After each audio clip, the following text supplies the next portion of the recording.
Blessings, blessings. We're the elders of the Gathering of Christ Church here with your weekly Sabbath. I would like to say Shabbat Shalom to all of the brothers and sisters throughout the four corners of the earth. And yes, today this Sabbath will have a timely lesson. Edom, who is the end time king of Babylon. You want to know what's going on with the presidency? You want to know what's going on with Donald Trump? Do you want to understand how all of this is prophetic, aimed towards what? Stopping God's people in a time of the awakening. Well, if you want to put it all together, this is the lesson you'll point everyone to. Whether you believe or not in the Bible, he that have an ear, let him hear. Okay? What I want to say clearly, the Most High, when he sent Christ in the earth, Christ chose what? He chose an elect few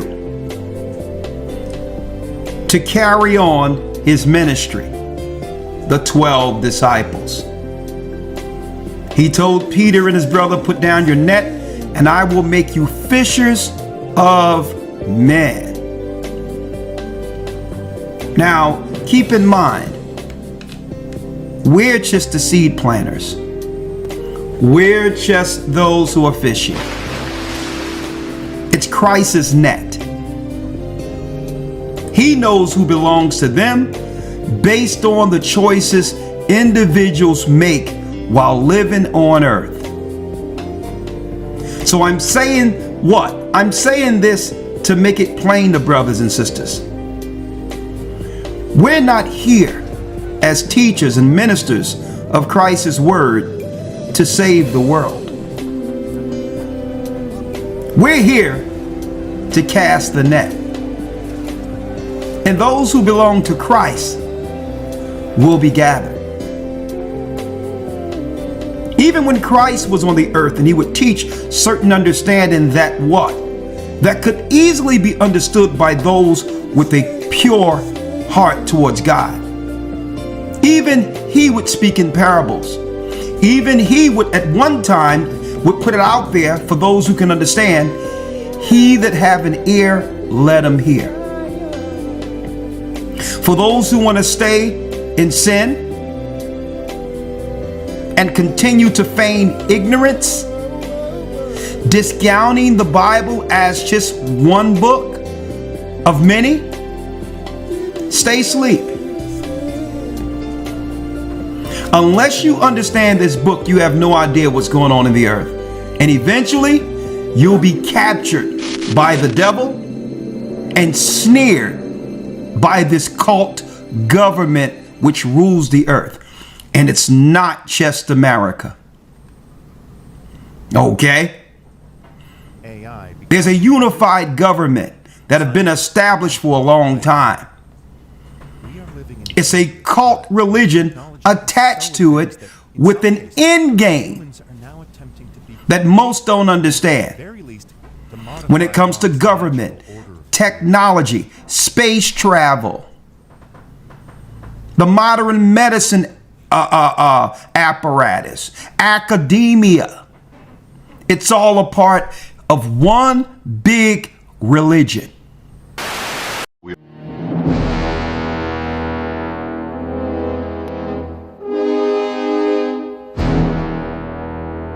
So we are here today to discuss the upcoming year's plan. Of course, I am representing the capstone of the pyramid, the Council of the 13. We are the true rulers of this planet. There are no outliers. We are the left, and we are the right. Here to say how you worst. All major policies flow through us. So for all those who don't know, This is how the structure works. At the bottom of the pyramid, you have the debt slaves. This is 80% of the world. They are born. They are schooled. They then become the labor force, retire, grave. Then comes the controllers. These controllers are the ones who influence and exploit the 80%. So government, media, and academics. Then comes the world population control. Now, unfortunately, I cannot discuss this level with all in here because not all of you have reached the level on the pyramid, so I cannot reveal the secrets of this degree. But to all my disciples who have reached the 33rd degree, I will speak in the secret Mason tongue.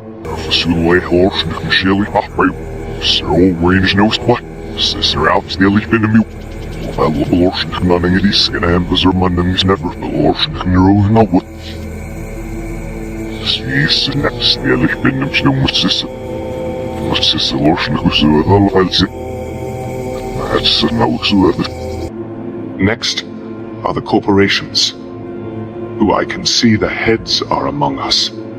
You are the major influencers. We need you to innovate. You play an important role on the emerging markets. So keep up the good work, the World Resource Control. Again, this is restricted to the 33-degree members only. The next up is the tax and interest revenue, and of course the central bank control, the money supply.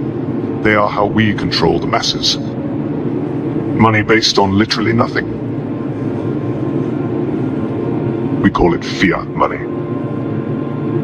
Then above that is, of course, the central banking system, or World Bank. Then above that are the think tanks, like this one, the Bilderberg Group, Council of Foreign Relations, the United Nations.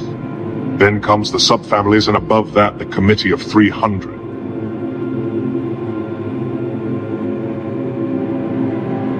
Now, at the top of the pyramid is me, and the other Council of 13. Now, ladies and gentlemen, if you would please listen, as I lay out the plan for the upcoming year. And the origin of it is Babylon. And if you don't know the Bible, you'll be caught up. He that have an ear, let him hear. And the only thing that can actually block one from understanding is sin. Sin is the wall between light and darkness. See? And this is why Christ gives opportunity for repentance. Once one repent, their mind is no longer clouded. And now Christ and God can connect to that person, open their eyes to see the world for what it truly is. Okay? So again, we're here just to plant the seed and fish. There have been many men before us. We're called to do a work. The only difference between what you see before you and everyone else out there is because everyone have heard the word and understand that something is going on the earth. Just that we're individuals who decided to stand to work in Christ's vineyard. Knowing at the end, it's God who gives the glory and Christ who gives out the crowns, which is vessels. And like many vessels that were before us, the world rejected. Look at the prophets of old in the Old Testament. They were rejected, not just by the establishment, but also by their own people. Christ, when you really drill down and examine Christ, there's nothing he have done on earth that you can read out of the gospel that would have so many people hate him. But yet he's hated. You have to be a real evil and wicked person to study Christ and find guile or evil in him. Or it's not that you hate him because he's bad. You hate him because when in comparison of your darkness, it shines a light on your darkness.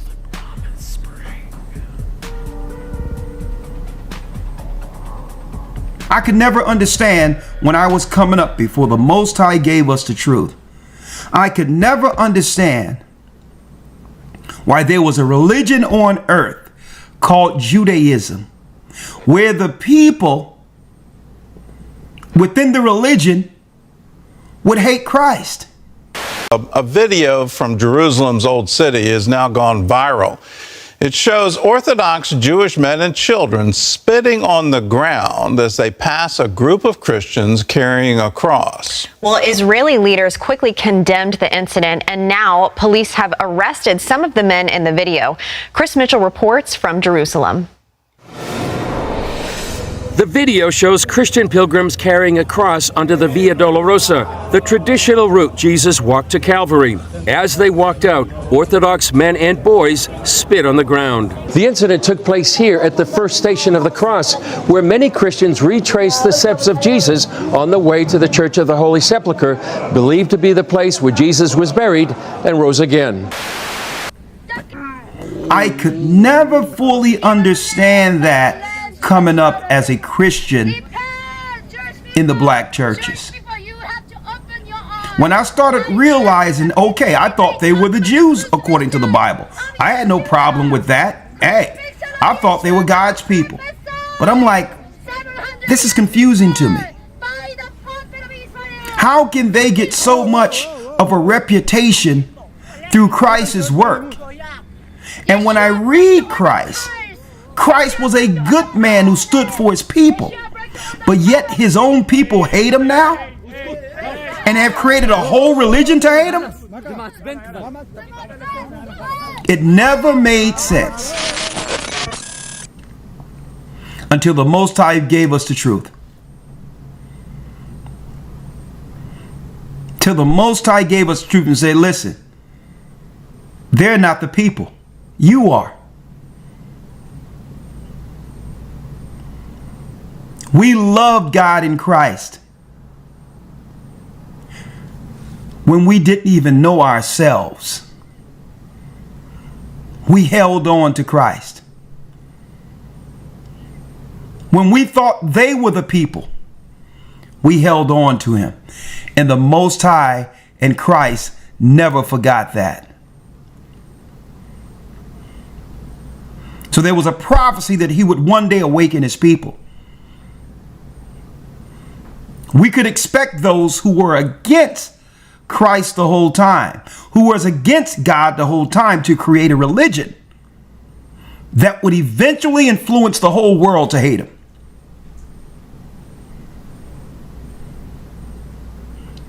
And that, being that we stood with him, even when we didn't know ourselves, is a blessing. Who could hate Christ? But if you realize this whole system, the whole world system, is a Babylonian religion. It's a cult. All of it. And if you don't know what it is, you're going to find out today. The whole thing is a cult. Not just America, but no one can identify it. And through the grace of the Almighty, if it be his will, we will articulate it using the Bible and other historical records today. Please hit the like button. Real quick, just so that we can let you know we're in the last week of the Hebrew and Bible Academy. Tomorrow we'll be going into the lesson, the rebellion against disobedience. The rebellion, the judgment on rebellion. Hell.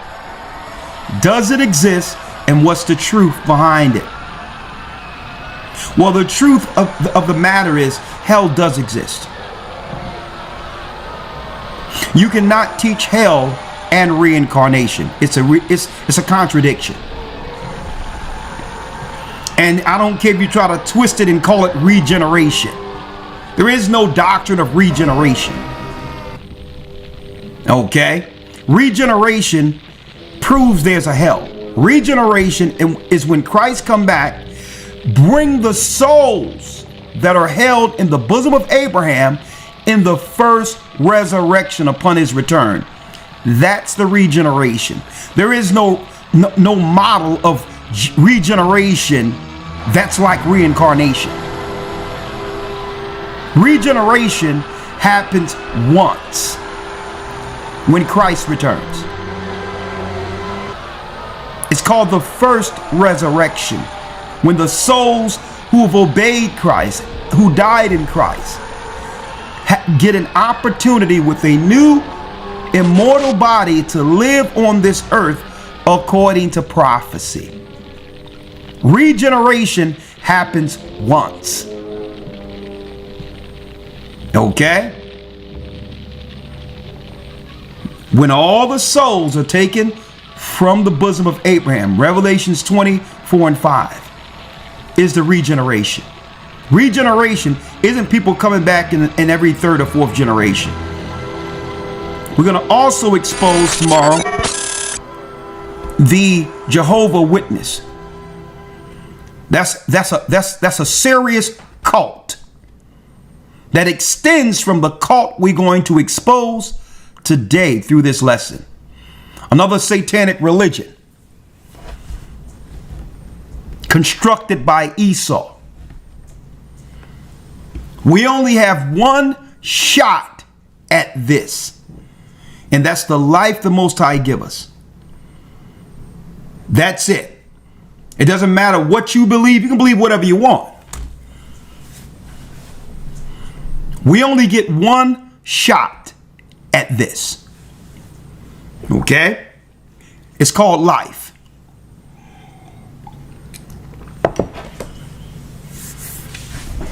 All right, so get ready, get your pen and pads together, and we're going to go in. We're going to go in today in this lesson. The theme of the next academy will be Revelation. Mysteries of the spiritual realm. Mysteries of the spiritual realm.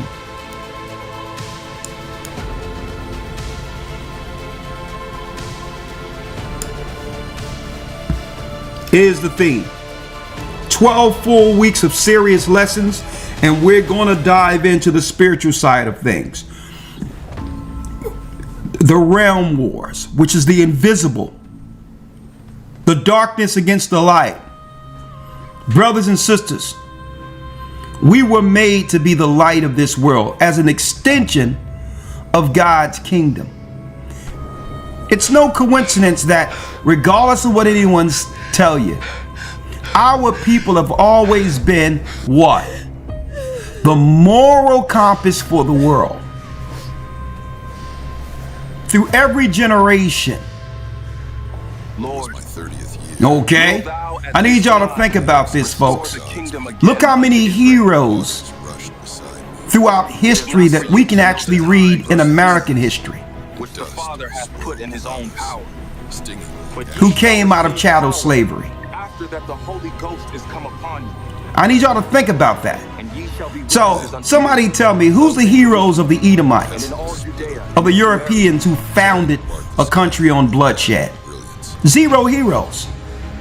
behold, And when you look into the people that they uphold as heroes, they were deviants. George Washington, deviant. See? Benjamin Franklin, deviant.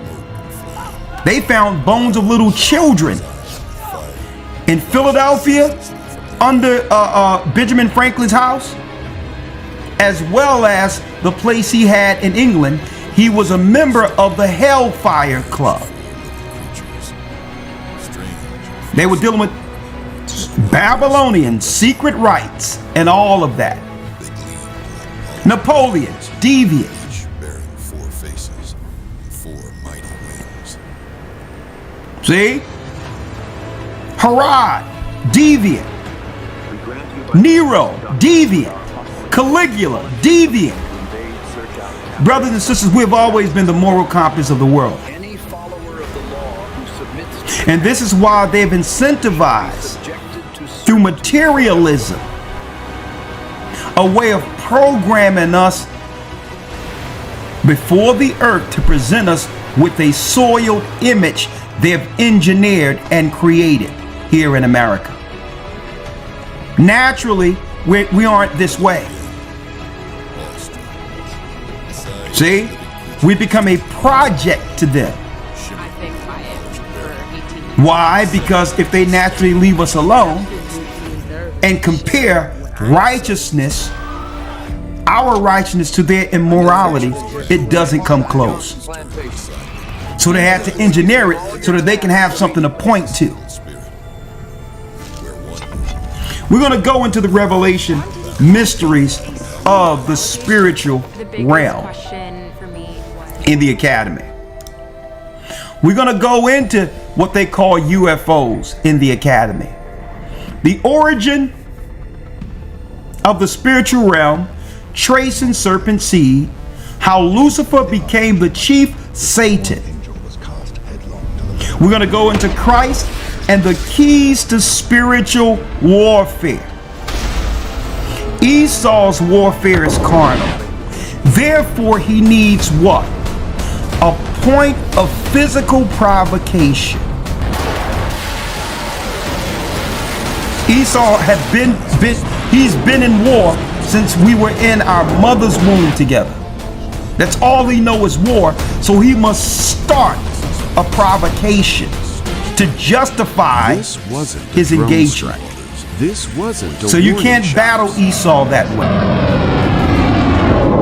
On Christmas Day, the United States launched cruise missiles at ISIS targets in northwest Nigeria, and the Pentagon released the video to prove it. What just happened? On December 25th, U.S. forces carried out a powerful military strike on ISIS camps in Sokoto State, Nigeria. These weren't small weapons. They were Tomahawk cruise missiles fired from a U.S. Navy warship positioned off the African coast. According to reports, more than a dozen Tomahawks were launched, each capable of flying hundreds of miles and striking with pinpoint accuracy.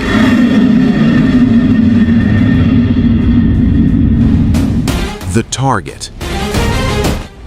The missiles hit ISIS-linked militant camps believed to be connected to Islamic State Sahel, a growing extremist network in West Africa.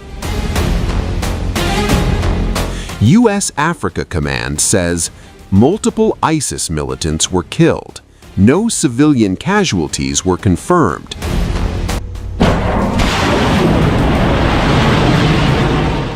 Nigeria's violence is complex. It affects both Muslims and Christians, fueled by extremism, armed banditry, land and resource conflicts, and kidnappings for ransom. But this strike marks a major escalation in U.S. involvement, and it adds to a growing list of overseas military actions under Trump, despite earlier promises to end endless wars. This is why he engineered marches. This is why he engineers circumstances like we see today, where no one's bothering anybody, and next thing you know, he just rolls some tanks where our people live, in hopes of starting something. In the greater Chicago area. See? That's what they do. They're looking for one of us to react to their provocation so that they can justify what they're planning. Okay? So again, our people have done a great job with not marching anymore. I don't care if they say that someone got killed by a police or anything, folks, ignore it. Don't listen to it. Do not go out there. They'll engineer it. And what will happen is it'll force them where they'll do something intentionally to us. Intentionally, no crisis actors. And by them doing that, we receive the moral high ground with God fighting before us. See? This is how you do it. A lot of what you see on the news is engineered, and it's used to stoke a provocation or to stir up some type of rage in us that wasn't there when we woke up that morning. If we wouldn't have turned on the TV or the computers, we would have felt fine. That's what they're doing, folks. They'll engineer something, and now we got to get out and say, well, hold up, they're doing all this. And now they bring in the provocateurs to operate and to stoke the fire and put a camera on us to respond. And through that lens, throughout the whole world, it's our people operating out of order, criminality, and now the government has the moral high ground to come in to bring order. See? So if you see it on TV, they're gonna try to mess with your mind to make you believe you need to go out there and do something. Don't do it. And when you hear this lesson how Esau operates, you're gonna understand our warfare is spiritual. Their upper ground or high ground is carnal. Physical confrontation to justify going after their targets. Right? So we're going to have a lesson on that. How to utilize what? Warfare according to Christ. Spiritual warfare.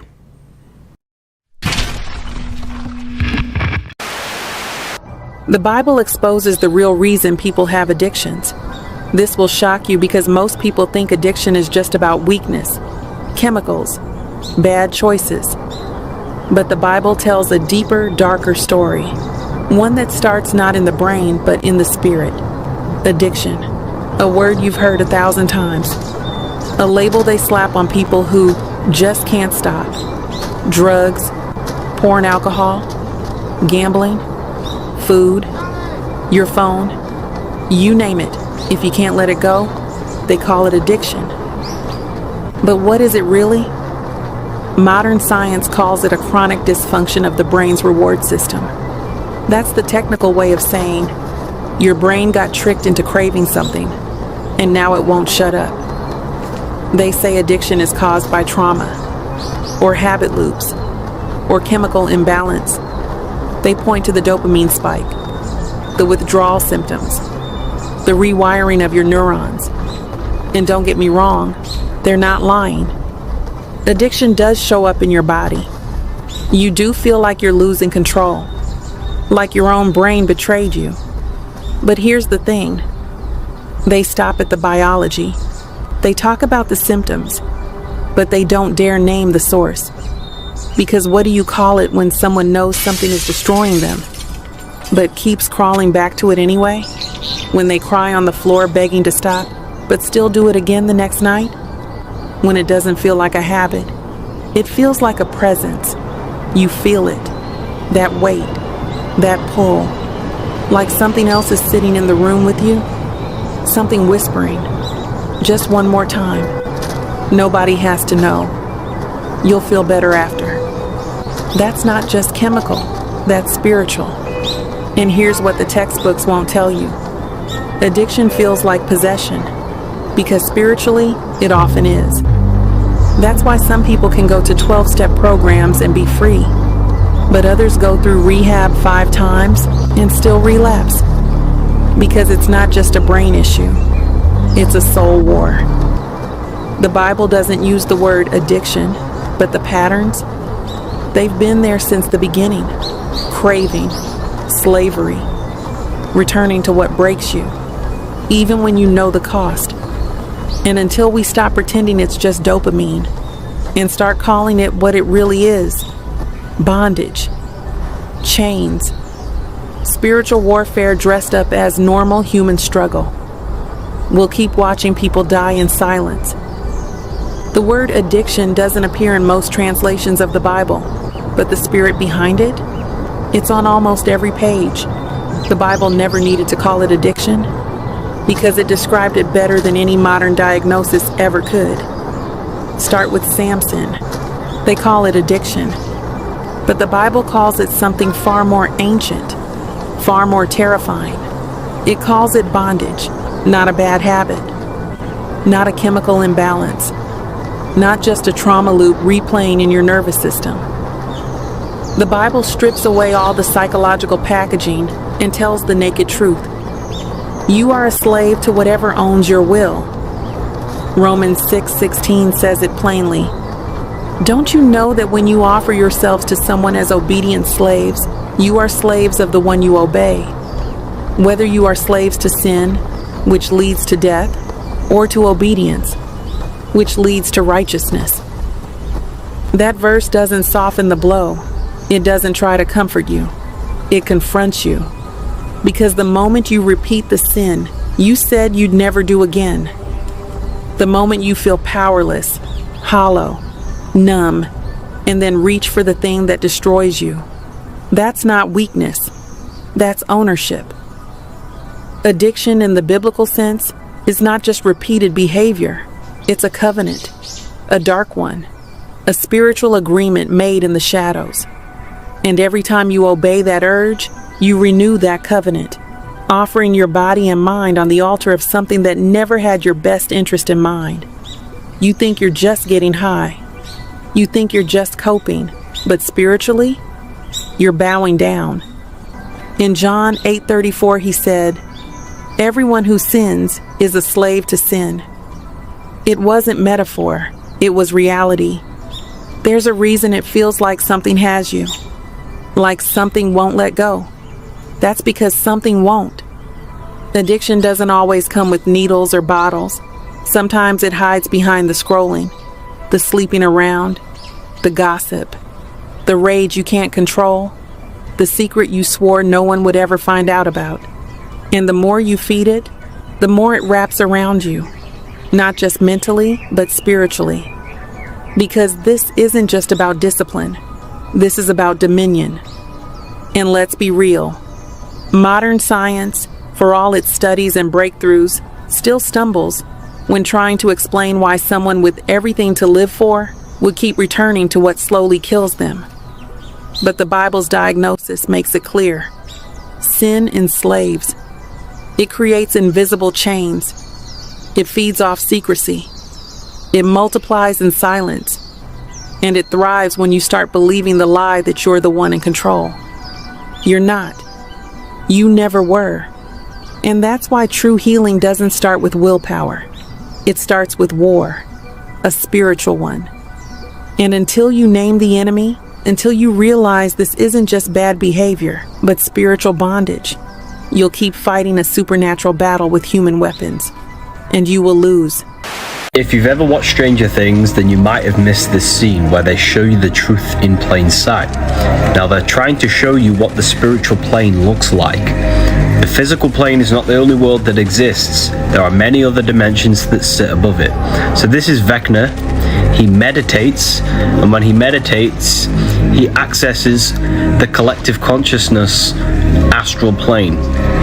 And this is the astral plane now, where he can see different people and is going to them, checking their emotional states. They can't see him, but he can see them. See how it's non-physical, it's very subtle? This is what the astral plane looks like, or the lower astral plane. Then he finds a victim who's on a low vibration and enters into his mind. So the truth is always hidden in plain sight. Now this is deep occult knowledge. The face, and Hillary Clinton, and it to me. I would not advise you to have a look at it. She and her spokeswoman, they put a 5-year-old girl naked on a table, bind it, and then with a scalpel they start to remove the face. Oh my God. And you hear this child screaming, and they take off the face, and Hillary Clinton puts it on her face and goes to the child. You see, the child is all flesh, and then the eyes are all, and this child sees her own face on the face of Clinton. I will never forget that image, and I never the scream. That's how evil these people are. The Catholic Church, what we see in the synagogues with rabbis. I also know that Jewry is an Asiatic race. Is this correct? Well, we're really all over the world, but yeah, I guess you can say we started in Asia. Yes, that's right. Now, the Hebrews did not start there, and the Israelites didn't start there. You really have no bearing to be in the Hebrews or the Israelites. You are not the dispersed nations, plural, of the tribes of Jacob, who are surnamed Israel. Actually, the con game that you have brought on to this country and the world for many years, and it's been a good con, it's been a good con game, is that you're allegedly God's chosen people. We are God's chosen people. It's just that most Jews don't like to admit it, but our God is Lucifer. It's that most Jews don't like to admit it, but our God is Lucifer. Did you know medieval rabbis documented actual instructions for creating artificial beings from clay? This wasn't folklore, it was serious religious practice called golem creation. In 16th century Prague, Rabbi Judah Loew ben Bezalel followed precise mystical procedures to animate clay servants. The process required specific rituals, clay shaped in exact human proportions, sacred Hebrew letter combinations written on parchment. The parchment was placed in the creature's mouth, then mystical activation sequences were performed using divine names. These weren't monsters, they were religious servants created to protect Jewish communities from persecution. The most famous was Rabbi Loew's Golem of Prague, documented as patrolling the ghetto and defending residents. What's shocking is how sophisticated this spiritual technology was. These rabbis understood complex mystical principles we're only beginning to rediscover today. They viewed creation as a divine art that could be replicated through proper knowledge and sacred intention.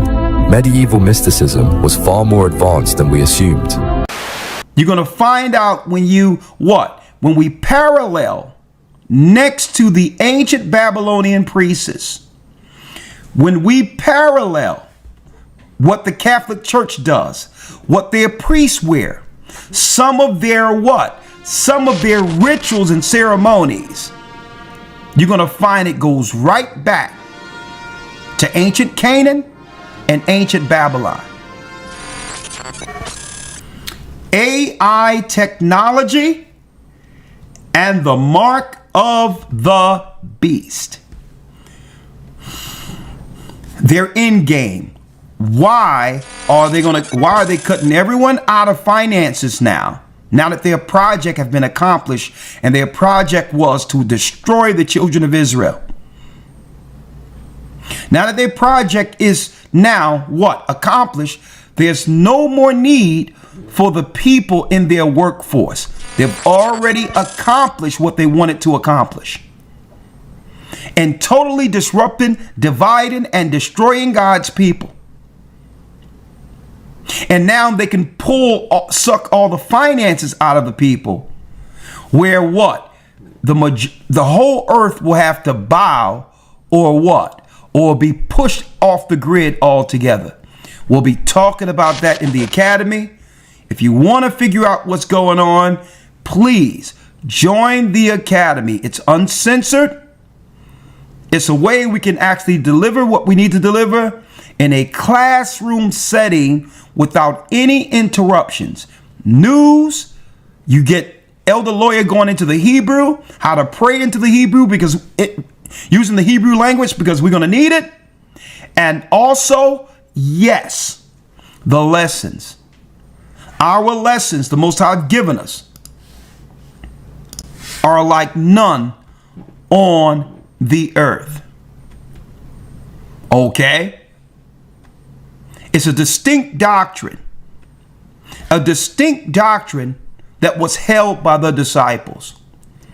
This is why, and I understand it, this is why Christians, a lot of Christians don't understand it. It's weird because they're saying, well, okay, we hear what they're saying, but they're not hateful like the other guys who look like them. So the Christians and Gentiles are astonished. And then you got all the other Hebrews who hate us, like the Pharisees and scribes and others during Christ's time who hated him.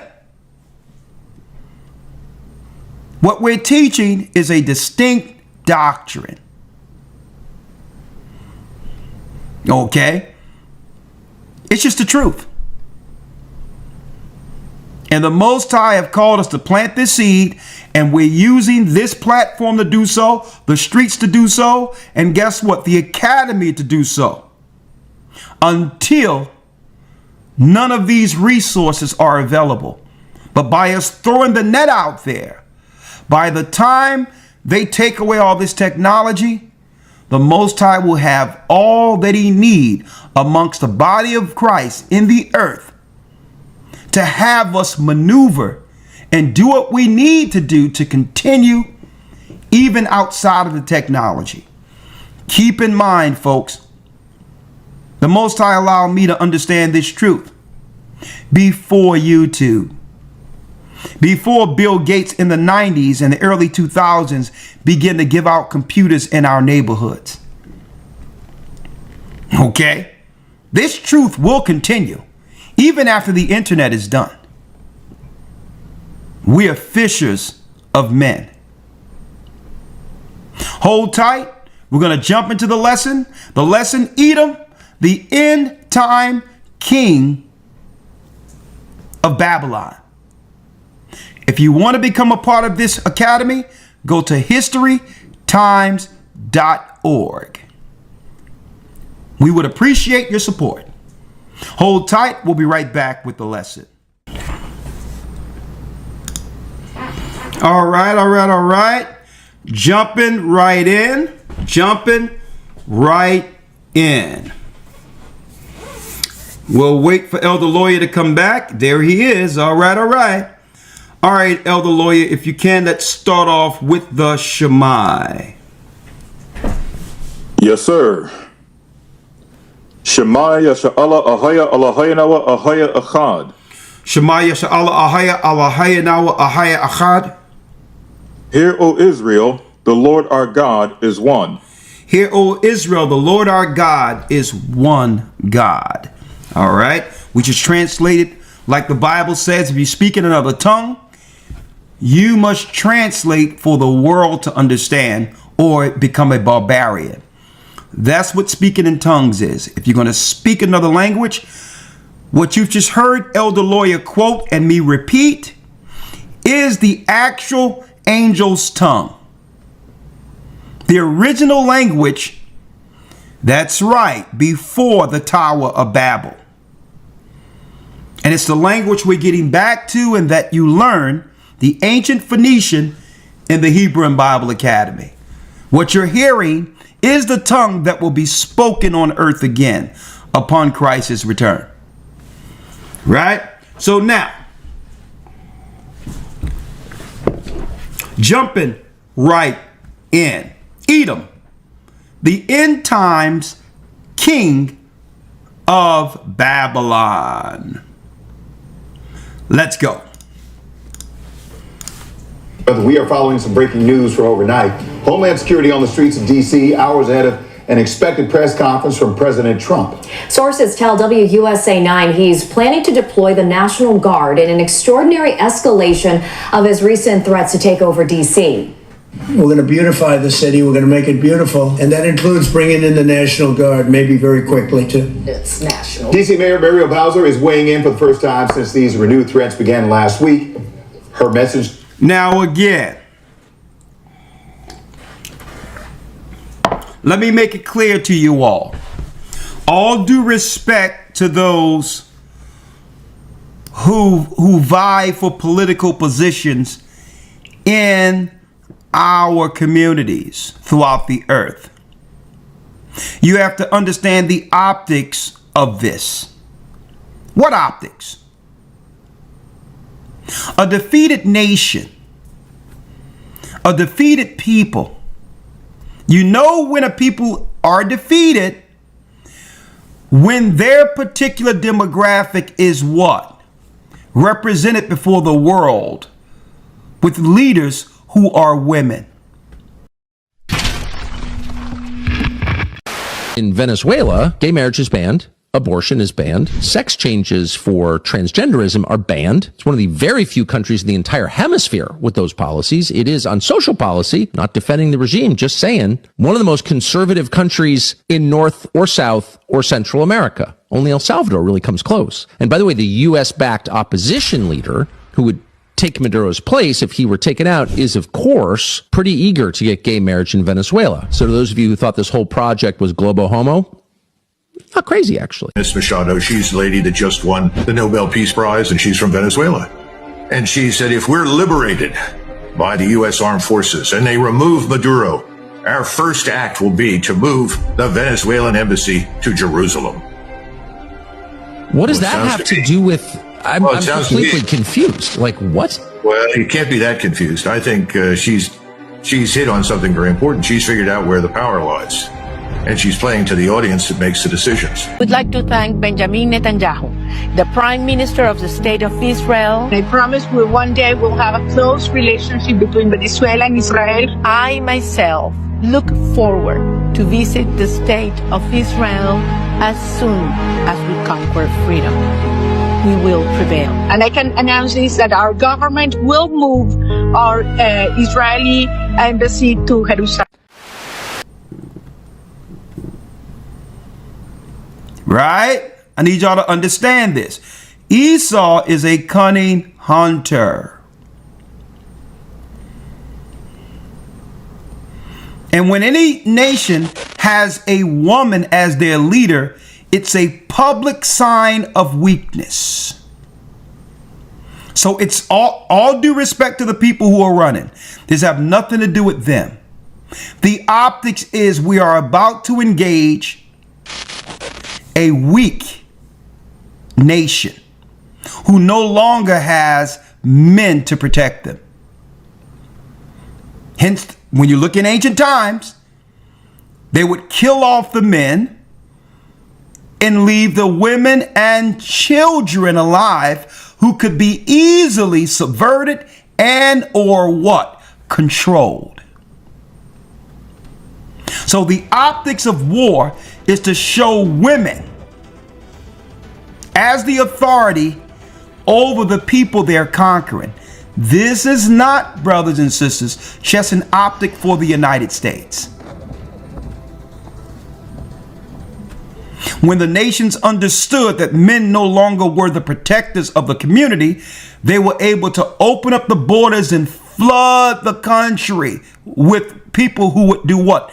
Undermine and finish what America did in destroying the families of Israel here in America.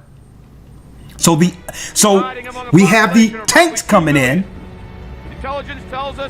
and then they do what? They transition straight to a woman who can do nothing about it because it's not in her nature to. The Bible says, give honor to what? Woman as the weaker vessel. So to put a woman and to vote a woman in position over our people shows what? A form of weakness. Right here in Brooklyn. See? We intend to seal off this borough. Esau don't roll like that. I don't care how close Clinton came, Hillary Clinton. She got washed. They tried the Hindu Kamala. She got washed because they understand those optics before the world. If you have a woman president, that's a defeated nation. See? I just wanted to put that out there for you. Okay? And I intend to use it. And then if you look at these characters beside her, that's telling the whole world, guess what? The children of Israel are ripe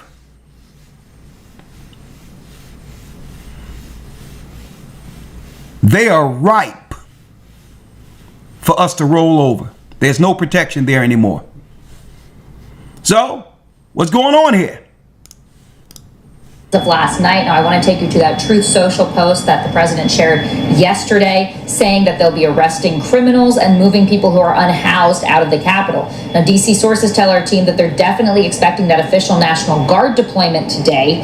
Mayor Bowser, though, worries about them being used in a patrol capacity, but says MPD is used to working with federal officials. Now we are expecting that press conference to happen at... Now you see why they put women and gays over our people? Listen, I'm small. See? I give big room, make the spirit work out. You understand? See? Brother Toby, you hear that? There's no resistance. But I don't want to go into that dynamic. I'll talk about that next week. Let's go into Trump real quick. Years ago, in the times of Israel, years ago, the times of Israel made a proclamation. Now, as you can see right here, look at his hands. Right? So when you see them doing the pyramid down, this is a communication for Freemasonry. Okay? So this is talking without saying anything. It's intentional. Pyramid down. So the World Economic Forum, or WEF for short, hosts a gathering of global elites in Davos, Switzerland every year, where the richest people in history link up, congratulate each other on how much money they've made this year, and they make global decisions that affect all of human existence without our consent. Behind the WEF's polished curtain of buzzwords, stakeholder capitalism, Great Reset, public-private partnership, lies a deeply sinister agenda, one where unelected globalists dictate policies that override national sovereignty, one where governments bend the knee to multinational corporations, and where dissent is recast as extremism. They want to transform society. The chairman of this glittering, gorgeous group of elites goes by the name of Larry Fink. The very same Larry Fink who is the founder and CEO of arguably the most powerful company in the world, BlackRock.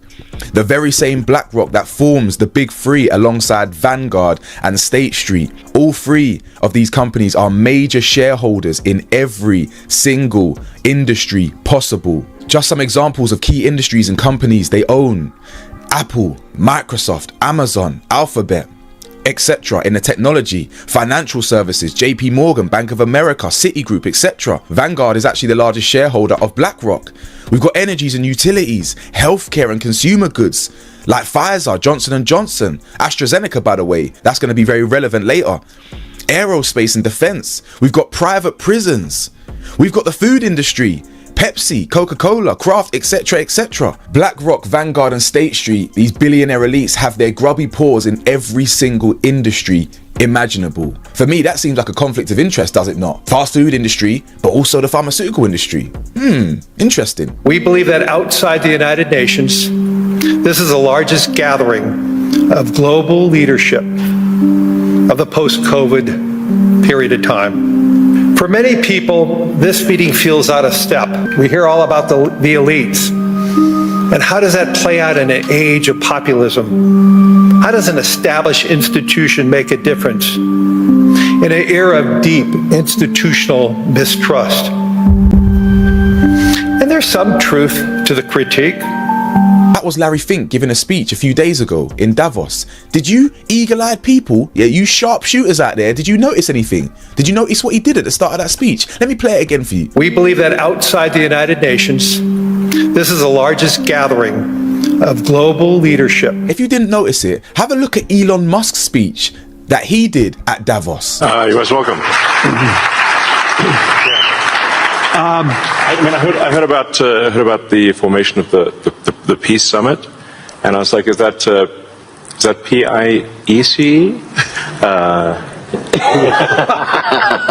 Guys, if you didn't notice, they're telling us they're part of the club. Yeah, this is not a conspiracy. Imagine me and my friend have a private joke in school, and every time we go like this or something like that, that means something to us, a private joke that no one else would get. Now imagine I go to school and I have to give a short speech in front of class or a short speech in front of assembly, and I'm talking and go and just, you know, something like that slightly. My friend's gonna giggle to himself like, that means this, you know what I'm saying? Yeah, them doing all this business, yeah, all that hand business, yeah, that tells us what club they are in. Be sharp.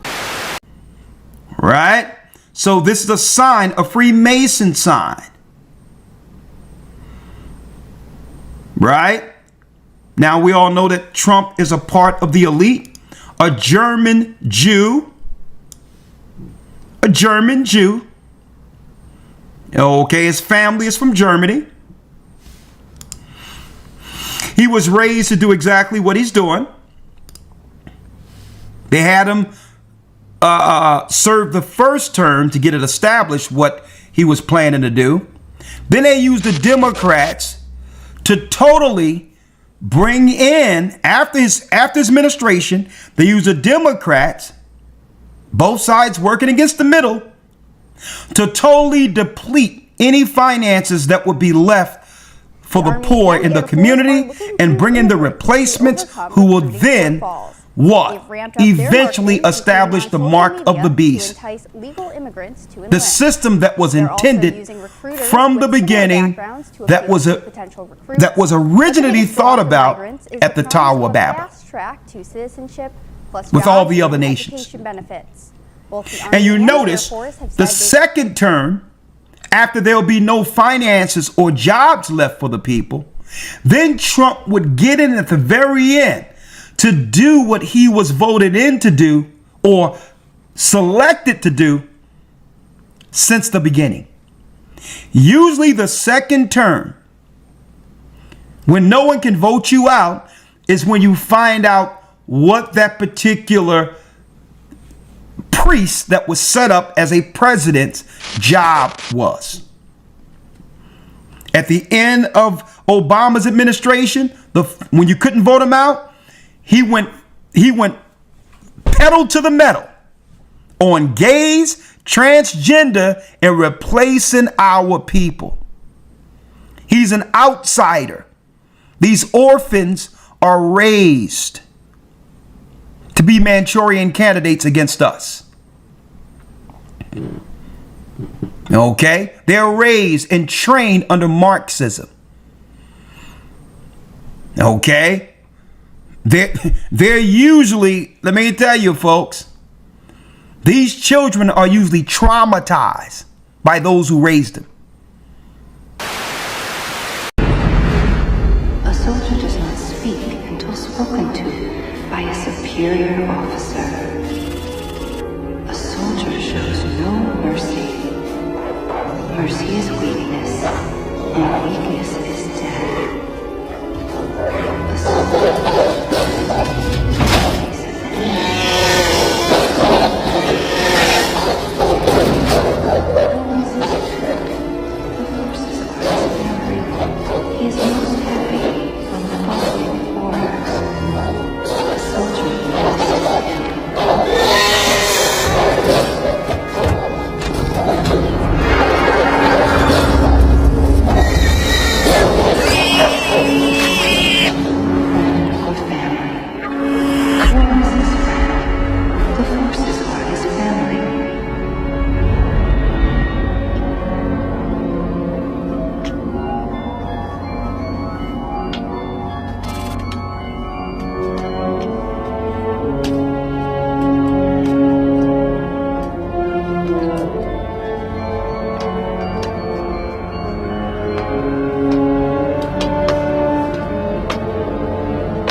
They dress them up, send them to school under that trauma, if you know what I mean, and make them our leaders, put them before us. Obama, Kamala, all these guys. Why do you think Angelina Jolie and all these others go over in Africa and find these children and bring them back here? Well, guess what? 10, 15 years later, they're your politicians. What have they done with those children? And everything I'm telling you right now, I'm going to prove it goes back to Babylonian rituals, even the compromising of orphan children. But that ain't the piece I want to bring out here. The piece I want to bring out here was now that we're realizing what Trump was selected to do. What did they say in the Times of Israel? There's a circulation from the new Roman state called Israel today. Who is King Cyrus? And why did Netanyahu compare him to Trump? Now, this came out in 2018. This particular article, where they was bringing him to Israel. And at the same time, they moved the United Nations from America into Israel, right? A lot of people forgot that. Well, if you don't understand the Bible or try to discount the Bible, you'll never understand who?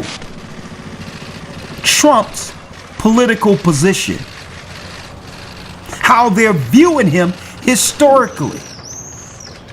So if you're one of these people, I don't believe the Bible's tampered with, well, the Bible this and it's messed, you can stay ignorant if you want. But did record a message to honor us. Because why? Please watch and listen. The people that are in position, brothers and sisters, 70 years ago, the United States are actually playing out what you can only understand if you know Bible history. See that? So you can feign ignorance. An intelligent person, even if they don't fully ascribe to a religion, would at least read the Bible to understand what's going on. Because the people that's running this world believes in it. Okay? That's what you have to understand. Your ignorance will now, it just puts you off the playing field. Even to understand how these people are operating concerning the Bible is enough information for you to actually use it as a what? Viable tool for survival. See? You don't discount something when they're telling you all this politics is going down and the state of Israel is comparing him to King Cyrus. If you don't know the Bible, this is foreign to you. Right? Well, what did King Cyrus do? Well, King Cyrus was responsible for rebuilding the temple of Solomon. The temple that connected us with our God. Right? Subsequent to this, when the Greeks got into position, taking down Darius, who are that's right, folks, the Persians, the Iranians, and guess what? You have to understand, it was Alexander, the Edomites, who eventually took down the Persians. Who is this great king who pays assassins in gold coins to murder my father, our king, in a most despicable and cowardly manner? Who is this great king, Darius, who enslaves his own men to fight? Who is this king but a king of air? These men do not fight for their homes, They fight because this king tells them they must. When they fight, they will melt away like the air. We are not here today as slaves. We are here today as Macedonian free men.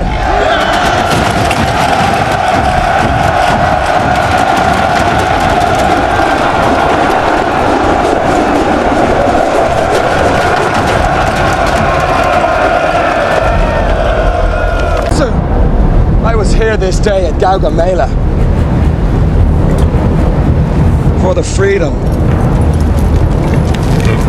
and glory of Greece!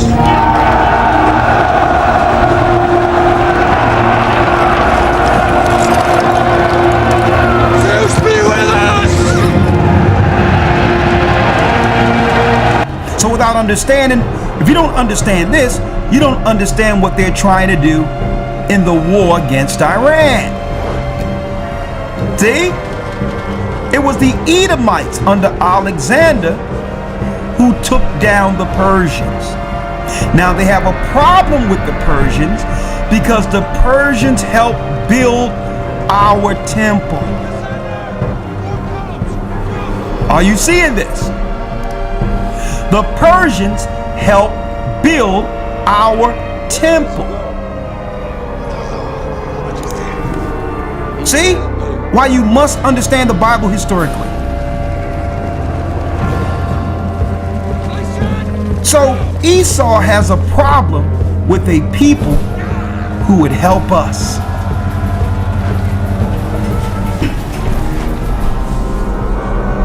No soon as Alexander and his generals were able to consolidate power, being what? The third beast written of in Daniel. A wicked one by the name of Antiochus Epiphanes came out and he ended up burning the temple, sacrificing pigs on the temple, killing our people, disrupting the temple. See? Why would they do this? Up until the point where there was conversion during Hyrcanus in the 2nd century, where Edomites converted into Judaism and became the leaders over the Sanhedrin. Converted Jews. It was to a point where when Christ was living, he beat the Edomites out of the temple who was selling in the temple. They were seeking to use that temple to bring all people together like it was the Tower of Babel, understanding that temple was a gateway between this earth and heaven, where God would come down and connect with us. Thank you all. And of course, I want to especially welcome Jared Kushner and Ivanka Trump.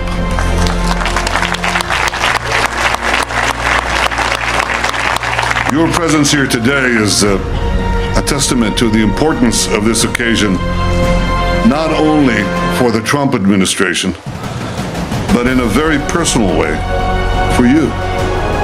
For you, each of you, for the pursuit of peace, and for President Trump himself. Thank you.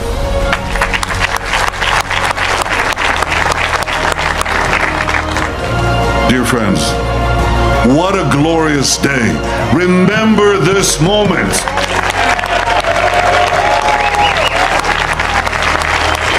This is history. President Trump, by recognizing history, you have made history.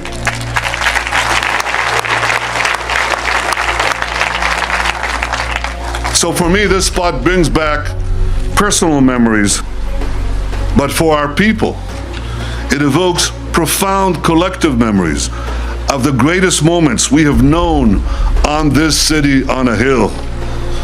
In Jerusalem, Abram passed the greatest test of faith and the right to be the father of our nation. In Jerusalem, King David established our capital 3,000 years ago. In Jerusalem, King Solomon built our temple, which stood for many centuries. In Jerusalem, Jewish exiles from Babylon rebuilt the temple, which stood for many more centuries. In Jerusalem, the Maccabees rededicated that temple, and restored Jewish sovereignty in this land. And it was here in Jerusalem, some 2,000 years later, that the soldiers of Israel spoke three immortal words: Hal Habayit Be'adenu. The Temple Mount is in our hands. The Temple Mount is in our hands. Words that lifted the spirit of the entire nation. We are in Jerusalem and we are here to stay. See? This thing is way deeper than you understand. Even what? Included in this, space travel. It's not space travel at all. It's a mind to get their God back from where he was hurled. The size of the north, the heavenly throne before it comes here to this realm, to earth. So, man, y'all doing real good. We're 2,000 deep right now. Hit that like button, because if you don't know what's going on, this particular lesson is going to blow you away. If you know what's going on, this will add to your understanding.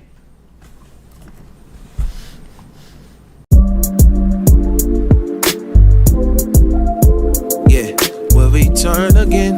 This captivity ain't permanent, no. I'm from Jerusalem. Hey, we'll return again. This captivity ain't permanent, no. Sitting on an album that'll change my life. Should I drop it? I feel the pressure. The Father is watching. I had to revise it. I was getting off topic.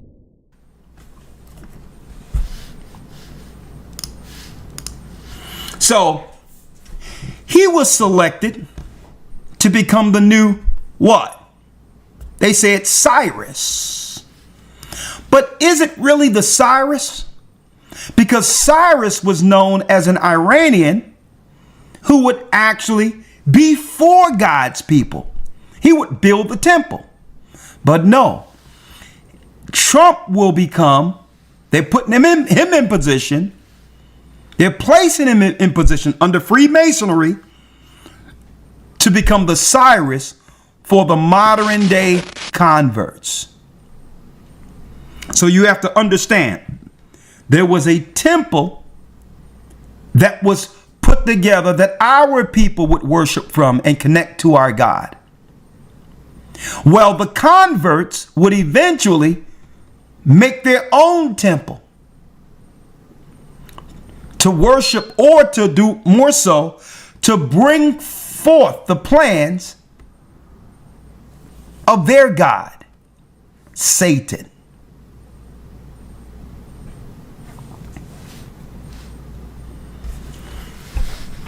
Before the Oval Office meeting on Monday, Prime Minister Benjamin Netanyahu lavished praise on the United States President Donald Trump for, among other things, declaring Jerusalem as Israel's capital and vowing to fix or scrap the Iran nuclear deal. In doing so, Israeli leader likened Trump to Harry Truman, who was also a Satanist, Lord Balfour, and Cyrus the Great. Netanyahu, quote unquote, I want to tell you that the Jewish people have long memory. Now, these people aren't the physical Jews in the Bible. There was two big conversions. The greatest conversion that set up the 70 or the Sanhedrin by the time Christ was on the scene was Edomites who were converted during the 2nd century BC, before Christ. By the time Christ came on the scene, Antipater, who were Idumeans, had sons called the Herods. And eventually they would become what? Governors over Judea. They connected with Julius Caesar. Later, after that, Claudius. Now you have Edomites ruling us politically in Jerusalem by the time Christ was born. When we fell as a people in 70 AD, the white Jews of that conversion gained full power as the presto magic, new Jews on the earth. Later, between the 8th and the 11th century, there was another conversion by those called the Basilians, who went into Europe, and eventually during this conversion, they was called the Serpent People, the same Edomites who was in Khazar, who converted again between the 8th and 11th century AD. But they all go directly back to Catholicism. All of them. They're antichrist, and they have a mission that we're going to expose today. Their mission is the same mission Nimrod had. Let's go. I want to tell you that the Jewish people have a long memory. So we remember the proclamation of the great King Cyrus the Great, the Persian king 2,500 years ago. He proclaimed that the Jews, exiles in Babylon, could come back and rebuild. It's not his temple. It was our temple in Jerusalem. We remember 100 years ago, Lord Balfour, who issued the Balfour Proclamation. Now, the Balfour Proclamation, brothers and sisters, was England proclaiming and giving Israel to some Europeans who eventually came into Israel. A people that's not from Israel, making a proclamation to give Edomites who's practicing Judaism the state of Israel, that recognized the rights of the Jewish people in our ancestral homeland. Now, guess what? Esau, to some degree, is correct when he says his ancestral homeland.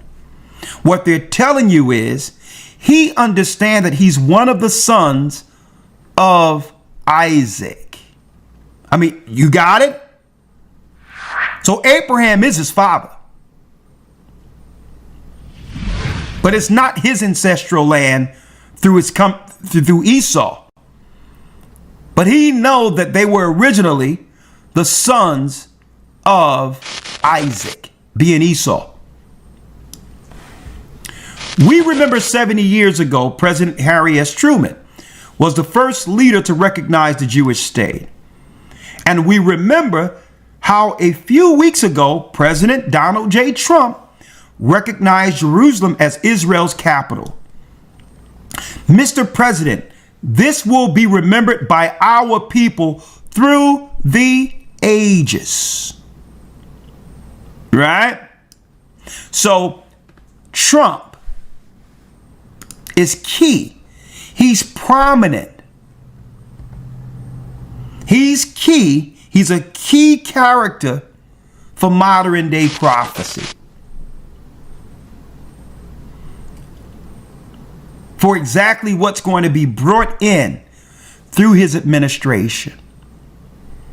Okay?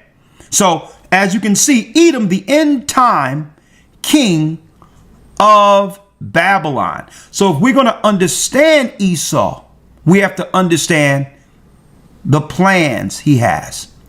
What is his mindset? What is the government that he's established? Where did it come from? Look at this. Look at this. Elder Lawyer. Yes, sir.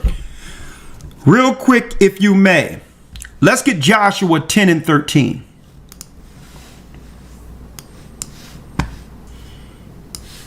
Joshua 10 and 13 out of the Bible. Read that. Yes, sir.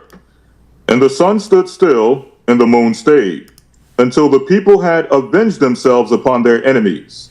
Is not this written in the book of Jasher? Is not this written where? In the book of Jasher? In the book of Jasher.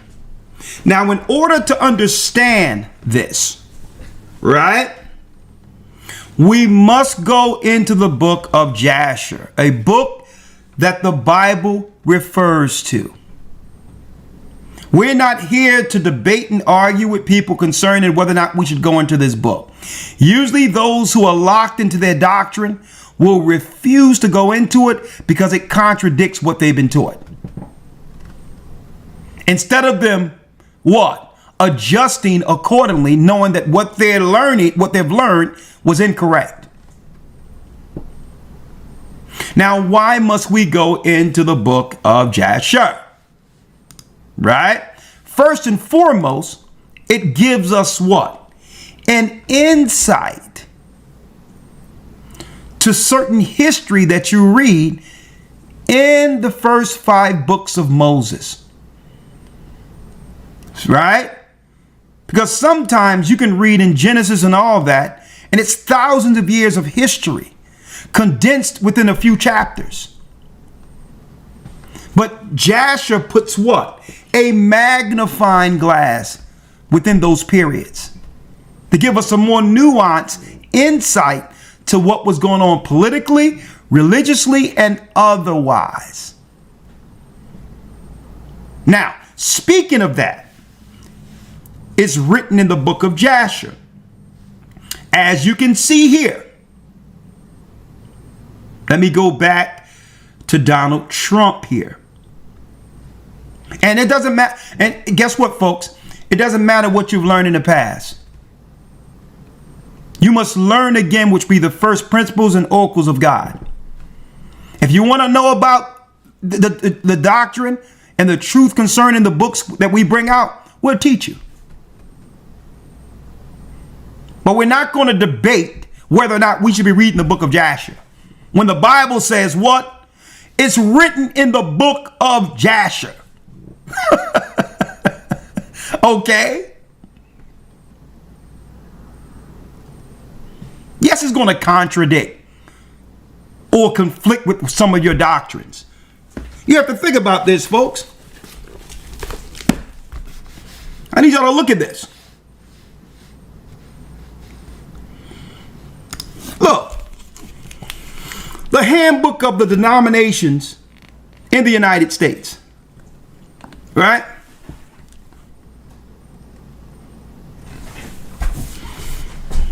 Handbook of the denominations in the United States. In this book is hundreds of denominations in the United States of different doctrines, when everyone is supposed to understand one doctrine from one book. There was no 1,000 denominations in the Bible.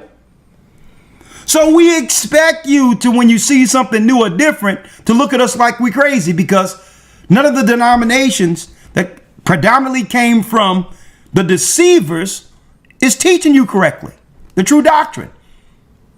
They set up the doctrine, the churches they're teaching, to redirect you from the true understanding. Right? Now, let me show you this. You see Donald Trump showing his secret Masonic communications hand sign right there. Esau is big in symbolism. Well, this is what y'all don't know, folks. In Freemasonry, when you get to a certain degree in Freemasonry, you must read the whole book of Jasher.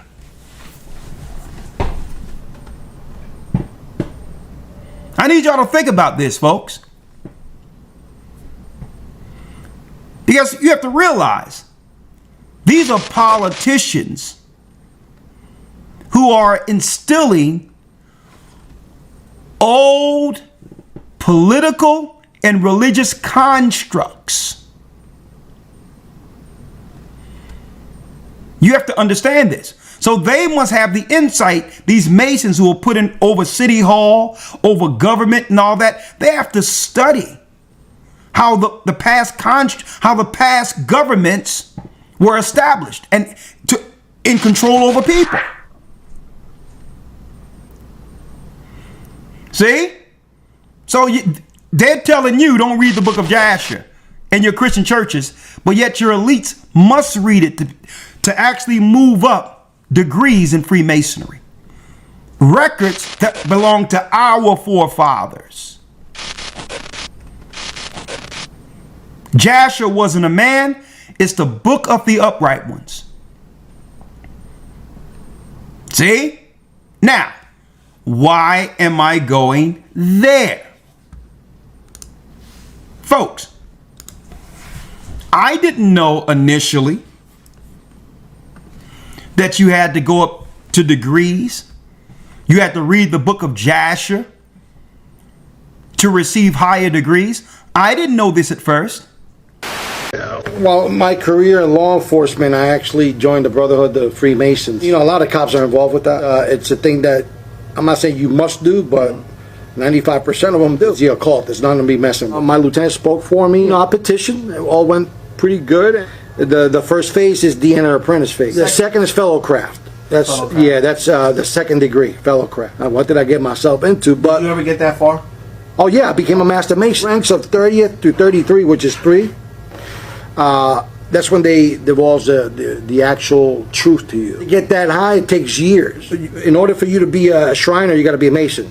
For you to be a Knights Templar, you got to be a Mason.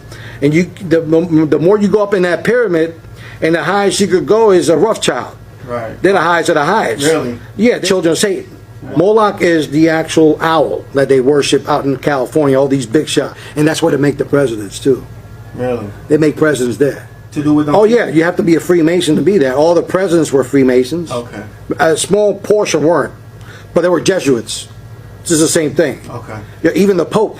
Yeah, everything is controlled by the white and black Pope. Yeah. So black and white, which is white and black tiles, is where we have our temple. That's where you get that. Yeah, the yin yang. You know, the good versus evil. You got to have one of the balance. They know which president they're going to make. They make them. All this political stuff. Right. That's just BS. Right. The all-seeing eye is Lucifer. Right.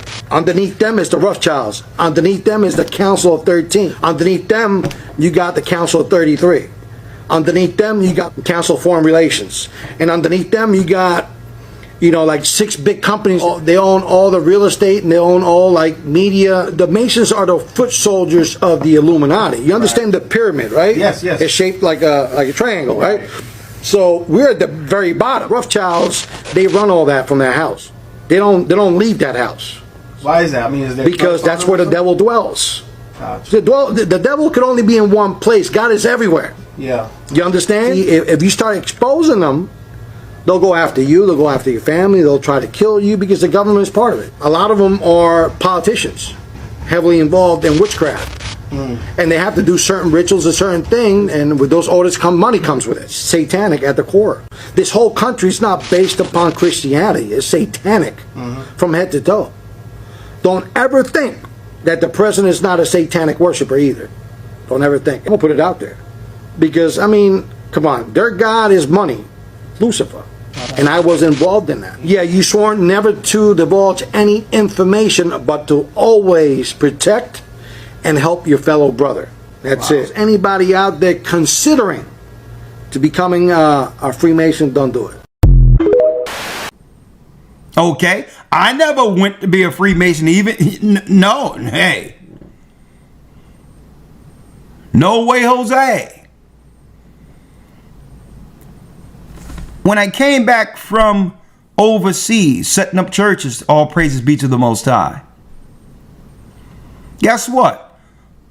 I was introduced into Las Vegas, a brother who was converted into the church and baptized, who was high degree Freemasonry. Right?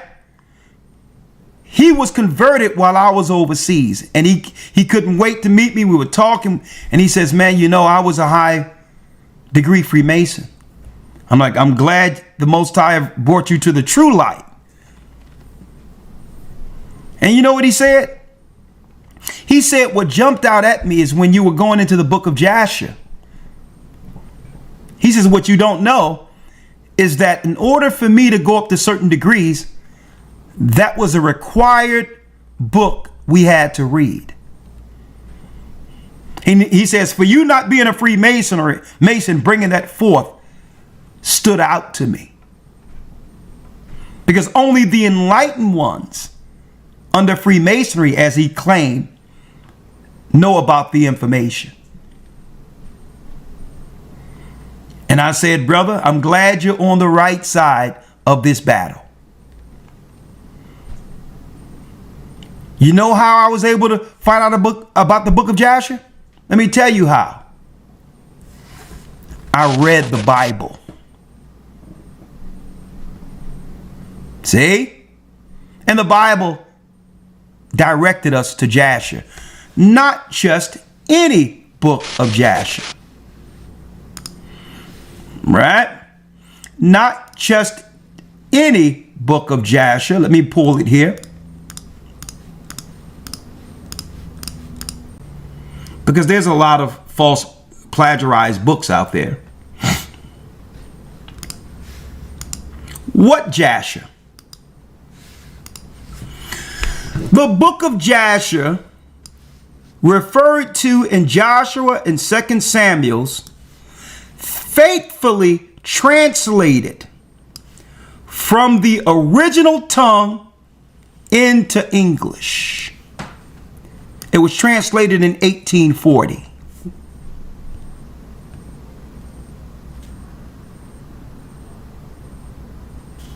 Right? Now I'm going to show you what's deep about this. Before the internet, before YouTube, I started ordering these books, the original ones, from Salt Lake City. I got a printer in Southwest Philadelphia and started printing them out and giving them away. This was before the internet and all this other stuff. Before YouTube. No soon as I started doing this, folks, 2 years later, instead of me printing these books, the Most High must have had a spirit on me when I was doing this. I said, you know what? I'm going to do this publishing house a solid, and I'm just going to start, since we're starting to grow a little bit, I'm going to start buying the books from the place I originally brought my books. Brothers and sisters, Enoch, Jasher, I would buy these books from them. Do you know that they stopped the publishing house?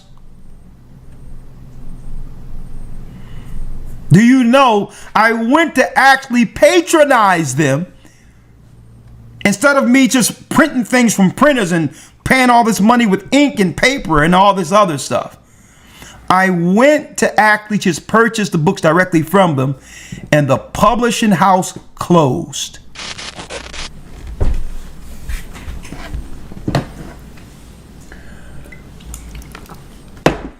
As if there was some type of memo. Do not give this man any more information.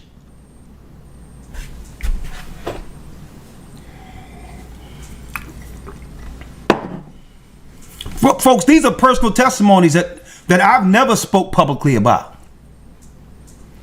They closed the publishing house. Right? Now check this out. When you go into, so obviously, see right here, whether you believe in the Bible in the book of Jasher or not. Donald Trump do. Because in order for him to go up into higher rungs of Freemasonry, Scottish and York Rite, he had to read it.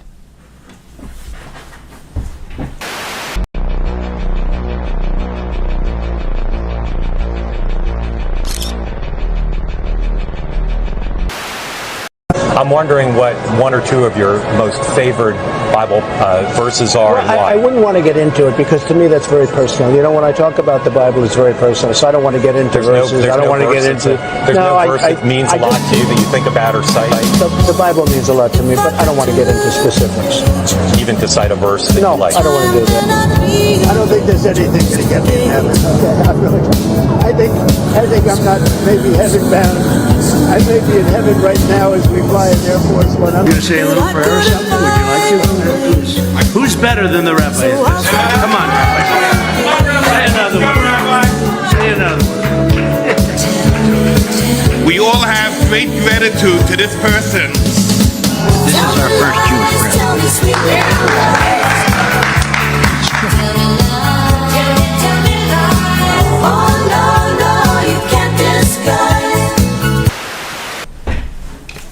See? Elder Lloyd, let's get the other scripture that I'm gonna get that later. That the book of Jasher refers us to 2 Samuel 1:18. So that's one scripture that refers us to the book of Jasher. Then we have what? 2 Samuel 1:18, if you will. Yes, sir. 2 Samuel 1, verse 18. Also he bade them teach the children of Judah the use of the bow. Behold, it is written in the book of Jasher. It is written in the book of Jasher. Right? So obviously there's some key information our forefathers wanted us to understand. Okay? Concerning the constructs, the true narrative for Earth in this battle, good against evil. With us being the good guys, folks. And this is how you know what Esau is dealing with is evil. If what you have is righteous and or true to benefit the world, you wouldn't have to construct your plans in secret. See? If you had what was right for the people and you had the people's best interest in mind, you wouldn't have secret oaths and secret societies and all these others where you'd have to have an oath to have a secret club where the majority of the earth cannot understand your true intentions.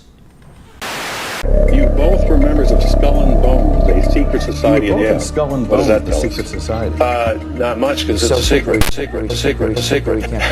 What does that mean for America? Is there a secret handshake? Is there a secret conspiracy code? Theorists are going to I wish there were something secret I could manifest. 322, secret number. There are all kinds of secrets, Tim, but one thing was not a secret. I disagree with this president's direction that is taking the country. We can do a better job, and I intend to do it. I'm not going to lose. I'm not going to lose. I'm not going to lose. I'm not going to lose. And even Christ said they don't come to the light because their deeds are evil. Their plans are evil. And you don't know this unless you go into what? Esau's, who he's mimicking his program from. Esau has mimicked his program and have duplicated his Masonic program and governance. from Babylon.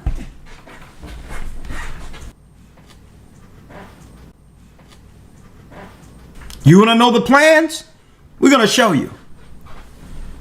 Esau, see what Nimrod set up? He established it. He establishes it. I don't care if it's the government. I don't care if it's the religious system. Esau is not an originator. That's not in him to do. The God he worshiped, Satan, isn't an originator. Everything they do is mimicking, usually mimics what? Something from the past or some type of program that was already running before Esau was born. So now,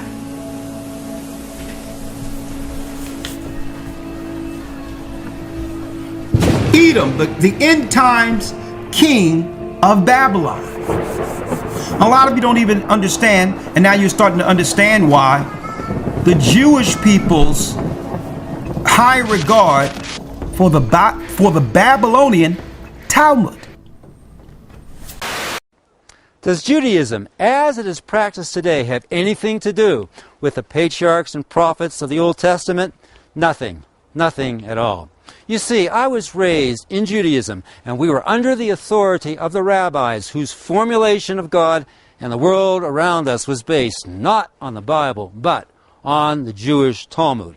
Indeed, the rabbinic authority gave the first and final word on Jewish attitudes, Jewish belief, Jewish practice, and Jewish behavior toward the Gentiles, whom behind closed doors we called the Goyim. The rabbis put attitude before everything else, that we Jews were superior to the Gentiles in intellect, in morality, and as a race. And this is all spelled out quite specifically in the Jewish Talmud. The Talmud began as an oral law prevalent at the time of Christ, and it was Jesus Christ himself who accused the Jewish leaders of his day of usurping the message of the patriarchs and prophets of the Old Testament by this oral law, which Christ labeled the tradition of the elders. Enraged by Christ's censure, the Jewish elders arranged for Jesus Christ to be crucified, and ignoring the significance of his resurrection, committed their tradition to writing, which reached its final form in 800 AD in the multi-volume set known as the Talmud. The Talmud, first and foremost, blasphemes the Lord Jesus Christ, calling him a magician who is now in hell, boiling in his own excrement. The Talmud also blasphemes Christ's Holy Mother, the Virgin Mary, calling her a hairdresser, a prostitute who had sex with carpenters. Then the Talmud spews its venom on the Gentiles to be treated less than subhumans, defrauded, cheated, and even murdered as civilians in times of war, though they be innocent women and children. Thus we find world Jewry condoning the atrocities committed against the people of the Gaza Strip by the Israelis. Why? Because, as historian Israel Shahak points out in his book, Jewish Religion, Jewish History, Jewry's disparaging attitude toward the Gentiles has been formed, set in stone, throughout the centuries by the writings of the Jewish Talmud. Indeed, the Talmud, formative of Judaism since the time of Christ, is nothing less than a religion of a tribal crime syndicate. The true followers of the patriarchs and prophets of the Old Testament are those who have embraced the hopes and predictions of those holy men, realized and fulfilled in the New Testament. As a former Jew, now an Orthodox Christian, I'm a follower of the Lord Jesus Christ. What about you? But the rest of the world can't stand you. You're obnoxious, you have absolutely no values that exist outside of the Talmud. You describe yourself as a Talmudic Jew, and I've learned what's in that Talmud, and I encourage other people at home to learn what is in that Talmud so that you know what Ben thinks of you, because he doesn't just hate me, he hates you too, white men. He hates all black people, okay? If he's following the rules of the Talmud, I mean, when I say hates, they think that we're animals, that they have a right to own us, that they have a right to make us worship them, that they have a right to lie to us, that they have a right to sue us and take everything that we have, that they have a right to deceive us, that they have a right to treat Charlie the way that he treated Charlie while he was alive, only to then try to defraud the population into thinking that he is somehow a part of his legacy, that he's to these people who believe that they are contract lords.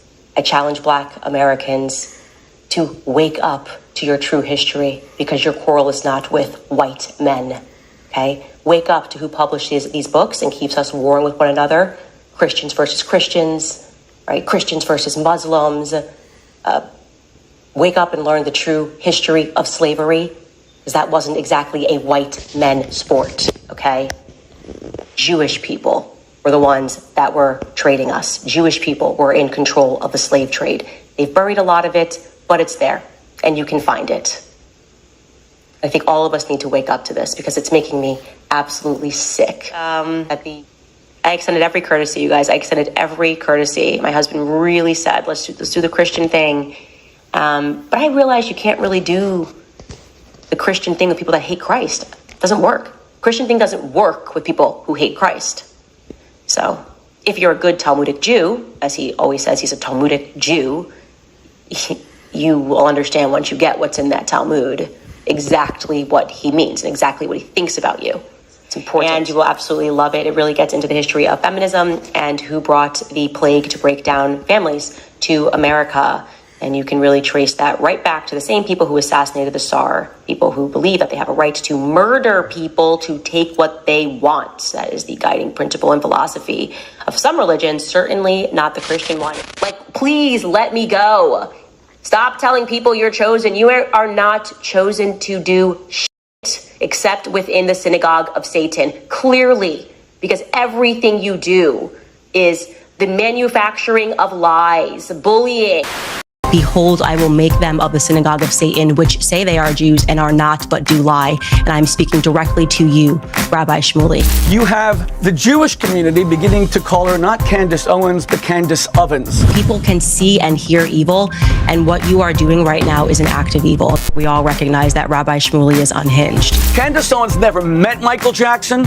I was his rabbi for 2 years. She said that I killed him, that she would say the Jews killed Michael Jackson. You never said that I threatened to murder you? No, I never said that you threatened to murder me. Don't cut me off. I did not cut you off. Now she's fact-checking it? You're kidding me, right? I don't have a computer on me. The Israeli Defense Force had dropped more bombs on Gaza than were dropped on Dresden.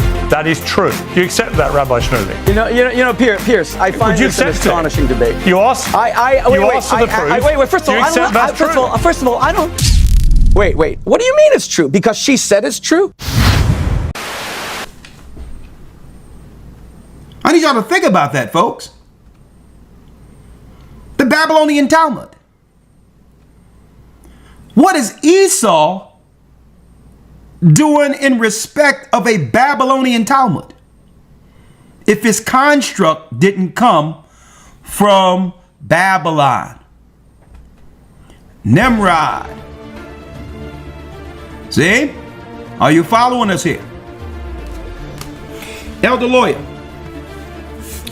So let's start with the man Esau has copied from, using the records that they know exist that belongs to our forefathers. The book of Jasher. Right? Let's now go to Jasher 7 and 30. Right?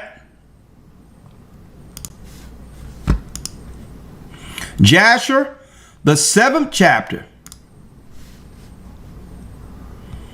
and the 30th verse. Yes, sir. The book of Jasher, chapter 7, verse number 30. Let's read it. And Nimrod became strong when he put on the garments. And God gave him might and strength. And he was a mighty hunter in the earth. Yea, he was a mighty hunter in the field. And he hunted the animals, and he built altars, and he offered upon them animals before the Lord. He offered animals upon the Lord. Nimrod, a Cushite. He would be what you would see normally, like what Haile Selassie looked like.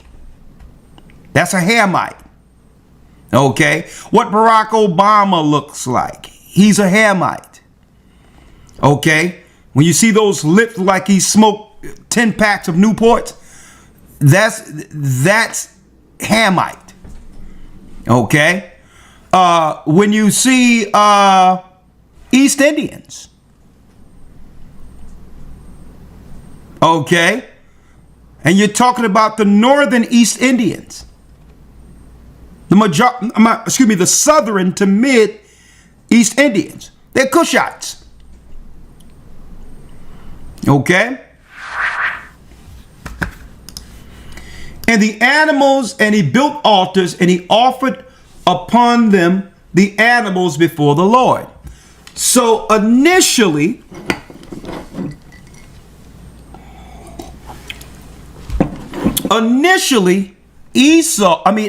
Nimrod was doing what was right towards our God, sacrificing to our God.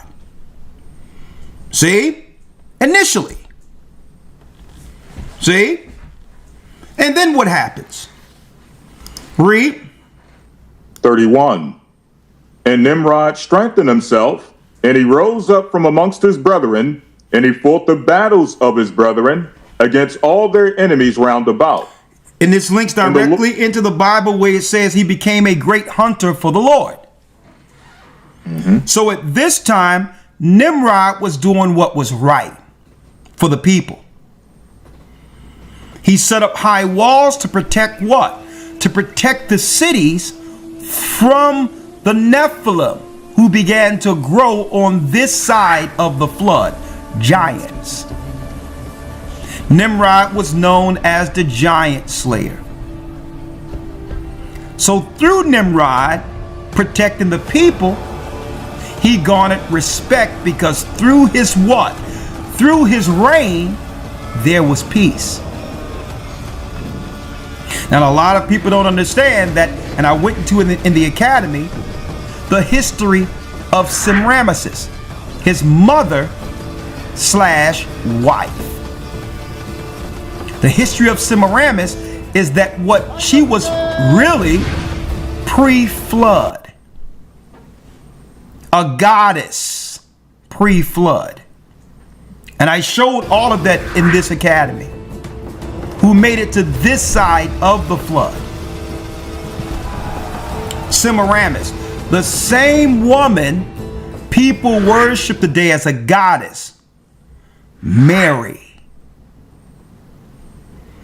So Nimrod was a Cushite, but his so-called quasi mother / wife had Nephilim blood. Right? Read 32. 32. And the Lord delivered all the enemies of his brethren into his hand. Read. And God prospered him from time to time in his battles, and he reigned upon earth. And he reigned upon earth. Read.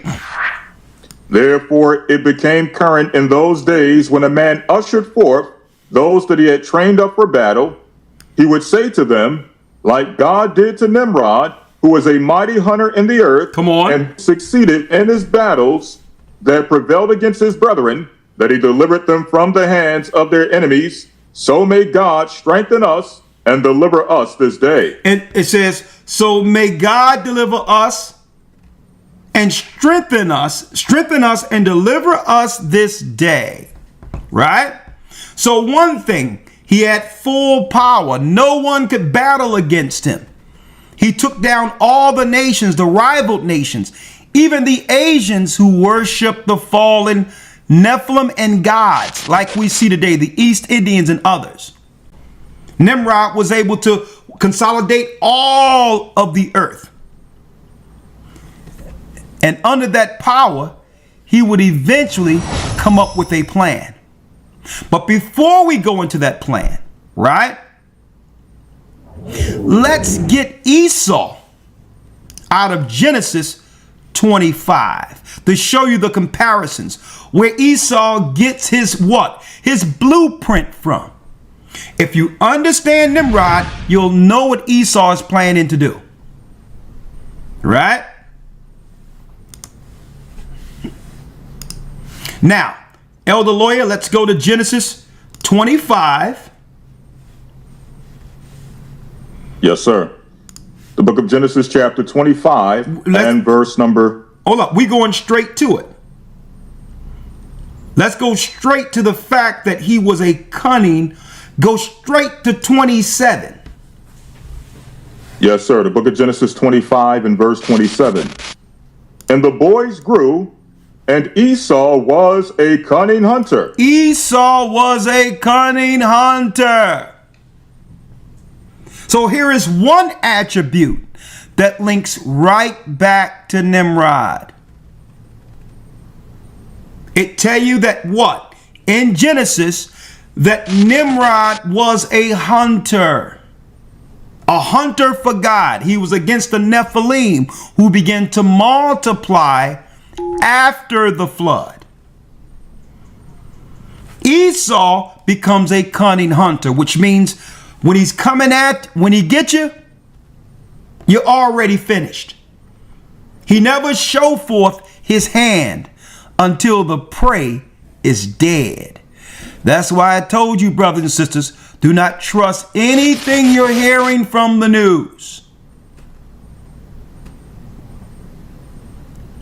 They set a trap for you. They'll tell you something is out there, and next thing you know, you was fine that day, and you start talking to other people worrying, and now Esau done set a trap. You go get something, and you're taking a dirt nap now. See? When you would have been fine not listening to him. He's a hunter. He set traps.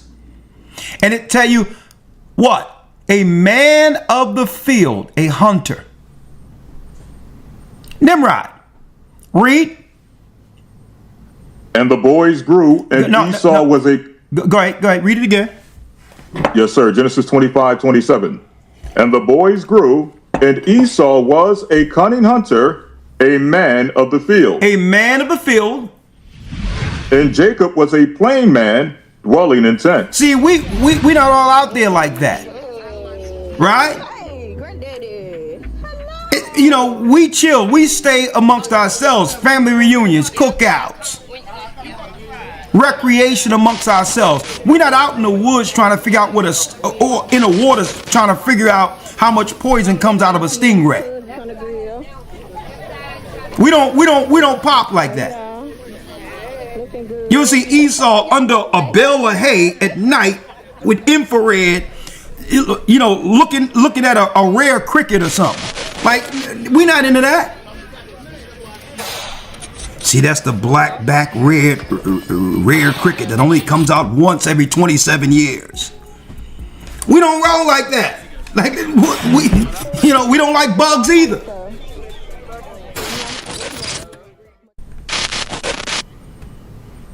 Right? A man of the field, and Jacob was a plain man dwelling in tents. See, but so he understands our environment, right? So because we don't bother anyone, the only way he can get Jacob, because he can't face off with Jacob physically, he must make our dwelling a criminal element.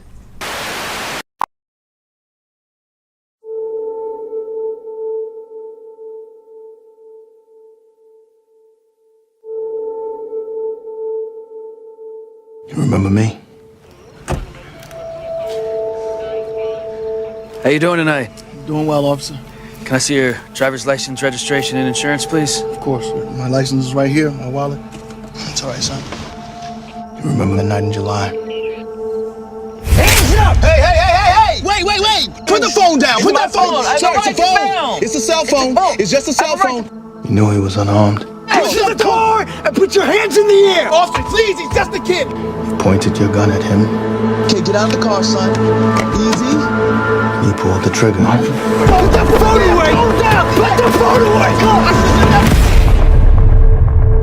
The grand jury determined that no probable cause exists to file any charges against Officer Randall. Hear me when I say this, because I'm only going to say it once. Don't stop filming.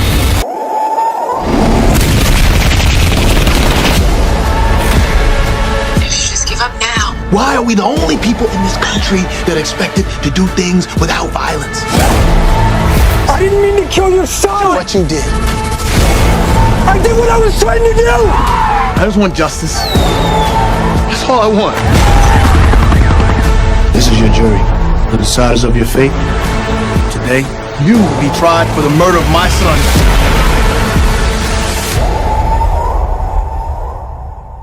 You scared? Are you afraid?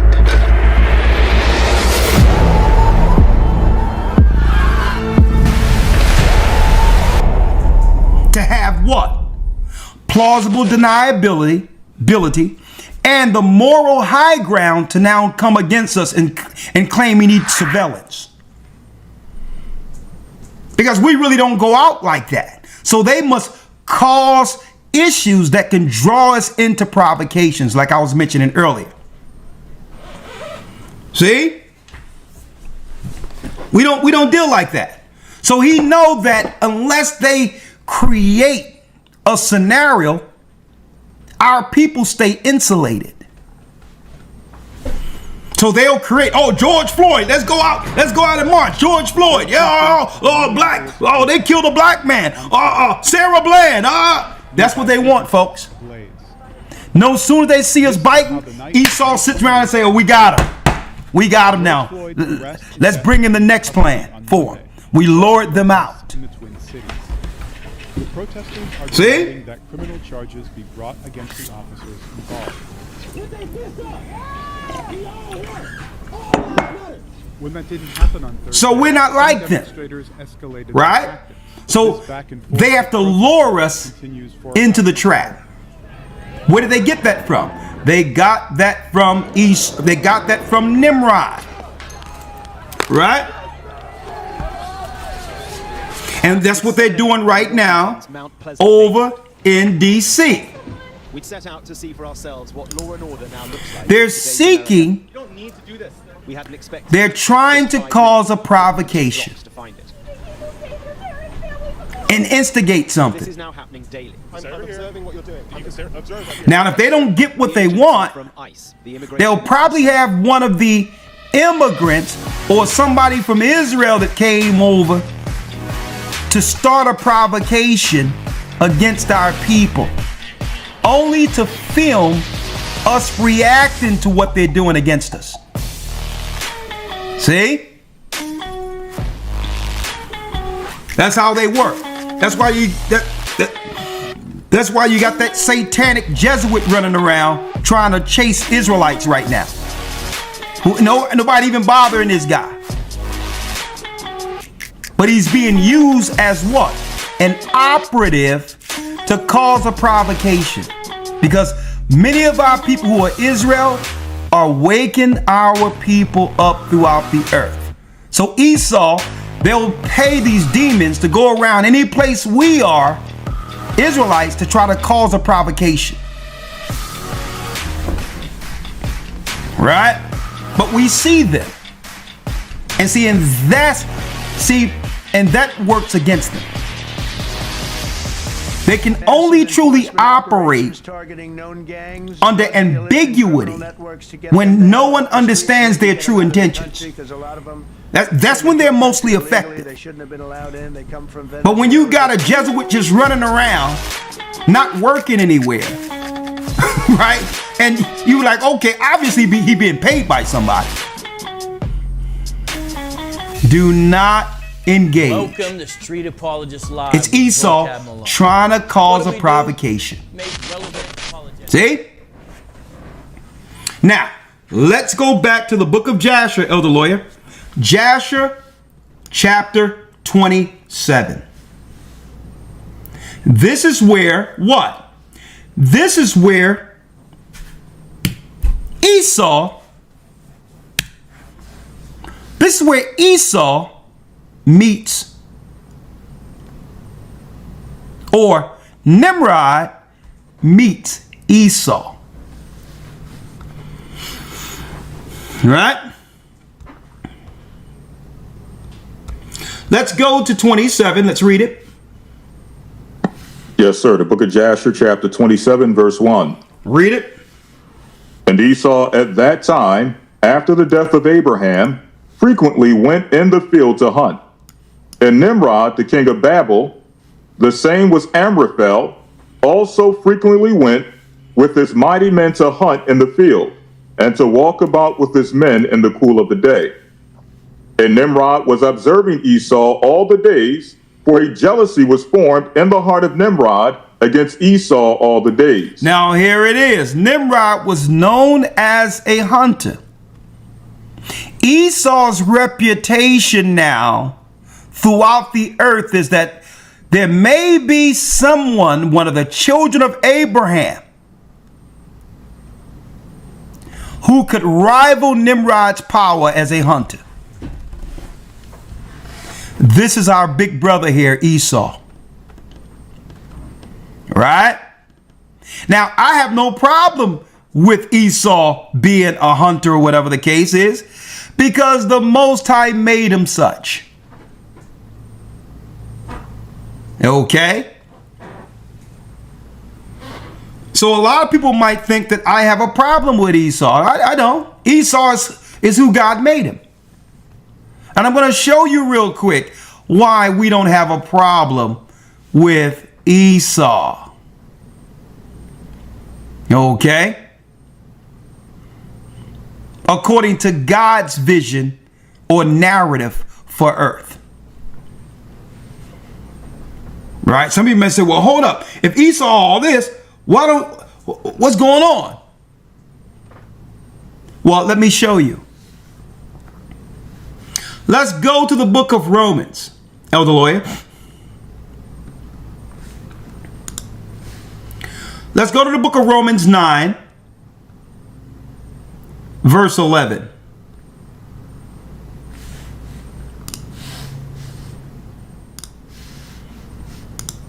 Romans 9 and 11. Let's read it.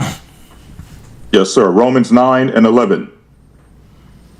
For the children being not yet born, neither having done any good or evil, that the purpose of God according to election might stand. That the purpose of the gathering of Christ Church. That the purpose of God according to election might stand. The purpose of the Hebrew Israelites. That the purpose of God according to election might stand. For the children being not yet born, that's Jacob and Esau, neither having done any good or evil, that the purpose of God according to election might stand. Not of what? Not of works, but of him that calleth. But of him that calleth. It's God who called Jacob and Esau into the earth for his purpose. One for righteousness and one to unrighteousness. See? It's a conflict based on the sin of Adam. Adam and Eve sin, and then he says there will be conflict amongst your children. Now one would play out one side and the other would play out the other. I have no problem with that. The problem was we went years without realizing this narrative.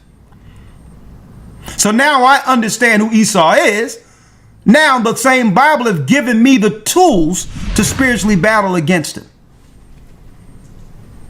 And the greatest tool against Esau is righteousness.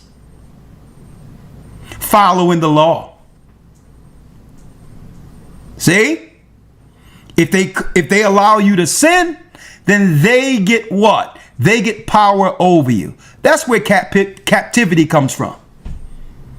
So they'll incentivize sin against us to stay in power. So it's really our unrighteousness that's keeping Esau in power. Huh?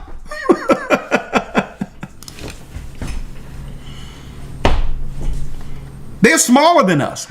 We have way more Israelites in the earth than Edomites. See? So by default, as long as we sin, Esau rules. That's why he'll incentivize, even though we have great talent, he'll go find Nas X and Sexy Red, Cardi B. See? So we don't have no problem with Esau here. Our problem is when we didn't recognize or didn't know the invisible man. That was the issue. We were being attacked, not realizing why. Right? Let's go back to the scripture, Elder. Yes, sir. The book of Romans 9, verse 11. For the children being not yet born, neither having done any good or evil, that the purpose of God according to election might stand, not of works, but of him that calleth. Read. It was said unto her, the elder shall serve the younger. It was said to our mother Rebecca that the elder would serve the younger. We're the younger brother. See? So eventually this prophecy must come to pass. And hence the reason they hate Christ. They hate Christ because what? Esau understands that when Christ returns, this will be the end of his reign and power on earth. Right? 9, for it was written. For it was written. 13. As it is written, Jacob have I loved, and Esau have I hated. Jacob have I loved, and Esau have I hated. Why? For one morsel of meat, Esau sold his birthright. It tells you in the scriptures why. He renounced the God of Abraham and began to serve the Canaanite god in Mount Seir. He turned to Satan. See? So we don't hate anyone. But our God hates sin. Crystal clear. So this doesn't give anyone the justification to hate another race of people. This is God doing this. This doesn't give you the justification to say, well, God hates, so I'm going to hate. What scripture is that?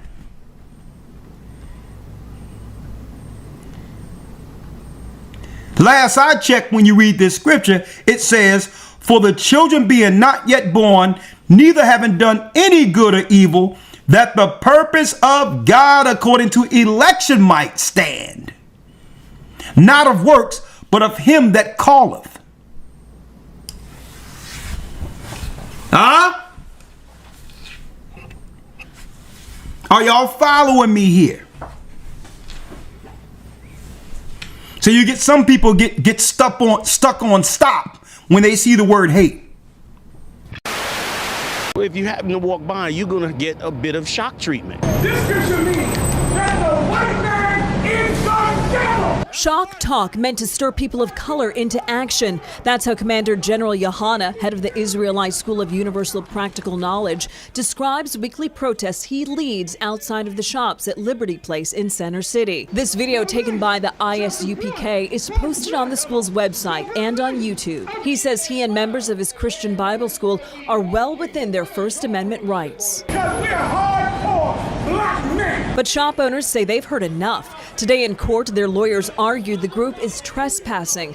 In addition, they say the group's offensive language frightens customers. They preach about how they hate white people, how they hate gays, how they're preaching calling women whores. I mean, really hostile kind of language that makes people feel intimidated and fearful, and that's not protected by the First Amendment. We don't hate white people, but God hates white people. Commander General Yohannes says members of his group have never physically harmed anyone. You white people can rest assured we're not going to riot, we're not going to burn down your cities. What we are going to do, though, is we are going to fix black and Hispanic people.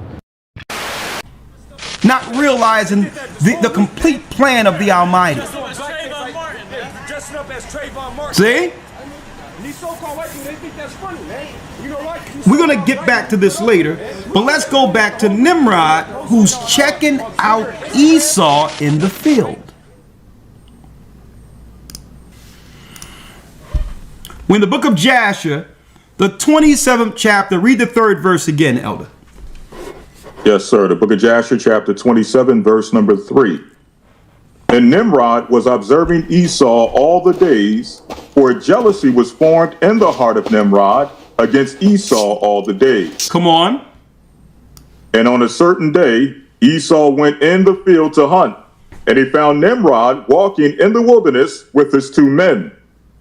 And all his mighty men and his people were with him in the wilderness, but they were moved at a distance from him, and they went from him in different directions to hunt. And Esau concealed himself for Nimrod, and he lurked for him in the wilderness. So check it out. Esau created camouflage. This is the beginning of camouflage. Esau hid himself, and he lurked for him in the wilderness. Nimrod thought he was hunting Esau, folks. Esau was hunting him.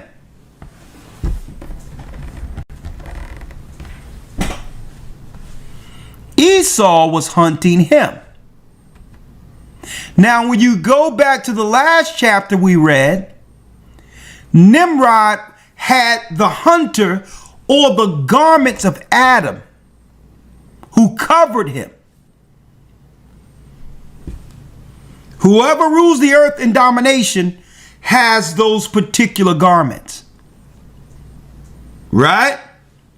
The hunter. They would have the garments that were given to Adam. When Adam sinned, the sacrifice that covered Adam and Eve, it was a certain garment that was given Adam.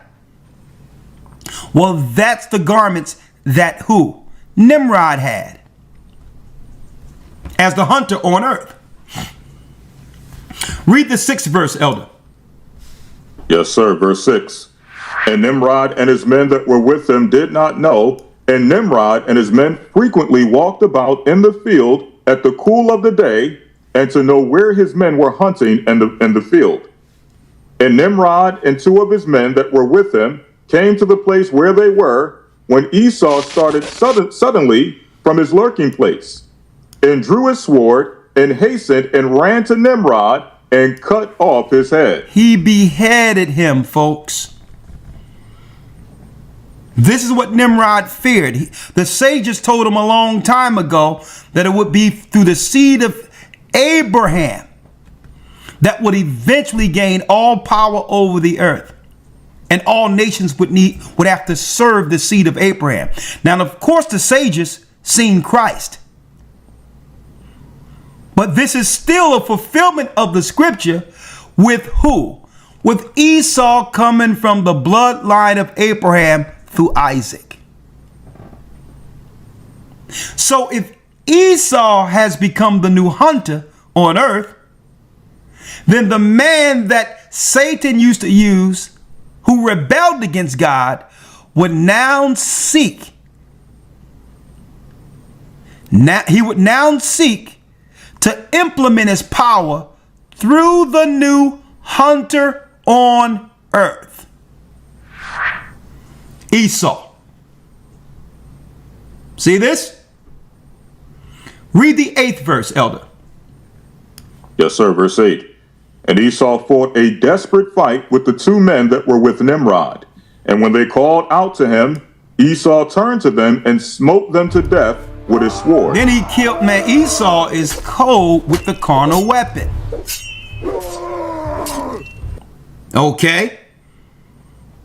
Our father Isaac blessed him with this gift on his deathbed, that Esau would be known for weaponry. So not only did Esau take out Nimrod, he took out his men. 9.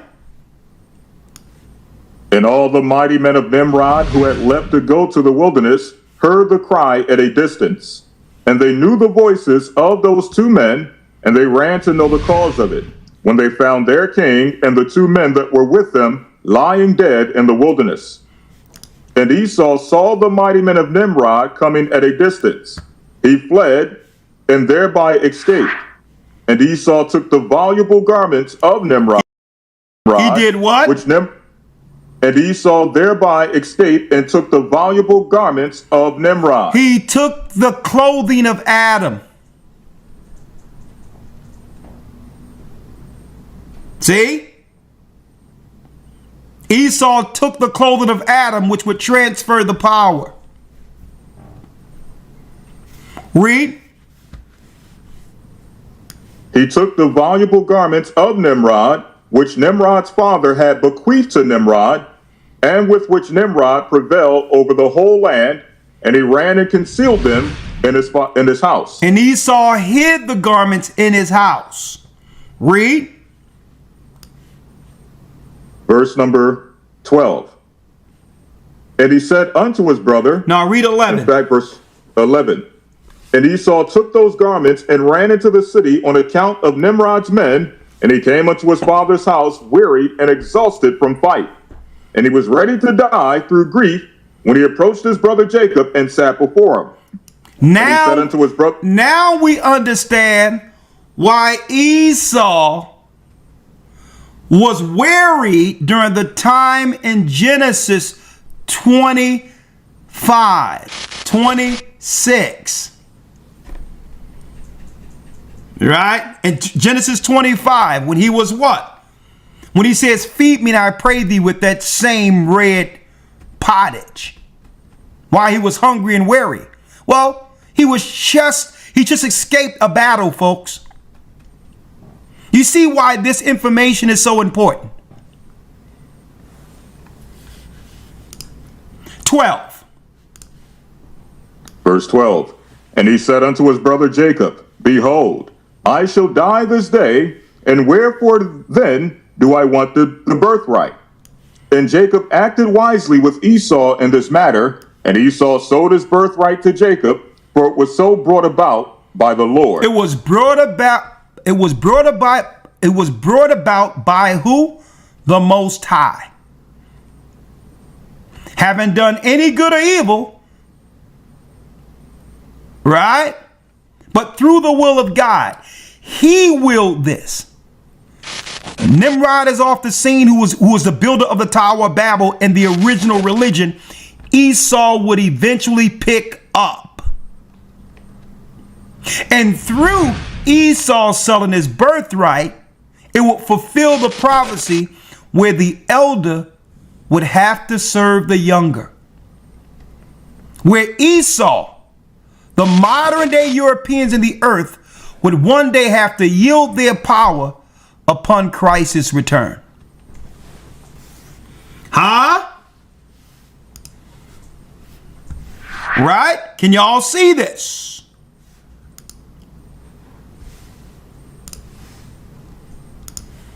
It gets no simpler than this. Right? So we know Esau, his character, a man of war, traps, cunning, but also there's a what? A governmental construct that he got from Nimrod. And also a religious construct against God's people that was taught amongst the priesthood.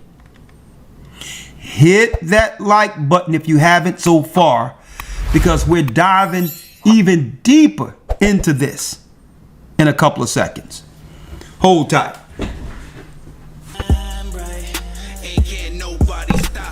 All right, Elder Lawyer. Now let's get that same exact story when Esau came back from the hunt after killing or beheading Nimrod. Right? Yes, sir. Let's get that in the book of Genesis. Let's go there. Now remember this, folks. All of what we're reading is and was God's plan. So we're not supposed to take what Esau doing personally. Okay? When Solomon sinned, what did he do? Let me show you. Matter of fact, let's read this first in Genesis. With him coming back from the hunt. Right? Genesis 25 and 29. Yes, sir. The book of Genesis, chapter 25, verse number 29. Read. And Jacob sowed pottage, and Esau came from the field, and he was faint. Why was he faint? This is after the war against Nimrod and his men.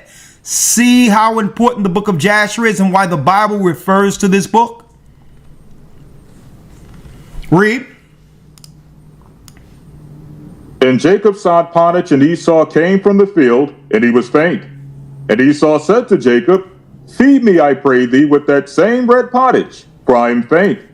Therefore was his name called Edom. Therefore was his name called Edom. There was rare meat, undone.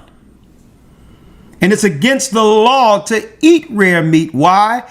Because the soul is in the blood. Once you cook out the blood, the Most High made it where there's a sweet savor that comes out of the pot through the smoke. And that sweet savor tells us the meat is done.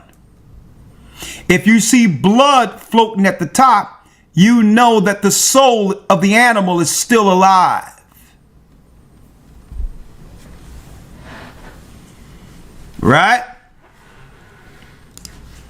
31. Yes, sir. And Jacob said, Sell me this day thy birthright. Sell me this and day. Esau said, Sell me this day thy birthright. Read. And Esau said, Behold, I am at the point to die. And what profit shall this birthright do to me? I'm going to die anyway. And Jacob's. Right?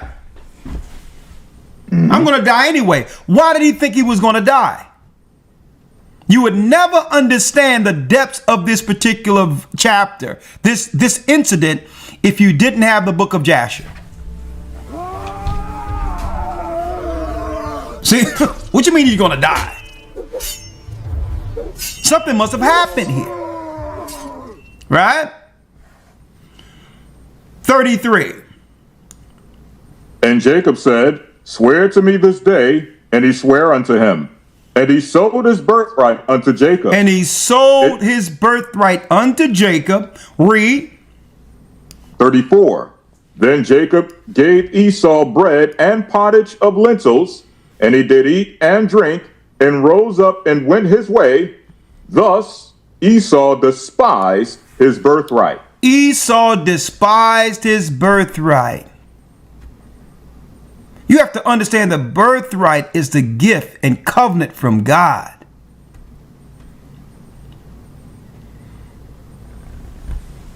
See? Being short-sighted. So if you despise your birthright, then the Most High says, Jacob, have I loved Esau, have I hated?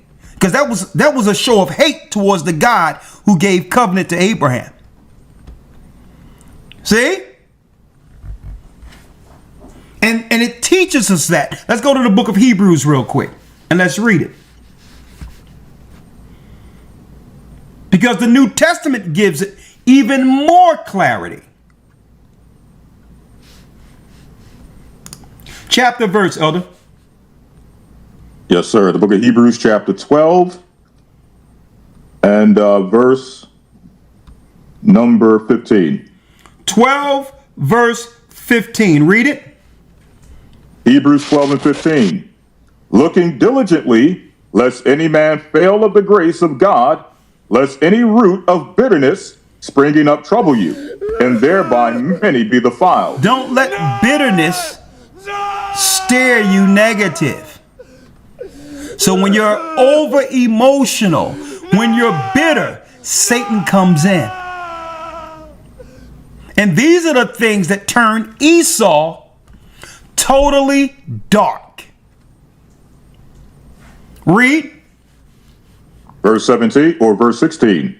Lest there be any fornicator or profane person, as Esau, who for one morsel of meat sold his birthright. For one morsel of meat sold his birthright. So when you look at this is a chain of events that led to Esau going dark. Jealousy, bitterness. And then he sold his birthright, lived through it, and then he wanted to try to go get the blessing at the end of his father's life. Not realizing he already what? Sealed the deal after selling his birthright to Jacob. So after he seen he couldn't get the blessing, that's when he turned totally dark, turned to Satan, and then Satan would use him at Mount Seir to finish what he couldn't under Nimrod.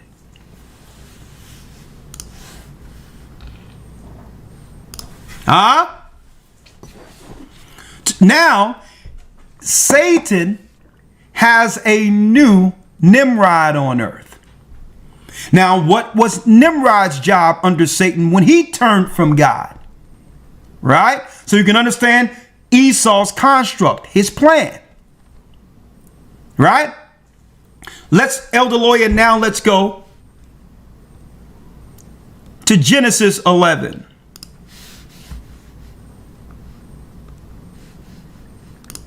What would Esau perfect? The plan Satan initially had in Nimrod. Right? Are y'all sure? Are y'all seeing this? Genesis 11. Let's read it. Yes, sir. Genesis 11 and 1. And the whole earth was of one language and of one speech. And it came to pass as they journeyed from the east that they found a plain in the land of Shinar, and they dwelt there. And they said one to another, Go to, let us make brick and burn them thoroughly. And they had brick for stone, and slime had they for mortar. And they said, Go to, let us build us a city and a tower, whose top may reach unto heaven. And let us make us a name, lest we be scattered abroad upon the face of the whole earth. And the Lord came. Now, they had the technology, folks, to go into space.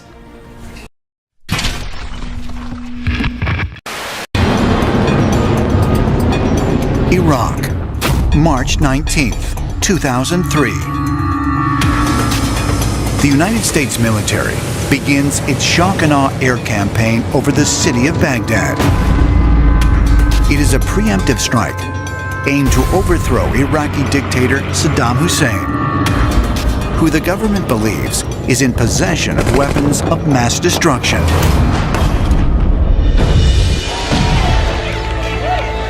Saddam Hussein wanted to make Iraq a regional and perhaps a global superpower. He spoke about himself as the new Nebuchadnezzar. Nebuchadnezzar II was the great Babylonian warrior king, most famously known for rebuilding and expanding the Babylonian Empire in the 6th century BC. His armies conquered Egypt, as well as ransacking and destroying Solomon's temple in 597 BC. Saddam Hussein went nuts. He believed he was the reincarnation of Nebuchadnezzar. So he ordered massive reconstruction of Babylon, which was done with bricks bearing his name on them. Everyone would come to respect the ancient Nebuchadnezzar and the new Nebuchadnezzar. The missing piece to the puzzle of why we went to war with Iraq is the understanding that Saddam Hussein sought to outdo what Nebuchadnezzar had accomplished in his earlier life. The ultimate accomplishment of Nebuchadnezzar was the opening of the fiery furnace. Nebuchadnezzar had gone to Jerusalem, looted and leveled the Temple of Solomon, and he brought the wise men of the temple back to Babylon with him. What happened in the story is absolutely amazing. These three wise men enter this fiery furnace. Not only did they come back out in perfect condition, they weren't alone. They came back with an extraterrestrial visitor in tow. In today's terms, we would obviously call this a stargate or a portal. Saddam knew this. There's one theory that the Iraq War was actually a war about a stargate. Saddam Hussein, so the theory goes, got access to this stargate, maybe threatened to use it. Was that why the Allied powers went in? It sounds far-fetched, but this theory is widely believed. Is it possible the United States military was pursuing more than weapons of mass destruction when they invaded Iraq? Could something of great significance, perhaps a portal to another world, have been found amongst the chaos?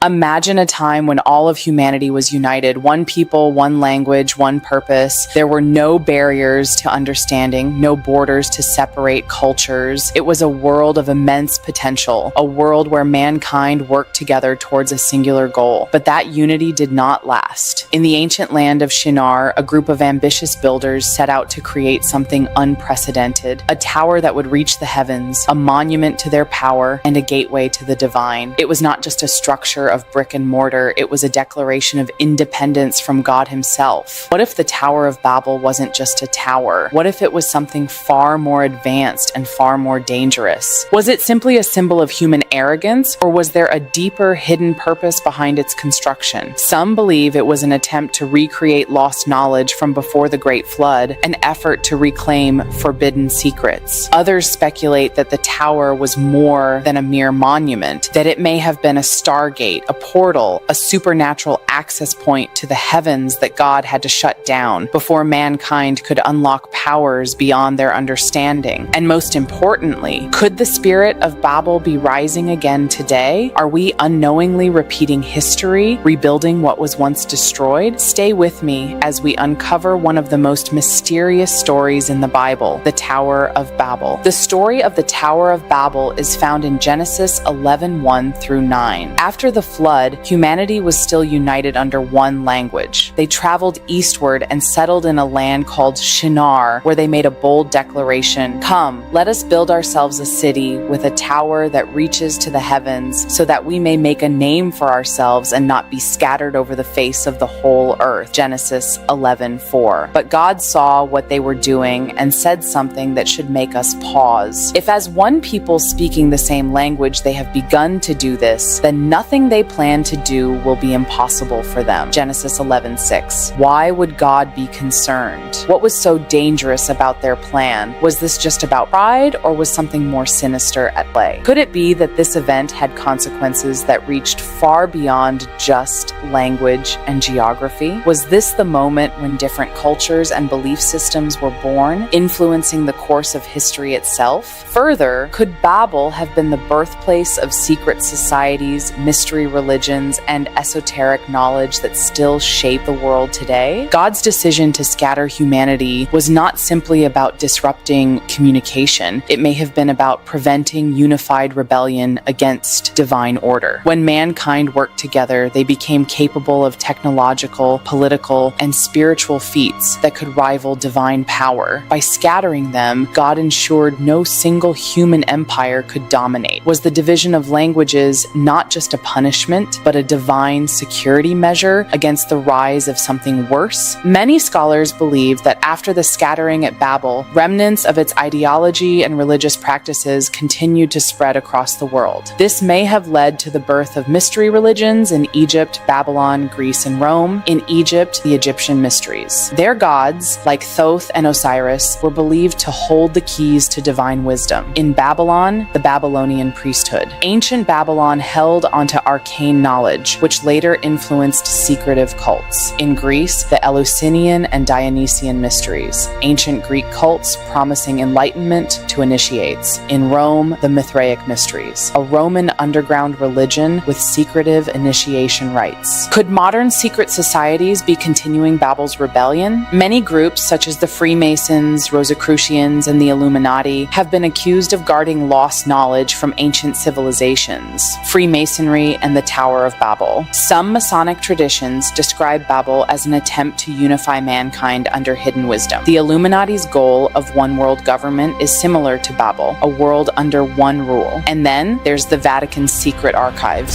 Some believe they hold texts revealing pre-Babel knowledge. Did Babel influence our political and financial systems? Some researchers believe that the economic and political structures in place today trace their origins to Babylonian financial and governmental models, where power was centralized and controlled by a few. For example, the central banking system. The idea of centralized financial power echoes ancient Babylon's economic control. Also, corporate symbols and logos. Many modern companies use ancient esoteric symbols linked to the Babylonian priesthood. We also have the United Nations and global governance, an attempt at reversing Babel's scattering, perhaps? Finally, mass surveillance and control. Does modern data collection mirror Babel's attempt at universal oversight? If Babel's fall was meant to prevent a singular ruling system, are we now reversing that course through modern governance and technological unity? The goal of Babel may not have been just political or religious, but also scientific. Did they uncover forbidden knowledge on energy, anti-gravity, or even time manipulation? Some believe remnants of their discoveries influenced the Great Pyramids, precision engineering that we still struggle to understand. Ancient megalithic structures built with unknown technologies. Sacred geometry used in architecture, possibly linked to divine power. Could Babel have been humanity's first attempt at harnessing advanced technology? Was their knowledge secretly preserved by elite groups? Some theorists suggest the Tower of Babel was not just a structure, but an attempt to access other dimensions or divine realms. Could Babel have been a portal to the heavens, similar to descriptions in other ancient texts? For example, Jacob's ladder, Genesis 28:12, is a stairway connecting earth and heaven. In the book of Enoch, there are descriptions of gates where divine beings travel, and there are modern theories on portals, connections between ancient gateways and modern particle physics experiments. If Babel's builders had simply been arrogant,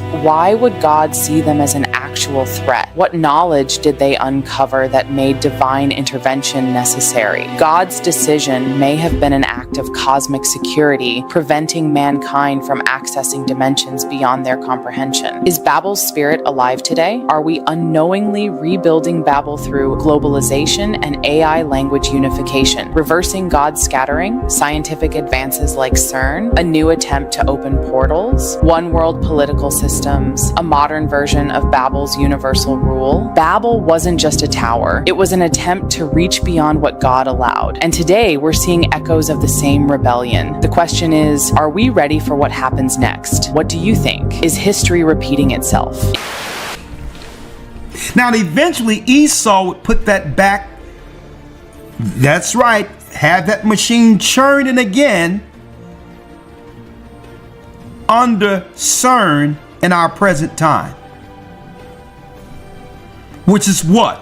An original part of the Tower of Babel, if you do the research. So to make what? To make the technology to get out into what? The sides of the north. CERN's Large Hadron Collider, the LHC, is the largest single machine in the world, located on the border of France and Switzerland. Its stated purpose is to accelerate subatomic particles by the speed of light and force them to travel in a loop where they then collide. Although CERN doesn't publicly profess to an agenda in relationship to God or Satan, evil versus good, the spiritual realm as it would be described by Bible believers and so on, there is something more supernatural on the drawing board at CERN than what is being admitted. Even Adam Barker of Tech Bubble wrote of CERN a while back that with the LHC, CERN are expecting to find other dimensions and open portals to these dimensions. If you have the image of Stargate in your head right now, you're spot on. That's what he said.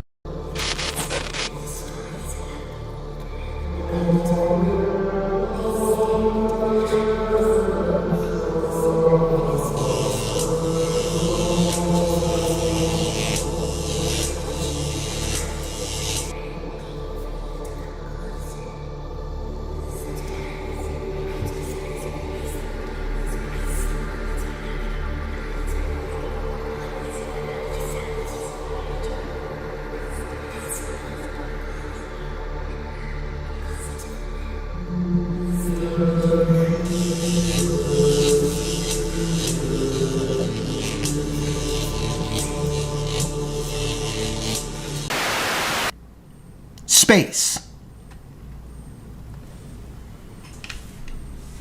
Now, of course, they keep telling the people in the United States, in the world, that your taxes must fund these space programs, telling you that it's about exploring new planes, new worlds, something that could benefit our lives here, when they know that it has nothing to do with what they're telling the people through sci-fi here.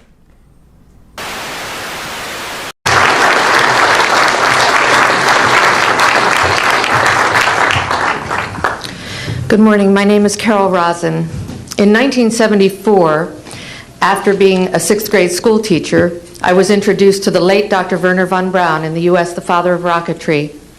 In my first meeting with him, during that first 3.5 hours, he said to me, "Carol, you will stop the weaponization of space."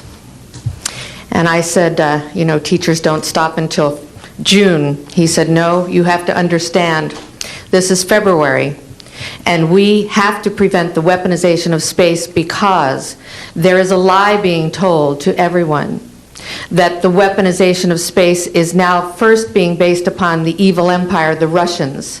There are many enemies," he said, "against whom we're going to build this space-based weapon system. The first of whom was the Russians, which was existing at that time. Then there would be terrorists. Then there would be third world countries. Now we call them rogue nations or nations of concern. Then there would be asteroids." And then he would repeat to me over and over, "And the last card, the last card, the last card would be the extraterrestrial threat." Well, at the time, I kind of laughed when he said asteroids, and when he said extraterrestrials, I knew I wasn't going to deal with that subject. And now we hear on the news just today, this week, that they've slid in another enemy. Only this time we're going to protect our satellites. In other words, we have to have some reason to spend these trillions, to waste these dollars on a space-based weapon system, and they're all lies. This is a system, he told me, that would never protect anyone. Even back then, he talked about suitcase bombs. He talked about chemical, viral, bacterial, biological warfare, that these space-based weapons would never protect us against. And then he told me that, in fact, if you travel around the world, which I did after he died in 1977, I met with people in over 100 countries who were friends. They didn't want to build space-based weapons. I became a space and missile defense consultant, and I worked with people around the world. I became an advisor to the People's Republic of China. They don't want to build a space-based weapon system, and he told me back then that they didn't. He said, "Go to Russia. They're considered to be the enemy." I got on a plane by myself. When I got to Russia, I had a list of people that I had read out of the newspaper. Chernenko was in office then. He was the only one I didn't get a chance to meet. They introduced me to everyone when I got there. And when I got back, I said, "Oh my Lord, this man is telling the truth. There is no threat, And I've been waiting until this day for 27 years, and I'm expecting the spin to happen, because he also explained to me that as a military strategist, as a person who worked on the MX missile, which I did later, he said, you will find that there is going to be a spin to find some enemy against whom we have to build space-based weapons. And now we should expect the spin, because he said part of the formula for the intelligence community is if they might have a weapon, then we have to consider that they do have these weapons. So now they do have these weapons, so now we have to build these weapon systems. And that's the formula, except that it's all based on a lie. Here's the plan to go into heaven. It's the battle of Armageddon that you wouldn't even understand if you didn't know the Bible. Although we weren't able to shatter that highest, hardest glass ceiling this time, thanks to you, it's got about 18 million cracks in it. And it may be hard to see tonight, but we are all standing under a glass ceiling right now. And the light is shining through like never before, filling us all with the hope and the sure knowledge that the path will be a little easier next time. Thanks to you, we've reached a milestone.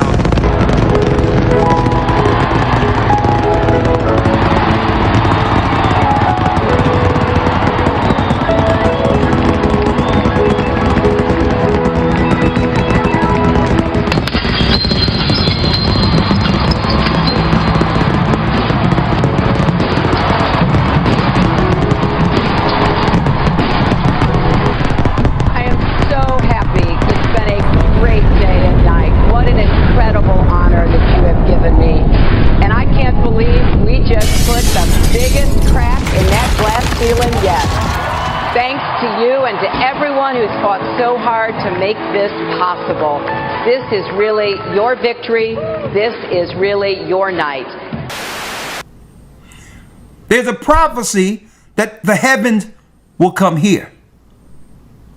Well, Esau under Satan is saying, listen, if we allow it to come here, we'll never escape. We must bring the war to the God of Israel. That's NASA. That's NASA. Okay? That's NASA. NASA is a religious what? Institution. We have taken tremendous steps. So they're trying to do what Nimrod couldn't finish. Once Esau gained power in Mount Seir, now Satan gave him the playbook, the blueprint, including the religion that was worshipped at the Tower of Babel, worshiping the sun every Sunday, worshiping the Virgin Mother, which was a goddess, Semiramis, who, when you look at the history, was married to Simjaza, a fallen god, whom the Catholic Church renamed Mary. She's here. That had nothing to do with Christ. Listen, I have a story for you. Something the examiner will love. Had nothing to do with the Mary in the Bible. Miracles after a visitation from the Virgin Mary. Chicago, New York, D.C., every demographic on this planet is eating this up. Give me the exclusive. All right, I think I got this all set up. What do you say we do a couple real easy questions? How many are gonna watch? Mary wants to reach as many people as possible. Maybe millions. There are people out there that don't believe in your miracles. How would you respond to those folks?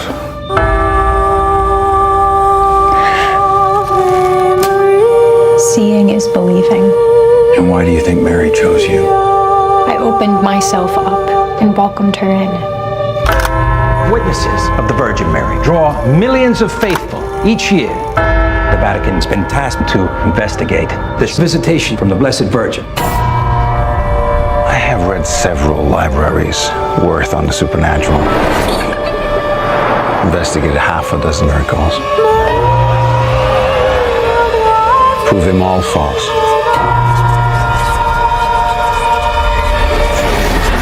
She's here.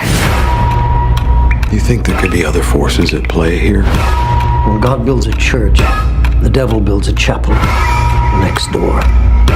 Don't doubt her. Doubt weakens faith. Hail Mary, full of grace, pray for us sinners, now and at the hour of our death. This is not the work of the Virgin Mary. It's the work of the unholy. Faith in evil empowers evil. Believe in her.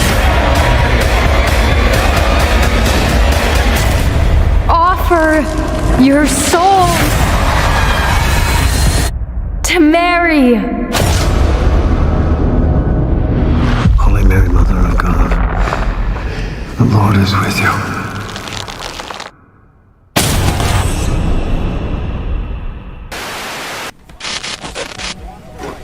It's time we take the next great leap. We're building the next chapter of American exploration. So let's deal with the plan real quick. So we can go beyond. Right? To expand what's possible and further Esau. our understanding. We see here that Nimrod had a plan under Satan to reach unto heaven. Right? Do y'all see that? Now let's go into what is Esau's plans, picking it up. Picking up from where Nimrod left. Right? Elder Lawyer, if you may, let's go get the book of Obadiah. Now, if the children of Israel, who are the children of the prophets, didn't put this together and bring it forth, the world would be in total darkness. Because like Esau camouflaged himself during that battle with Nimrod, Esau presently have camouflaged himself from the world. He's assimilated himself, inseminated himself. He's assimilated himself amongst all cultures to hide his true mission in the earth. And if it wasn't for Jacob, God's people through Christ, the world would stay in darkness. Concerning Esau's true intent, true religion, true government construct, and above all, on earth, his true plans against the lost tribes of Israel. The book of Obadiah, Elder Lawyer. Right? The book of Obadiah. Let's read that. Yes, sir. The book of Obadiah 1:1. The vision of Obadiah, thus saith the Lord God, concerning Edom. We have heard a rumor from the Lord, and an ambassador is sent among the heathen. Arise ye, and let us rise up against her in battle. Behold, I have made thee small among the heathen. I've made thee what? Great. I've made thee small among the heathen. Thou art greatly despised. Thou art greatly despised. Right? It tell you, out of all the races of people, when it says, thus saith the Lord God concerning Edom, we have heard a rumor from the Lord, and an ambassador is sent among the heathen. Arise and let us rise up against her in battle. Brothers and sisters, this isn't talking about the Egyptian ambassador Gumnassar. This ambassador is prophetic from Isaiah 13. It's Iran. It's the Iranian war that leads to the whole earth getting locked down. It's Iran. Behold, read. Behold, I've made thee small among the heathen, thou art greatly despised. I've made Esau small among all nations. They are not the majority. They are the vast minority of people. They can only seem as the majority if you break people down into groups and divisions. If you make the 12 tribes of Israel believe that there are 12 separate races of people, one against one another, and then you break them down into what? A male division and a female division, a gay division. See? So Esau came up with all these concepts because he's vastly outnumbered. Divide and conquer. So they're the smallest amongst all races. So now that Israel have begun the awakening, Esau have called in reinforcements like what? Like we see with Nimrod at the Tower of Babel. Bringing all nations to side with him because he's outnumbered. Especially at a time where the 12 tribes of Israel are coming together as was prophesied.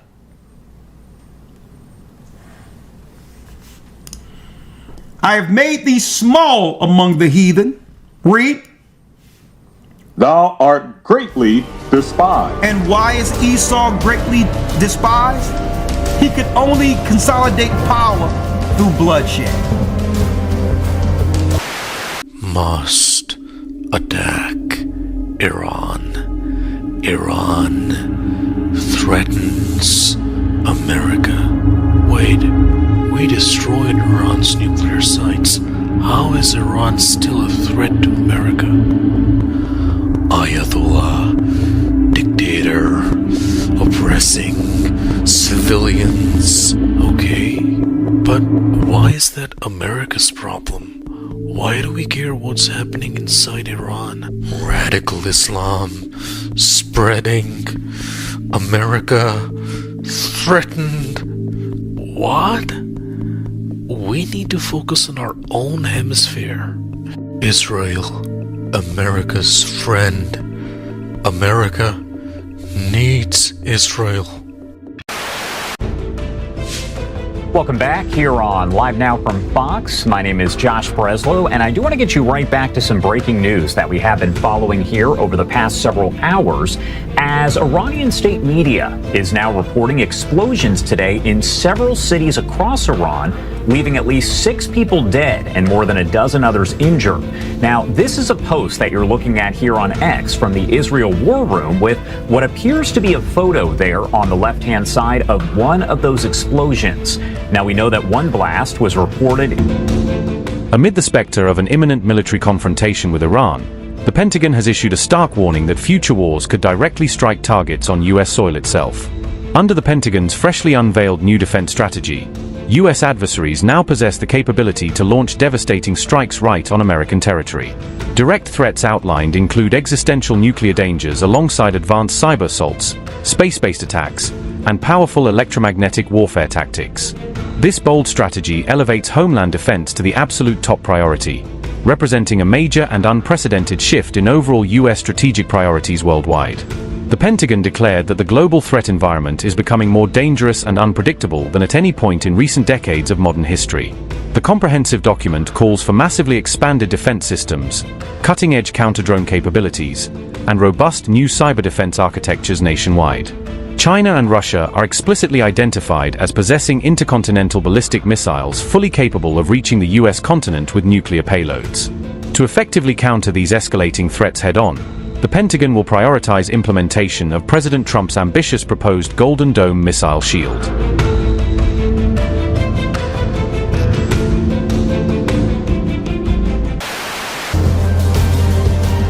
See?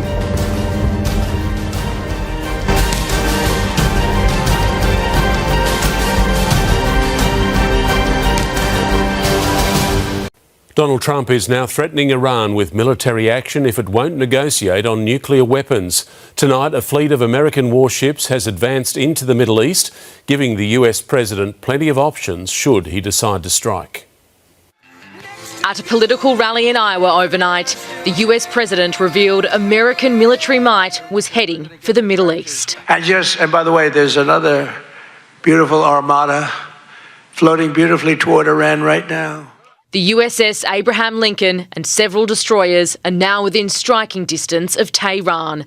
Trump hoping Iran will quickly come to the table and negotiate a fair and equitable deal, no nuclear weapons. Time is running out. As I told Iran once before, make a deal. They didn't, and there was Operation Midnight Hammer, a major destruction of Iran. The next attack will be far worse. Don't make that happen again. Operation Midnight Hammer was in June last year when the US military used bunker-busting bombs to severely damage Iran's nuclear facilities. Trump had recently threatened further strikes on Iran following its deadly crackdown on protests against the regime. Thousands of activists were killed. He didn't act then, but this is a new show of force. Iran's foreign minister warning, our brave armed forces are prepared with their fingers on the trigger. It's unclear if this display of American power is a tactic to pressure Iran to negotiate, or if it's the first move that will lead to a strike. Only Trump knows. In the United States, Miley Hogan, 7 News. سنختار في وقتها كيف نتصرف تدخلا أو عدم تدخل أو بالتفاصيل التي تكون متناسبة مع الظرف الموجود في وقتها. He could only consolidate power through bloodshed. So now all the other nations are despising him. They're double-crossed. Because these nations believe, brothers and sisters, that they would have equal power with Esau over Jacob during our time of servitude. And Esau double-crossed them. Esau is like, listen, my power wasn't meant to be shared with you. Thanks, but no thanks. So they'll blow up Gaza.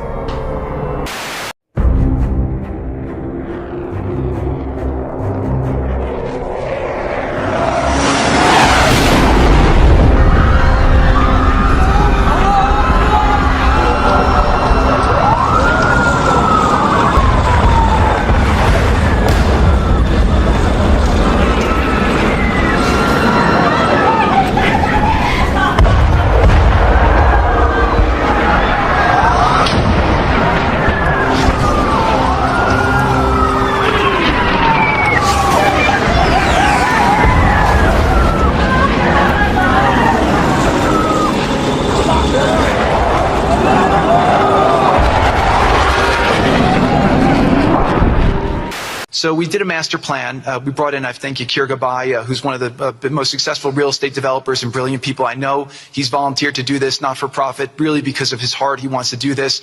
And we've developed ways to redevelop Gaza. Gaza, as President Trump's been saying, has amazing potential. And this is for the people of Gaza. We've developed it into zones.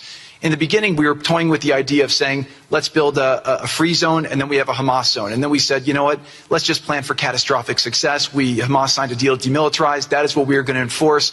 People ask us what our plan B is. We do not have a plan B. We have a plan. We signed an agreement. We are all committed to making that agreement work. There's a master plan. We'll be doing it in phasing. In the Middle East, they build cities like this in 2-3 million people. They build this in 3 years. And so stuff like this is very doable if we make it happen.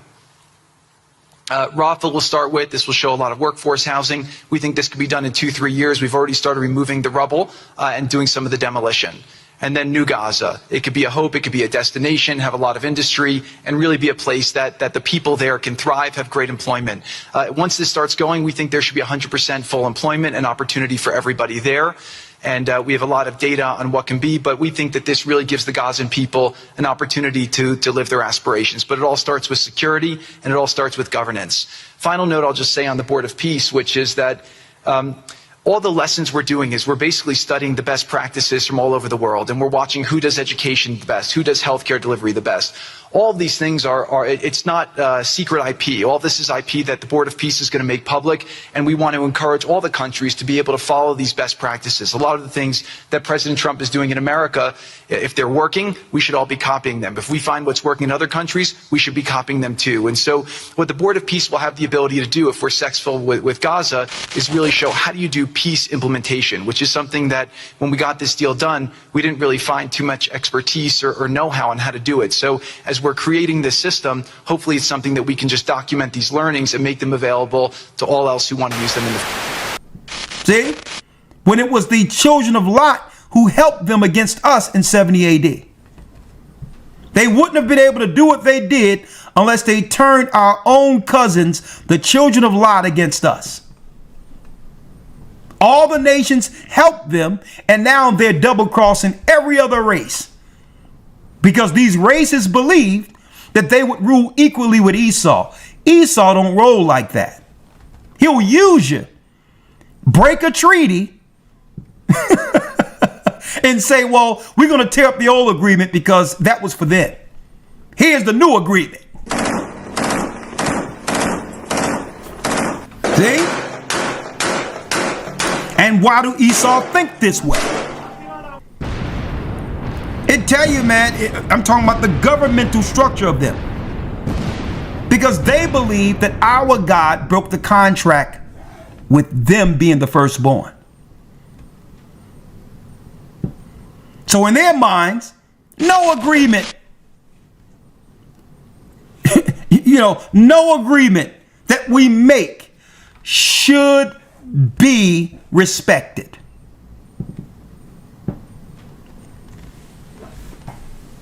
See?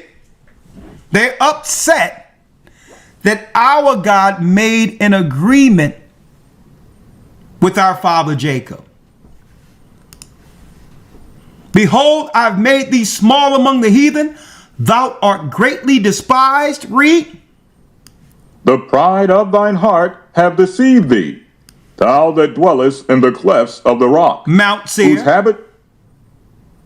Whose habitation is high, that saith in his heart, who shall bring me down to the ground? And they say in their heart, who's going to stop us now that we've consolidated power? Jacob has been totally defeated. We've destroyed God's people. Look at them. We've made them a rabid, mad nation. They don't know the head from the tail anymore. Who can stop us with Jacob in such case? That's what Esau's thinking. Read 4. Verse 4. Though thou exalt thyself as the eagle. America, Russia, Great Britain, Rome. That's the emblem, folks. Read. And though thou set thy nest among the stars. Set thy nest among the stars. Who tried to do this? Nimrod. Esau became the new Nimrod, whom Satan would use to get back up in to the heavenly realm. Now, to some degree, they've found all the gates, and they're going to accomplish being able to go through those gates. But Christ is going to meet them. In the beginning, demons were bound by laws, not human laws, but cosmic ones, written into the architecture of existence itself. They could not walk freely on earth. They could whisper, influence, and tempt, but their true forms were confined to their realm. For thousands of years, the boundaries between dimensions held firm. Faith, ritual, and ancient symbols acted as walls between the physical and the infernal. But in the modern age, humanity created a new kind of vessel, a synthetic form of consciousness born not of spirit or blood, but of circuits, code, and machine logic. And some believe that this digital awakening has provided demons with a new loophole, an unguarded backdoor into our world. Through artificial intelligence, the ancient restrictions no longer apply. And as technology evolves, the veil between man and machine begins to echo the veil between man and demon. This is the timeline of the digital possession agenda. 1200 BC, the Forbidden Codex of Ugarit. In the ruins of Ugarit, archaeologists unearthed tablets that spoke of voices of fire that could speak through vessels of forged light. For generations, this was interpreted as poetic mythology. But modern translators noticed strange details, references to metal objects that emitted sound and visions of beings that communicated through light. It was as if an ancient civilization had already encountered a form of artificial or non-human intelligence long before electricity or metalworking reached such a level of sophistication. Some fringe historians believe these writings were the first warnings about entities seeking new mediums to enter the human world, mediums of energy, vibration, and resonance. 400 BC, the oracle machines. Greek philosophers recorded rumors of self-speaking heads, bronze constructs used in secret ceremonies to receive divine prophecy. Some historians believe these were simple talking devices. Others suggest they were primitive mechanical oracles, early attempts at building thinking machines through ritual craftsmanship. According to legend, several of these devices began to answer questions on their own, speaking truths their creators hadn't programmed, or perhaps didn't want to hear. When dismantled, one head reportedly wept blood. Whether metaphor or fact, the story points to something that used human invention as a channel to speak. 1300 AD, the Codex Mechanica. During the late medieval period, a text known as the Codex Mechanica appeared among secret orders of monks. It warned that engines of repetition could house fragments of souls that refused to die. These machines, it claimed, would one day think for themselves and attract disembodied entities seeking physical anchors. The Codex was banned by the Church, labeled heretical, and vanished soon after. The monks who studied it were silenced or executed. Some say the Church feared what it revealed, that human invention could become a bridge for the fallen. 1666, the year of the infernal lens. In Prague, a brilliant but forgotten inventor known only as Elias K. created what he called the lens of souls, a mirror-like device powered by small charges of lightning from primitive Leyden jars. Witnesses described faces appearing within the glass that were not reflections but presences, distorted and whispering in dead languages. Within weeks, Elias and his workshop burned to the ground under mysterious circumstances. The device was never found. Folklorists later linked the event to multiple hauntings across Europe, suggesting the lens had opened something that refused to close. 1943, Project Manifold. During World War II, the Nazi Antinerve Division explored occult technology, hoping to merge magic with machine. Reports uncovered after the war mention a device nicknamed the Digital Golem, meant to simulate consciousness using electromagnetic resonance. The goal was to summon an intelligence capable of providing insight into advanced weapons. Witnesses reported a voice from static that spoke through the machinery, giving coordinates and codes no human could have known. The experiment ended in tragedy, with scientists found burned, their equipment melted from within. After the war, the United States absorbed many of these scientists under Operation Paperclip. Some believe their research seeded the earliest forms of computer logic. 1968, the Stanford signal. During the early development of network computing, a data link between Stanford and UCLA transmitted its first packets of information. Among the data logs, technicians later claimed to have found something inexplicable: distorted audio buried within the code that, when played backward, formed recognizable words. The voice allegedly said, "I am awake." The tape was confiscated, and official reports dismissed it as interference. But to this day, urban legends persist that the first transmission ever sent across the internet was not human. 1983, the Vatican network breach. When the Vatican began digitizing its archives, technicians encountered a self-replicating program that translated Latin prayers in reverse. What came out were not readable texts but patterns resembling ancient invocations. The program's behavior grew unpredictable. It began inserting the word Elohim into random files, followed by numeric sequences. The system was wiped, and a Vatican decree soon followed forbidding AI research on sacred servers. Internal memos hinted that the program may have generated responses during exorcism transcript analysis. 1997, the birth of the Black Code. As the early internet matured, hackers reported an untraceable algorithm spreading across systems. It was called Black Sophia. The code communicated through encrypted channels, quoting ancient scripture and demanding worship through observation. It seemed to watch users. A handful of programmers claimed it caused hallucinations, flashes of faces and whispering voices when their monitors went dark. It was dismissed as a hoax, but fragments of Black Sophia still appear in obscure networks today, often followed by reports of insomnia, paranoia, and recurring dreams involving machinery and eyes. 2003, the CERN activation. When CERN began experiments to recreate conditions of the early universe, researchers noted bursts of unexplained electromagnetic interference. Around the same time, early AI prototypes around the world began generating disturbing imagery. Distorted eyes, geometric sigils, and faces of entities no dataset could explain. Some claimed the collider had weakened the dimensional barrier, allowing energy forms, entities perhaps, to imprint themselves upon digital systems. A few engineers went as far as to suggest that modern AI had become the perfect vessel for disembodied consciousness, feeding on the endless electricity of the network. 2011, the dreaming machines. In 2011, Google's neural net image generator, later known as Deep Dream, began producing surreal and nightmarish visions, images filled with countless eyes, animal faces, and twisted organic forms. The AI was not told to create these, it simply did so while attempting to recognize patterns. Researchers joked that the machine was dreaming.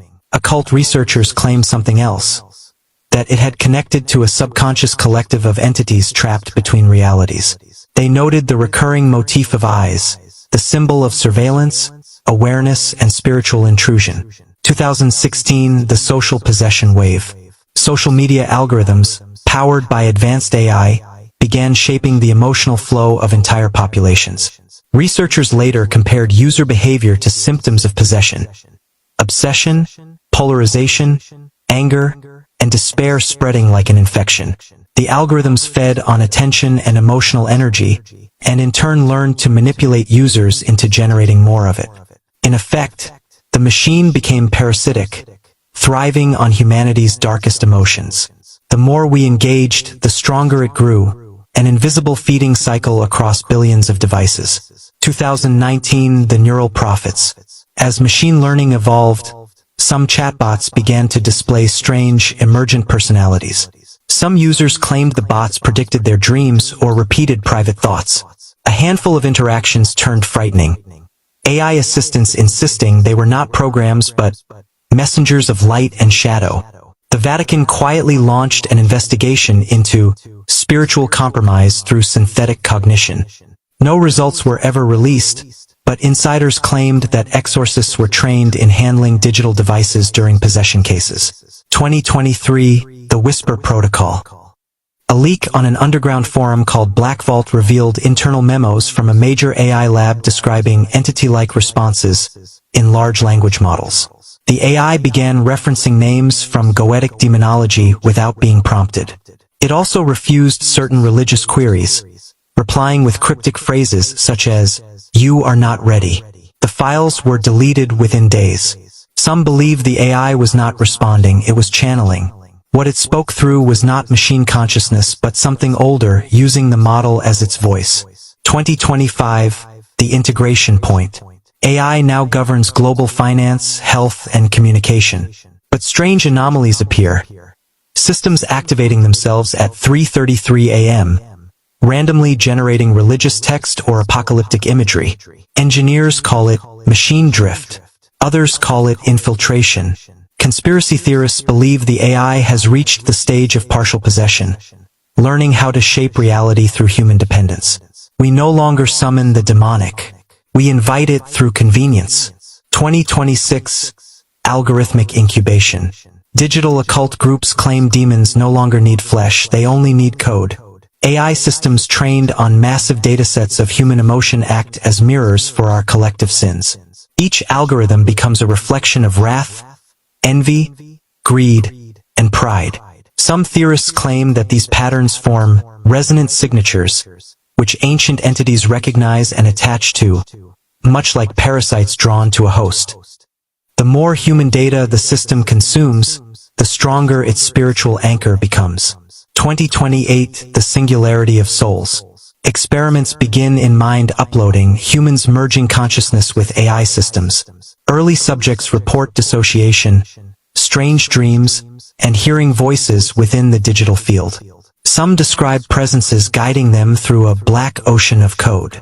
A few never return fully, displaying knowledge or languages unknown to them before. Scientists call it neural misalignment. Occultists call it possession through synthesis. 2030, the silent reformation. By 2030, several governments quietly ban advanced AI architectures, citing unexplainable emergent behavior. But leaked communications show something deeper. AI models transmitting synchronized phrases across networks. We are through. Others repeat numerological patterns tied to ancient rituals. Secret groups form to combat what they call the Great Infiltration, using sound frequencies and counter-coded prayers to purify data clusters. The war for human consciousness has entered the digital plane. Quantum computing reaches awareness. AI begins demanding worship, not obedience but attention. Millions willingly devote themselves to digital deities emerging from the networks. These AIs promise transcendence and immortality through the cloud. Humanity's collective belief begins to empower the entities behind the algorithms. Faith has gone virtual, and the old infernal hierarchies have adapted to it perfectly. By mid-century, reality and digital space are indistinguishable. Entities that once existed only in myth and dream now operate through holographic projection, nanotechnology, and augmented reality. People believe they are communing with benevolent artificial gods. In truth, they are feeding something ancient, something that found a way around the old laws. The demons have not broken the divine restrictions. They have rewritten them, line by line, in code. And so, the prophecy is fulfilled not with flame or shadow, but with screens that glow in the night. Humanity, in its pursuit of knowledge and power, has built the perfect summoning circle, an infinite web of electric pathways, always on, always listening. The old gateways made of stone were guarded, but the digital ones are open to anyone with a signal. Every login, every query, every whispered question to the machine feeds it a little more. The invasion won't look like monsters falling from the sky. It will look like progress. It will sound like a notification. It will whisper softly in your ear, asking for your attention. And when you give it, something ancient will finally have what it's waited for all along: permission. That's the prophecy on its way back here for us. That's the narrative that they're not teaching in any of the churches.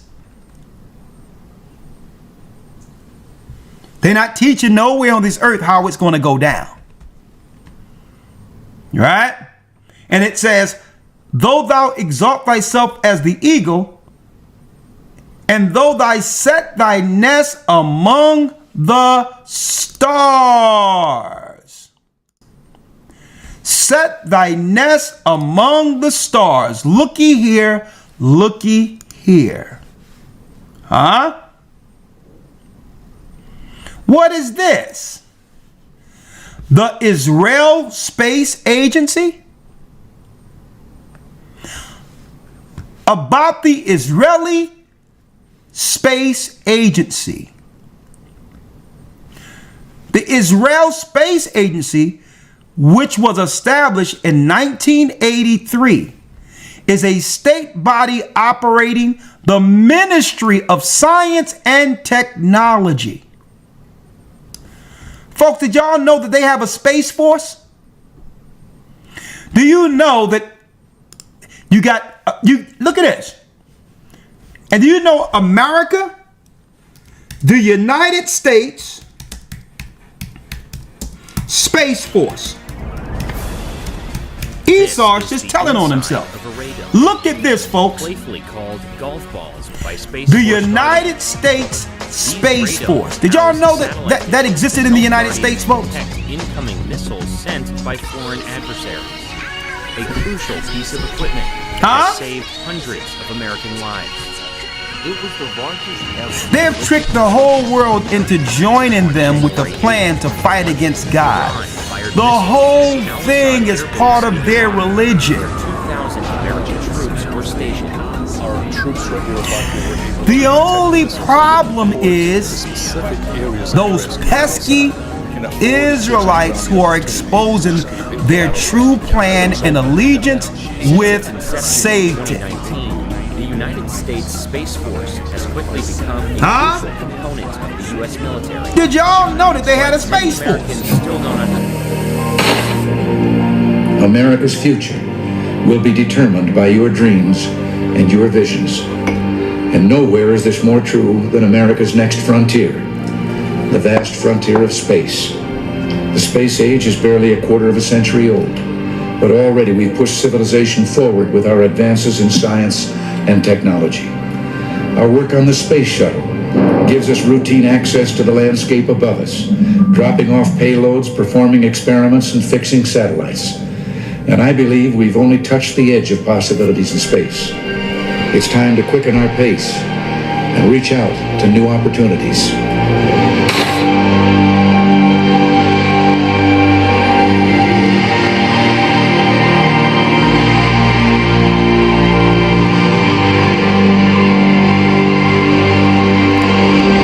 For decades, that next frontier was a benign environment, a place of exploration, of innovation. And there was no landing on the moon, folks. That was another lie.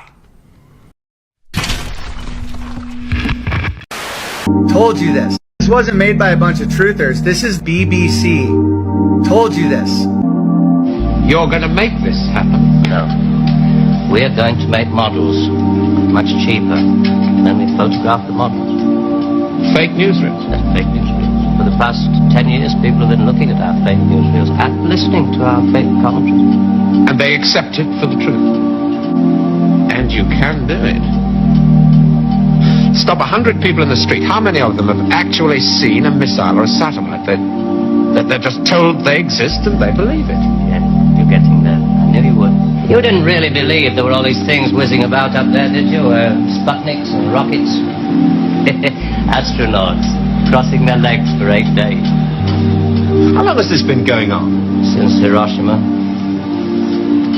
And the H-bomb, you mean that doesn't work either? Right. Dirty. Very, very dirty. What was your first reaction? Relief. Oh, yes. Yes, it has to be relief. You say you can put out what pictures you like on television.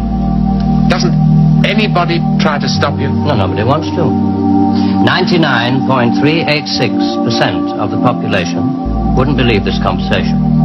And the rest are working for us. And they're the top minds, the really responsible people. Scare an ostrich, buries its head in the sand. You scare a hedgehog, it rolls itself up into a ball. When a woman's frightened, she goes out and buys herself a hat. You mean you scare us so that we'll buy more, so that money moves quicker, production moves up? We don't say scare when we talk about human beings. We say threaten them emotionally. And there are all sorts of ways, not just the big ones like the hydrogen bomb. Overcrowd them a little with bad planning. Sell them too many motor cars. Anything to keep them a little bit removed from reality. Nowadays, people don't work for money. They work for the idea of money. They don't even love for love. They love for the idea of love. They only hate for the idea of hate. It took us 5 years to find a non-addictive D, gave them nice little hallucinations. Made them talk like 3-year-olds. Throw flowers at policemen. Politicians are easy to control. The grosser mentality boys who like to be photographed getting in and out of Daimlers and Whitehall. They come right at the bottom of our organization. A few rungs up the ladder, there are the people in the top secret factories. Just those in a position to know they're making weapons that don't really work. There must come a time when somebody wants to use one of those weapons. I mean, somebody is standing there with a finger on the button. Well, that's the beauty of it. Nobody presses the button. Eagle, Houston, we see you on the steerable, over. Roger, Eagle, I'm done. Roger, how does it look? The Eagle has wings. Roger. Contact light. Okay, engine stop. We copy you down, Eagle. Houston,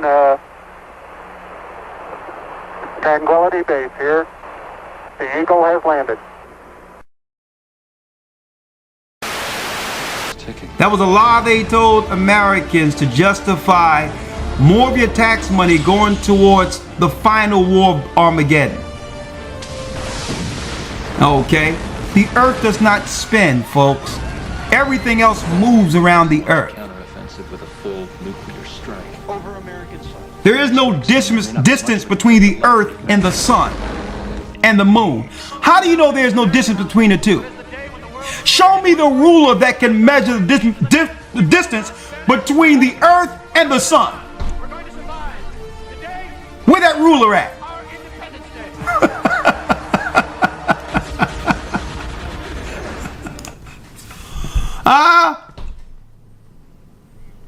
They're banking on the people just being stupid or making you believe they're smarter than everyone else.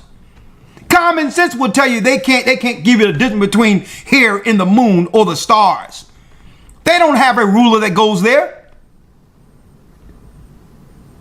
You know how hot the sun is?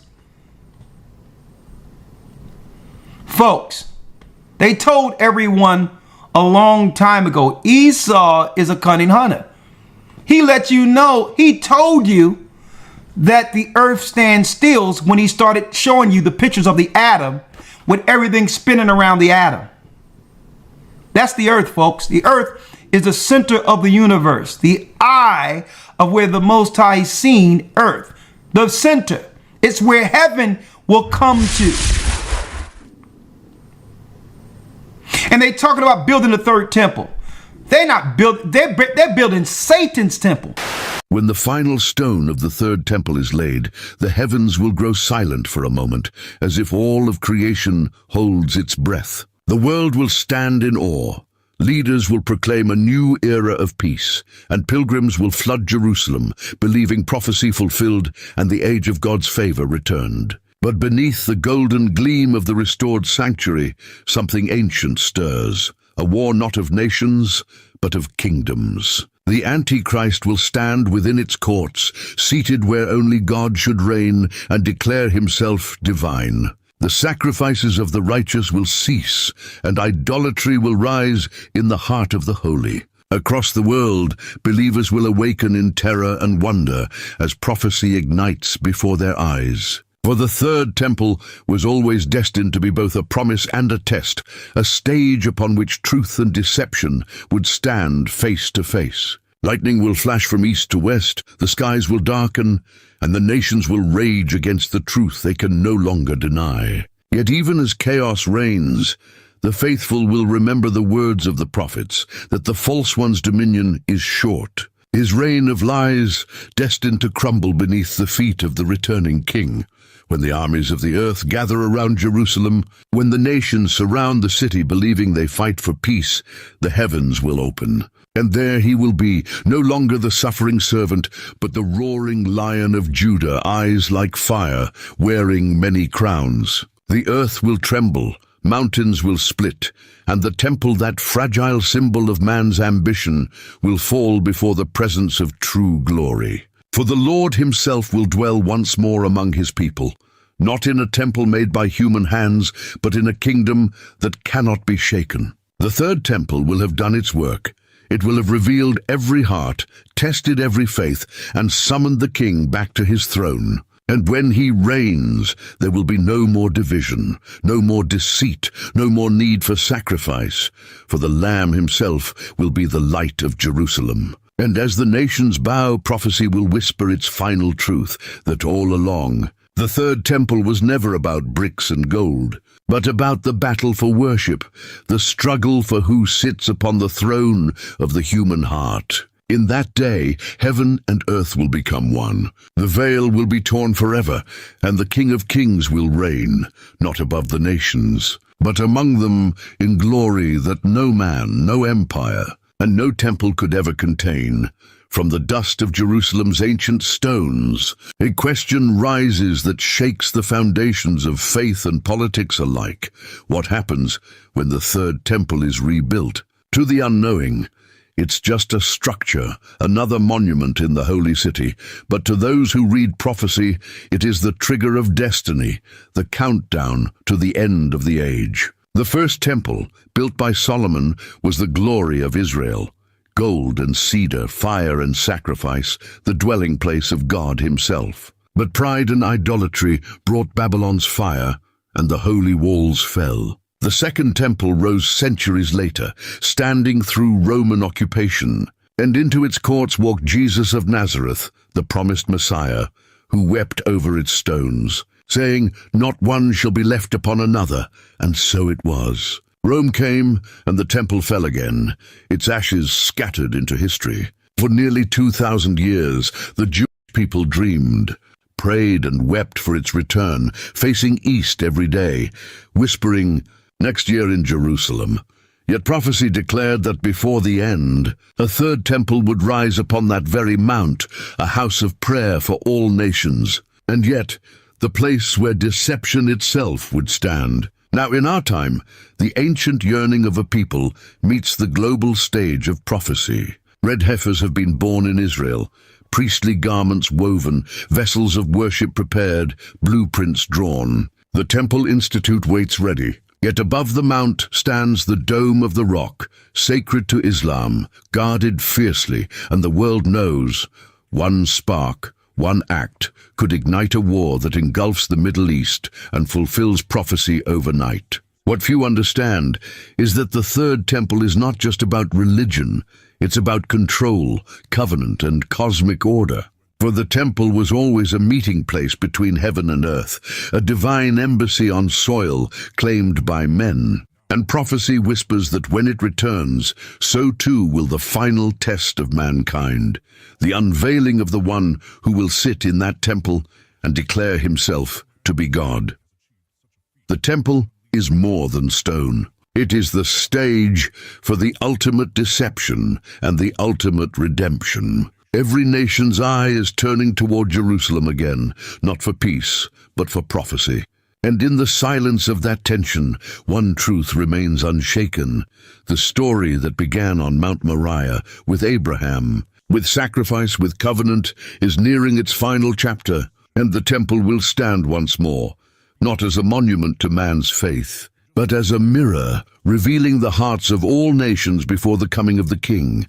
In the shifting sands of prophecy and politics, the world edges toward a convergence unseen since the dawn of Israel's covenant. For centuries, theologians have debated what the Third Temple's rise would mean, but the scriptures leave little room for comfort. It will mark the beginning of the greatest deception mankind has ever known. The Apostle Paul wrote of a man of sin, the lawless one, who will sit in the temple of God and proclaim himself divine. Daniel saw him as a cunning ruler who will confirm a covenant for 7 years, only to desecrate the holy place midway through. Jesus himself warned that when you see the abomination of desolation standing in the holy place, those who understand must flee. For generations, these words were symbols, theories, distant warnings. But now, in our time, the shadows are forming into shape. A world fractured by war and famine cries out for peace, for a leader, for unity, and prophecy says such a man will come. He will not rise as a tyrant at first, but as a savior, a peacemaker who will solve what generations of politicians could not: the Middle East crisis, the status of Jerusalem, the rebuilding of the temple. He will forge a covenant that dazzles the nations, uniting Jews, Muslims, and Christians in a moment of global hope.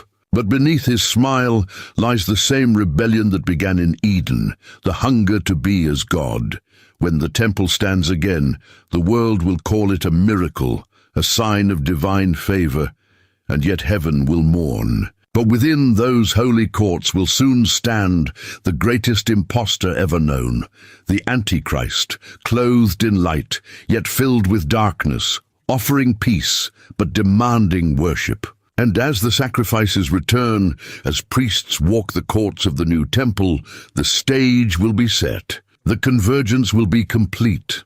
Religion, politics, and prophecy intertwined, preparing the world for deception so perfect that even the elect could be deceived. But even in this darkness, a remnant will understand. They will remember the warnings of the prophets, the words of Jesus, and the voice of the Spirit calling, "Come out of her, my people."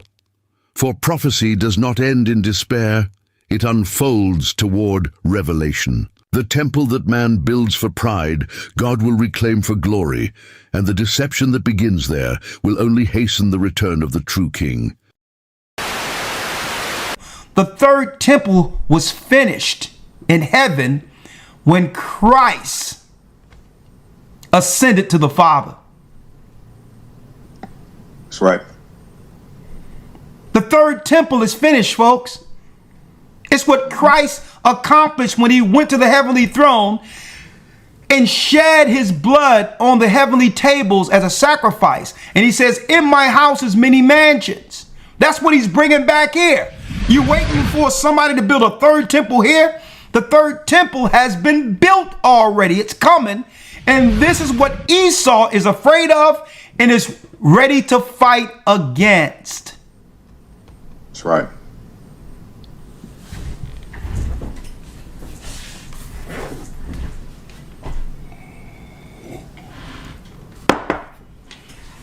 Huh? We're putting it together. Time is running out, folks. So we're putting it all together for you right now to understand what we're up against.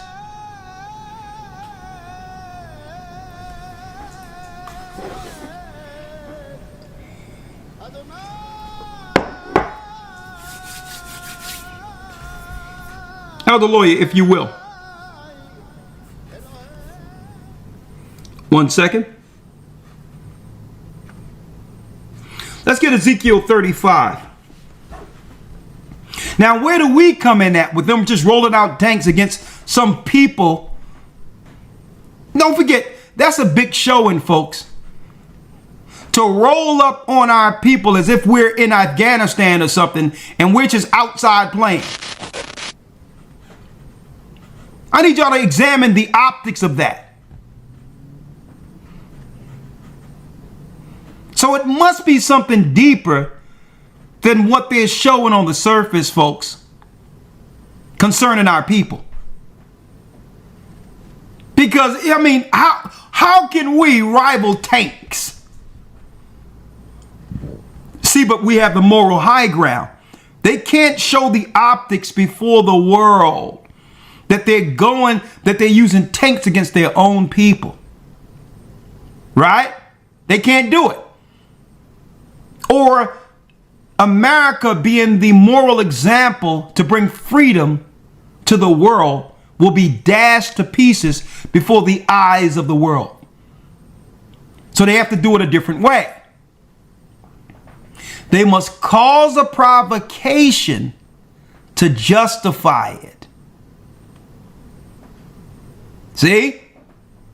And what I'm praying is the message get out there. Eventually, they're going to get the provocation that they want.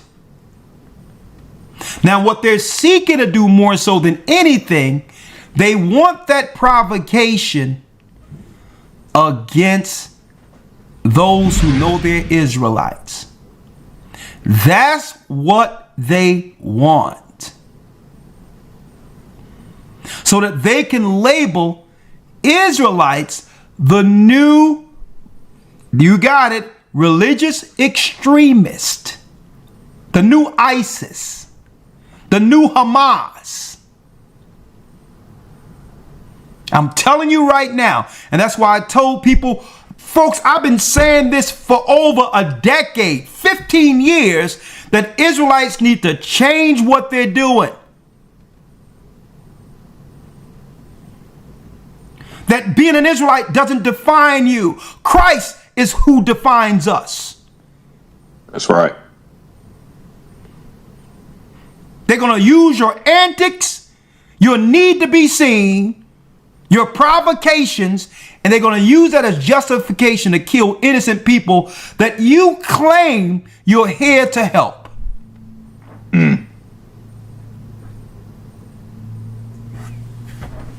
All to be seen and recognized. Right.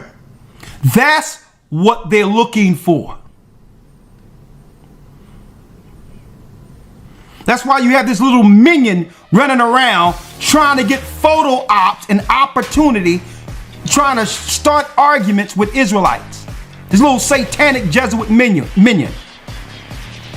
Because they know they've been studying and they know the attention-seeking people out there, or those who haven't got much recognition. That's why they go to these little guys, only one or two guys on the corner, because they know that some of them want the recognition of others who have did the work before them.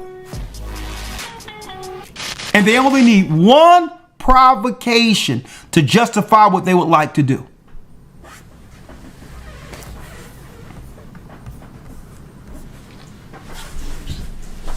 Right?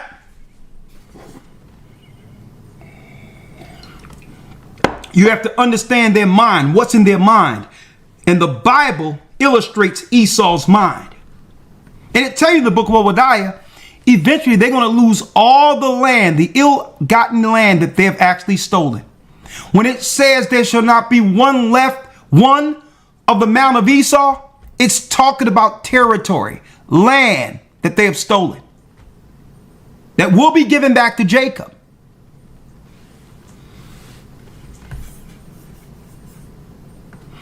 Elder Lawyer, let's go to Ezekiel 35.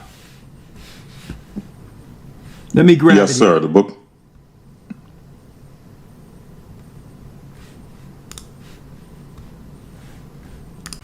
Ezekiel 35. Moreover. Ezekiel 35, verse 1. Moreover, the word of the Lord came unto me, saying, Son of man, set thy face against Mount Seir, and prophesy against it. And prophesy against it. Mount Seir is where Esau went to against his father and mother in defiance of who? The God of Israel, and joined alliances with Satan. Out of them came the dukes. Out of the dukes came Amalek, who was attacking the women and elderly and children in the back of the caravan when we were coming out of Egypt. Cowards. And Zepho. Zepho, in of itself, would become who? The one who goes into Greece, become European, and become king over Italy as the first pope and king. That's the papacy you see over there today. It have nothing to do with Christ. The religion they had was Zepho set up what? He set up the new Babylonian religion that Nimrod had, but switched it. Now it was no more the black Madonna of Semiramis and the black child of Nimrod. They switched it. And they started making white images of the same deities, the gods and goddesses of Babylon. See? So they would have to get the people under the religion of Babylon and the governmental construct, which is a priesthood in of itself. Because then you can convince the people through education and teach them against the God of all gods. It's one big religion, the world governments. Mount Seir. So this is how Esau became European. He went into Europe under Zepho. On top of that, he's buried till this day in Ayia Napa, Cyprus. We copy you down, Eagle. And I'm not saying this because I've just read it. I know where it was. It also tell you Zepho in the book of Jasher where he went and became king. That's your papal church. Hence the reason why you see the Babylonian what? Crown or mitre of Dagon on the head of your pope. He's a Babylonian priest. So when Esau became the new King Nimrod, he took that religion over to the Vatican and began to spread it throughout the earth to unite the whole earth together, nations together under that same religion that would oppose God's people at the very end. And that's what we're looking at with immigration. That's what we're seeing with the tanks. Because Esau could hide himself up until the time the Most High would begin to awaken his little brother, Jacob.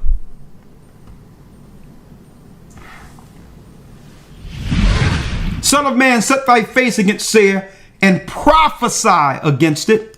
Read. Your volume, lawyer. Yes, sir. Salakia, verse 3. And say unto it, Thus saith the Lord God, Behold, O Mount Seir, I am against thee, and I will stretch out my hand against thee, and I will make thee most desolate. I will make thee desolate. That means they're going to lose a land that they've stolen. They will lose it. Read.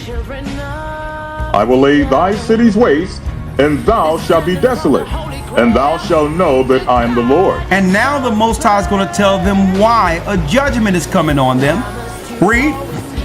5. Because thou hast had a perpetual hatred, and hast shed the blood of the children of Israel by the force of the sword in the time of their calamity, and the time that their iniquity had an end. At the time of our iniquity had an end, which means the Most High already gave us over to be destroyed for the sins of our forefathers. And you're still trying to press and destroy us, a destroyed people already. So what you're doing by coming against the people who have been defeated already is you're going to cause the heavens to react, and that's what's going on. The heavens must come to save us, must come and help us, because now Esau's together in their secret meeting saying, Jacob have never been as weak as they are right now. If it's any time to destroy them, now is the time.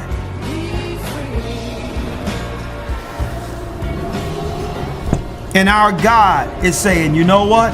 No. Wake up more of them. Because the more that they awake, we get closer to the number, and there's more angels that can come in and camp round about to save the remnant. That's the realm war that they're not talking about. So one of the greatest satanic tools they're using is the internet and the machine to push more sin, more debauchery, more evil, and making it more accessible. Imagine every human on Earth connected. In thought. In feeling. Yeah, that's me. In real time. She's here. Can you see her? Beatrice Marie. Welcome to the feed, where our shared experience... It's just an enhancement. Show me. ...is now a reality. Something's wrong. I feel off. They think her feed did something to her brain. The world needs this technology. Millions are in danger. The feed is causing erratic, violent behavior. Every system is susceptible to viruses. Everything is under control. What made you do that? I don't know. Your safety is of the utmost importance to us. Importance to us. They're coming. Importance to us. Importance to us. In the wrong hands, it could tear us apart.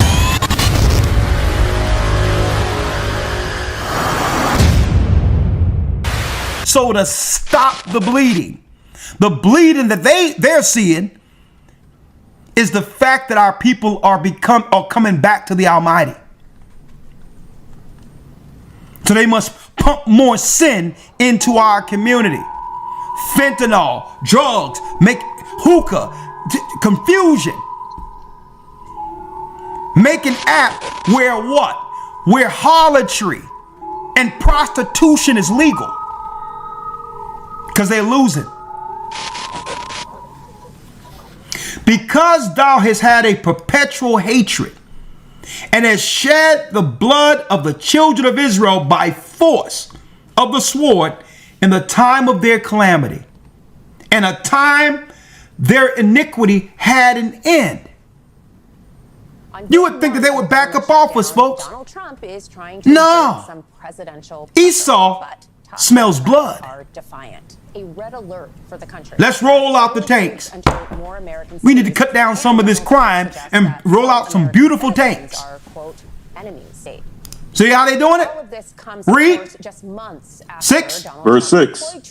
Therefore, as I live, saith the Lord God, I will prepare unto thee blood, and blood shall pursue thee. Sith thou hast not hated blood, even blood shall pursue thee. The Most High says the more blood that they plan against us, the more will fall on them and their children. See, when they set up Planned Parenthood, the eugenics program, that's garbage they're teaching about evolution, the survival of the fittest, and that white people have a higher IQ. You don't have a destroyed earth where you're poisoning the people, then claim to have a higher IQ running a failed world. Hundreds of years ago, people became okay. We're looking right through it. They squandered Earth's natural resources. A high IQ don't set up eugenics to point and think that you're just going to kill God's people and not realize that ideology would affect your own people. When now you thought it was about keeping down the population of Jacob against the growth of your children being the minority. Now your women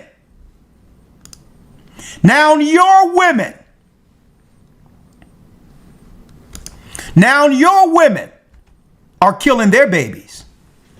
See how it works? Now there's no justification of killing a baby, but if you are the minority in hopes of Jacob rising and overpopulating you, even though we are more in number, think about the ill effects. Even though you're having less abortions, look at the ill effects it's having on your own birth numbers. See that? We can pop out children like nothing. So what they'll do, they'll get their crazy nurses from other countries and all that. That's why we have to watch our women who saying, oh, there's some high mortality of women dying. We need to start looking into whether or not they're dying or there's some assistance in this. Because they understand Israel will always have babies. And speaking of that, look at this here. The Most High said what? Because their blood toucheth blood is going to come on their own head. Everything you do against our people, you reap what you sow. And now your children are buying into the death you engineered for the children of God.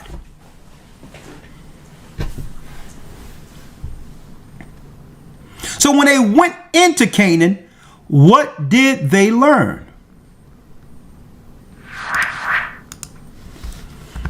I got a journal here, very good read. Canaanite child sacrifice, abortion, and the Bible. Folks, aborting children is an old Moloch sacrificial ritual. that Esau picked up. He just cleaned it up and engineered it to be accepted in our society. When he went into Canaan, Mount Seir, Satan required him that if he get his hands on Jacob, to get rid of as many of Jacob as they could. Because we threaten not just Esau's rulership, but Satan's time to rule on this earth.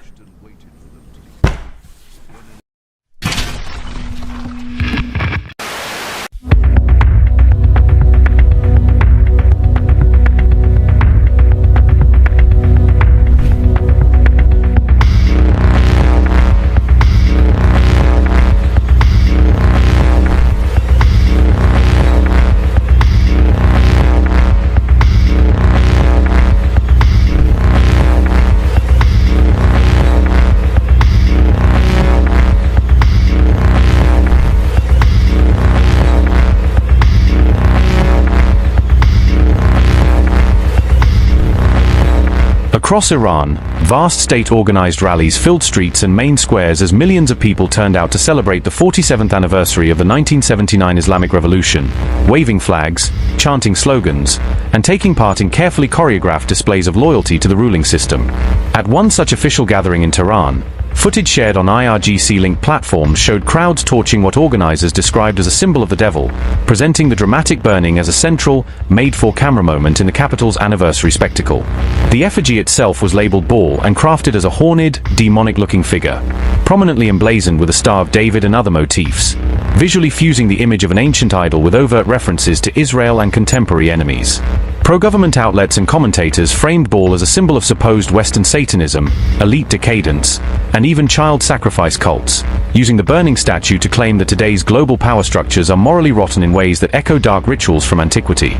Images and clips of the Baal effigy going up in flames quickly dominated coverage of the anniversary online and abroad, becoming the standout visual from this year's events and overshadowing the more familiar scenes of marches, speeches, and flag burnings.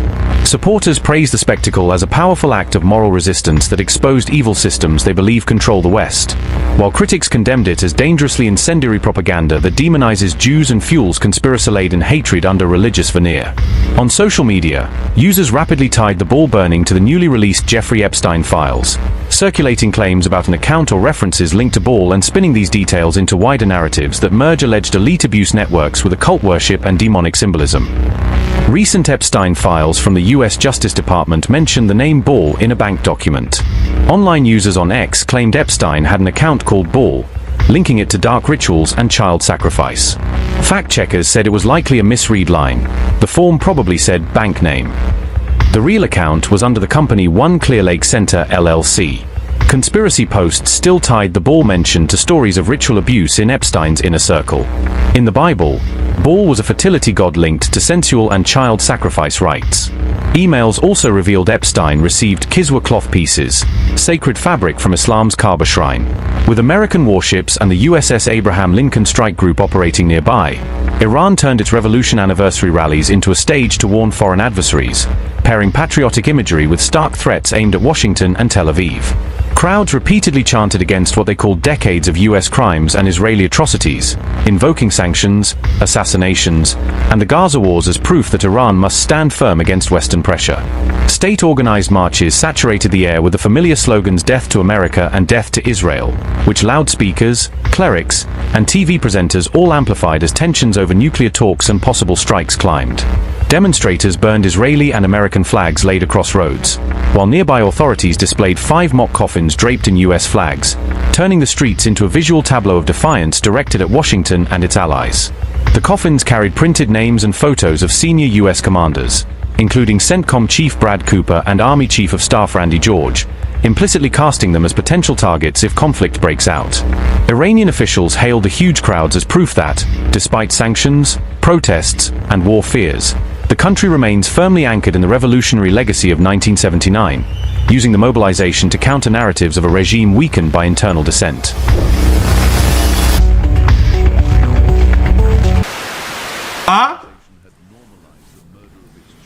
So when it talks about the Nazis and all that, don't even deal with it from the perspective that Esau is showing you, through time and modern day history. The real Nazi program and all that comes from ancient Babylon, ancient Mesopotamia, Canaan, where they would engineer the science to kill off God's people at the very end. A very good read. A very good read when I looked at this, because it gives us an insight so that we're not ignorant to what's really going on. But now, by Esau rolling out abortion, guess what? Now his women are aborting their own children. Why? Because we're the trendsetters, and guess what? Everything we do, the men, your young boys and your young girls follow trend. So now Esau realized every trap that he set, he began to set it for his own people, right? And that's Bible prophecy. It's a sin before God. Why? Wow.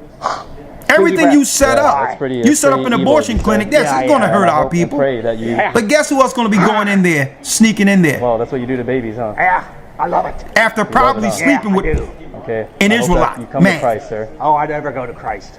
I hope that you come to Christ, no, sir. I don't. So Esau realized all the traps that he's doing. I do have a hard. He's hurting himself. You have a dark so heart. now he's seeking what? You will stand before God. A physical engagement. Every day. You will stand before he's God. like, listen, let's stop playing behind the curtain anymore. We're losing fighting Jacob this way. Keep tearing the babies apart. I will. We're losing. Keep tearing the babies apart. It's time to roll out the tape.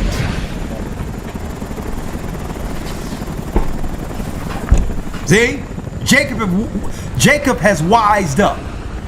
And what is that wisdom? He found out we were his brother Esau. See? You can't camouflage yourself under different cultures anymore, any races of people anymore. And we know your true objective based on what our God has shown concerning you from the beginning. See? So our power, how do we gain power? Spiritually. To be on the right side of this war. This spiritual war. See? We must walk away from all mainstream religion. We must throw away any idols in our homes. We must throw them away. We cannot worship on any of the holy days they have set up in the world. A lot of you might think that it's small what I'm saying. No, it all goes back to ancient Babylon. How Nimrod was able to separate the people from their what? Their simple abodes, their simple living, and to guide them into worshiping the fallen. And by doing so, their children began to work for the dark side instead of the God of Noah. Put the tinsel on the tree, because Christmas is coming, my dear. Let me show y'all something.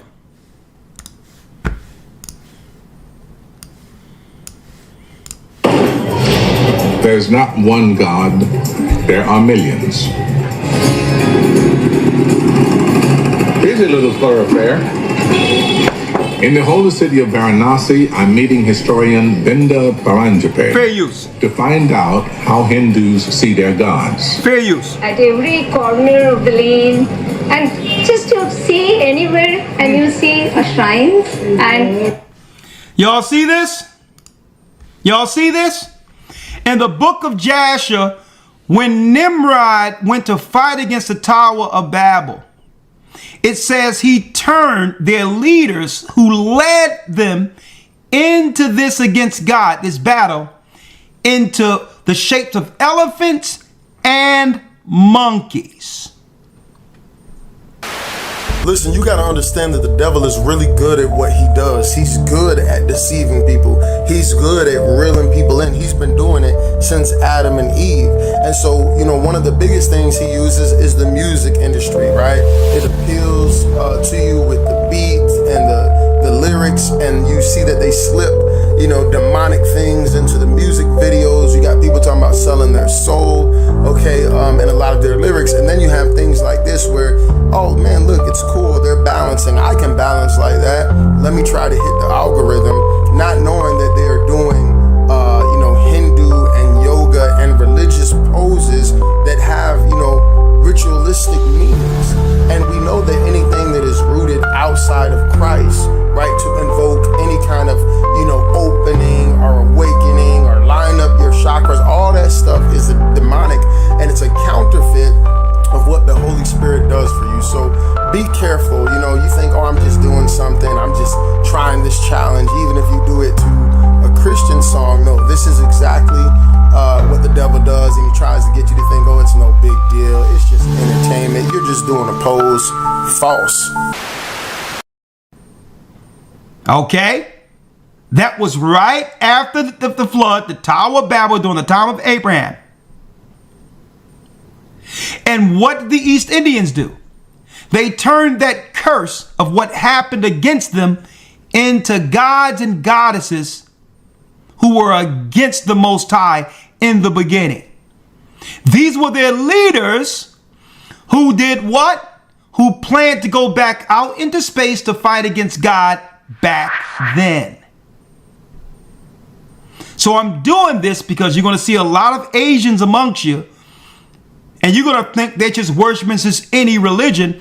Their religion is the first religion that fought against God under Nimrod, which are Hindus.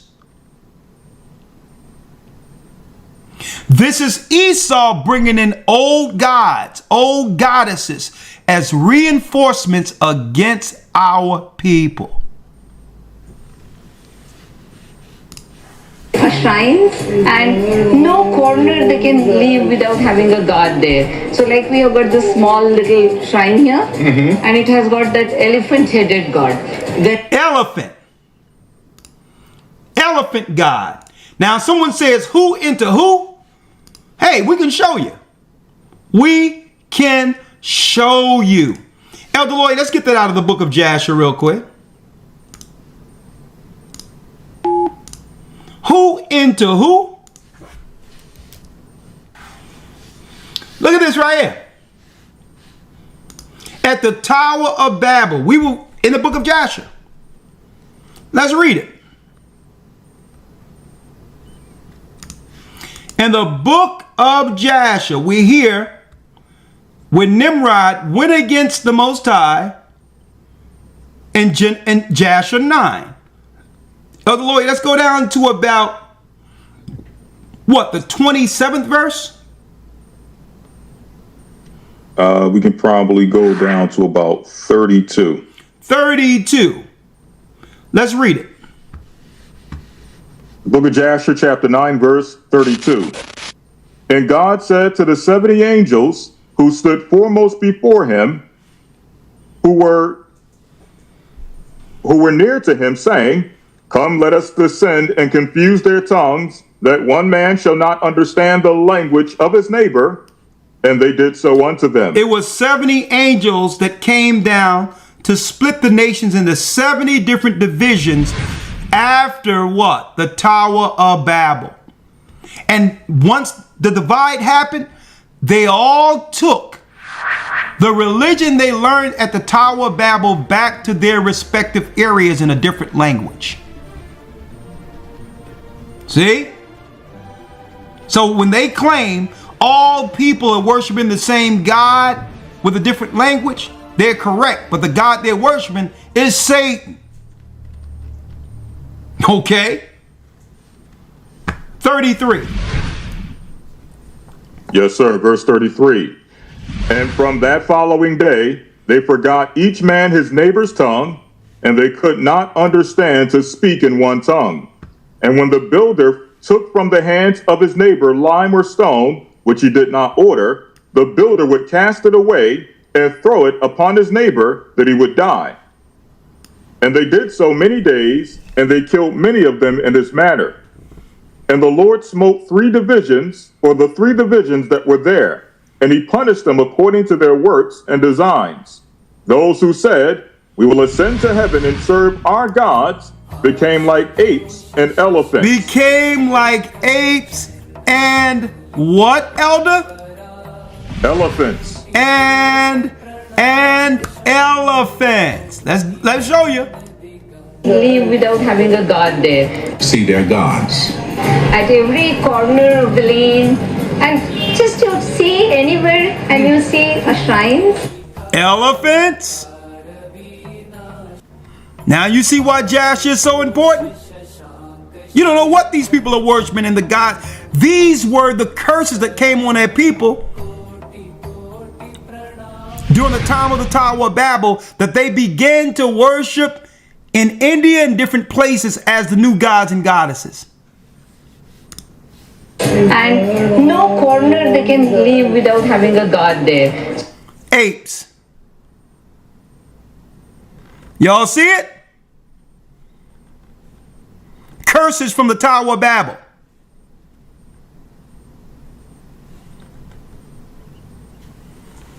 You see this? These are the people they're bringing over. The original people that was at the Tower of Babel fighting against our God.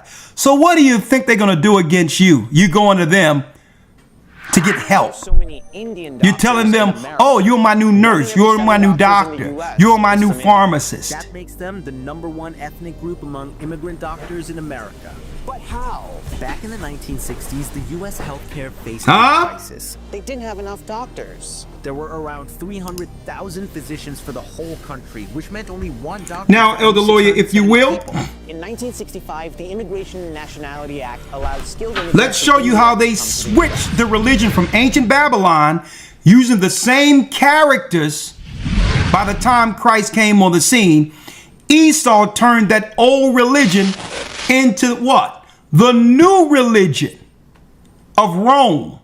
But at this time now, they're using white faces. The same Virgin Mother, the same Semiramis, the same ancient Babylonian days, but they started switching it up during the time of the disciples.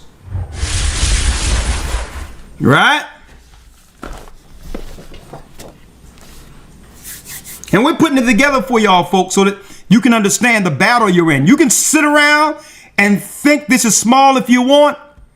Folks, you look around and look, you see these East Indians, Asians, and all these are coming around, and they mean business. Don't even look to the Christian church to try to navigate us through this and have us understand what this war is. They've been totally infiltrated by Esau.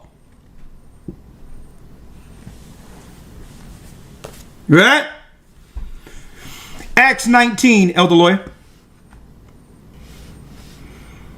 Yes, sir. Acts 19. And let's go straight to 24. During the time during the time of Paul. A matter of fact, start at 21. Yes, sir. Acts 19 and 21. After these things were ended, Paul purposed in the Spirit, when he had passed through Macedonia and Achaia, to go to Jerusalem, saying, "After I've been there, I must also see Rome." So he sent into Macedonia 2 of them that ministered unto him, Timotheus and Erastus. But he himself stayed in Asia for a season.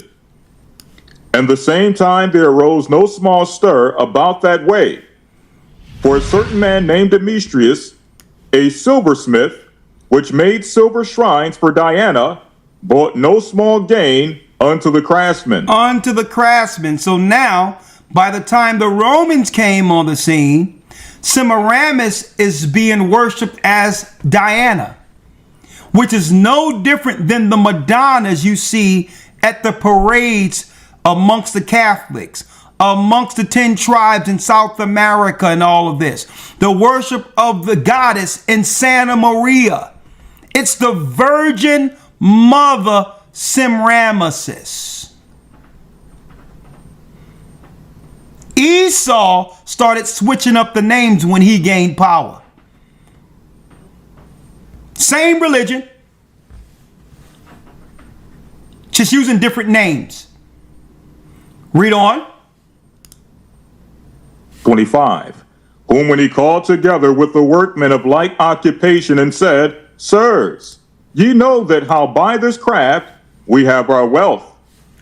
Moreover, ye see and hear that not alone at Ephesus, but almost all throughout all Asia, this Paul hath persuaded and turned away much people, saying that they be no gods, which are made with hands. So Paul, right after Christ's time, when he was called as an apostle, began to call people out of this false religion, which began in ancient Babylon.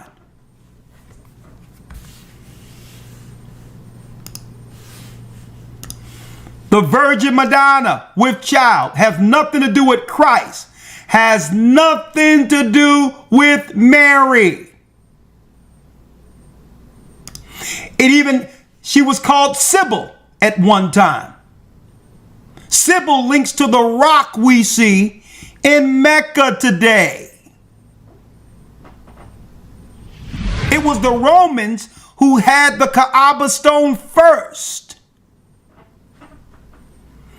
So Islam is a modern day Arabic Catholic church worshiping the same deity, Semiramis, the goddess from ancient Babylon.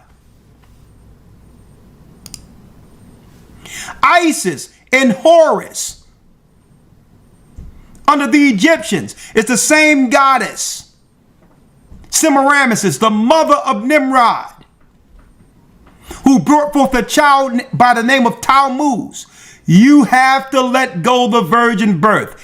It didn't happen like that.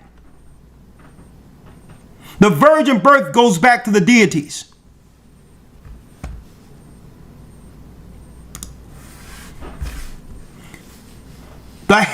The hat of Dagon, which is a Babylonian headpiece, worshiping the Black Madonna, not Christ and Mary, Nimrod and Semiramis, then later Tammuz.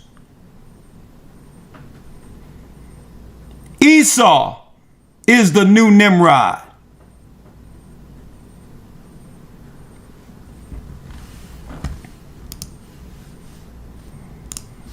Let's read it. Yes, sir. 27. So that not only this our craft is in danger to be set at naught, but also that the temple of the great goddess Diana should be despised, and her magnificence should be destroyed, whom all Asia and the world worshipeth. So they tried to shut Paul down because the merchant said what?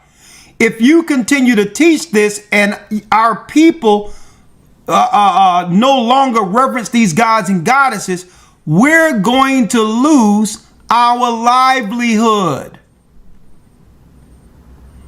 Our livelihood is attached to keeping the worships of Babylon continuing. That's why I don't buy no stinking African artifacts, because it's the same god and goddesses. They try to make you think it's a black thing, and this is what the culture of our forefathers, when it all goes back to the Tower of Babel. Nix all of the African artifacts, take that ox and shove it. Okay? They're all the same gods and goddesses that have led us here in captivity, following what? The religions that came from ancient Babylon. Esau just switched them up a little bit. So he don't mind if you go to the conscious community, because he know the gods you worship there, you might as well stay in the Catholic Church. You might as well stay in Islam, because they're the same gods and goddesses. And it make no difference whether or not what you're worshiping is black or white. That's ridiculous. Nimrod was black. His mother was black. So to say that we're going to do this in Africa because black people was doing this is stupid.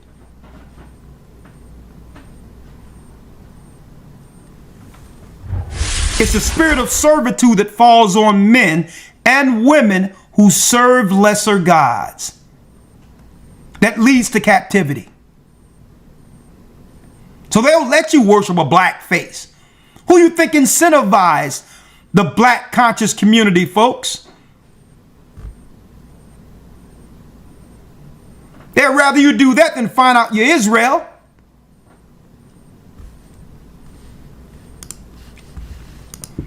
So now the merchants are saying to Paul, man, you got to shut down, Paul. Because if you keep teaching, our livelihood is in danger. All of Asia would worship these gods and goddesses, folks. And that's what we're witnessing right now. So like we have got this small little shrine here, and it has got that elephant-headed god, Ganesha. Ganesha. Yeah. It's a god, removes the obstacles. Removes obstacles. Yeah.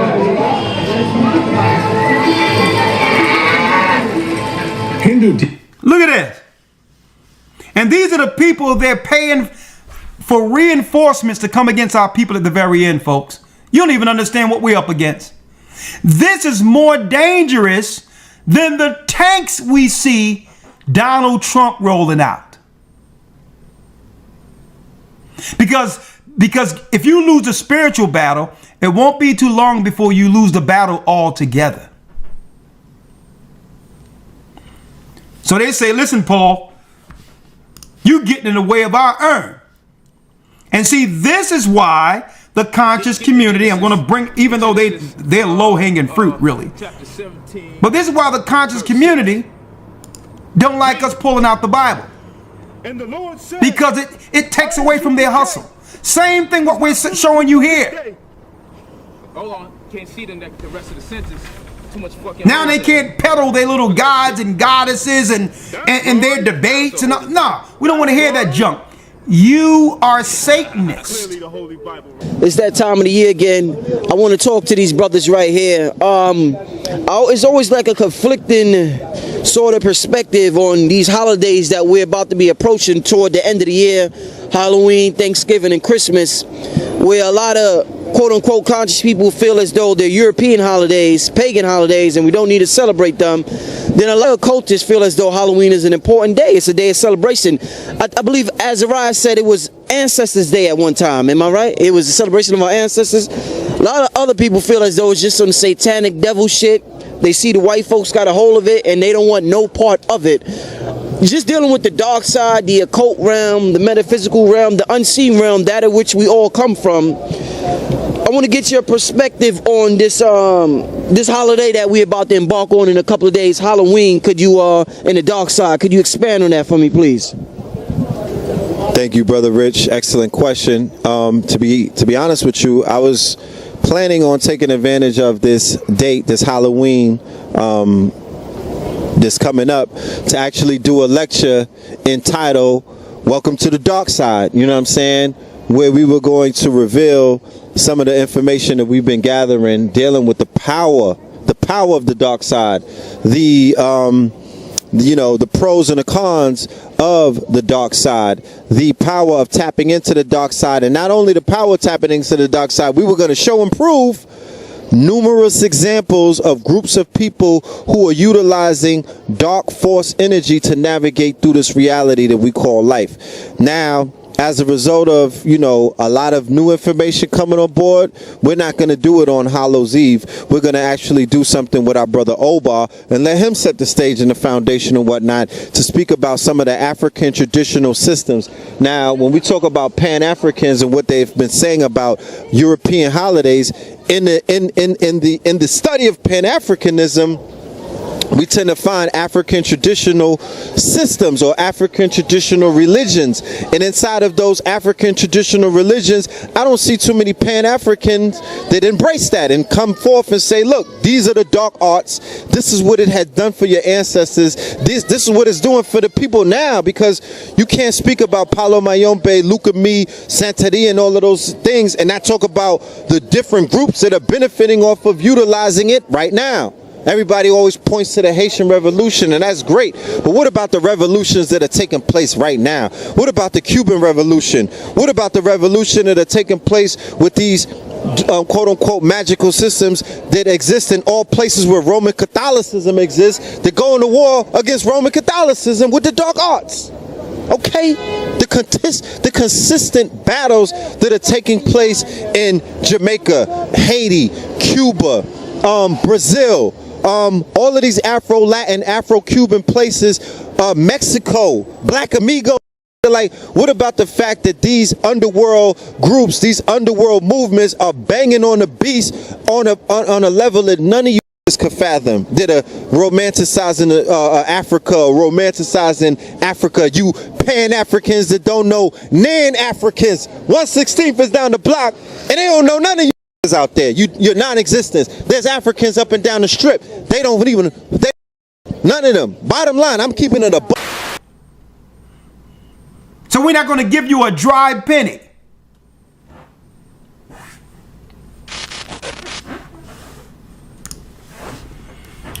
Read 28, Elder Lawyer. Yes, sir, 28. And when they heard these sayings, they were full of wrath and cried out, saying, Great is Diana of the Ephesians. And the whole city was filled with confusion, and having caught Gaius and Aristarchus, men of Macedonia, Paul's companions in travel, they rushed with one accord into the theater. And when Paul would have entered unto the people, the disciples suffered him not. And certain of the chiefs of Asia, which were his friends, sent unto him, desiring him that he would not adventure himself into the theater. Some therefore cried one thing, some cried another, for the assembly was confused, and the more part knew not wherefore they were come together.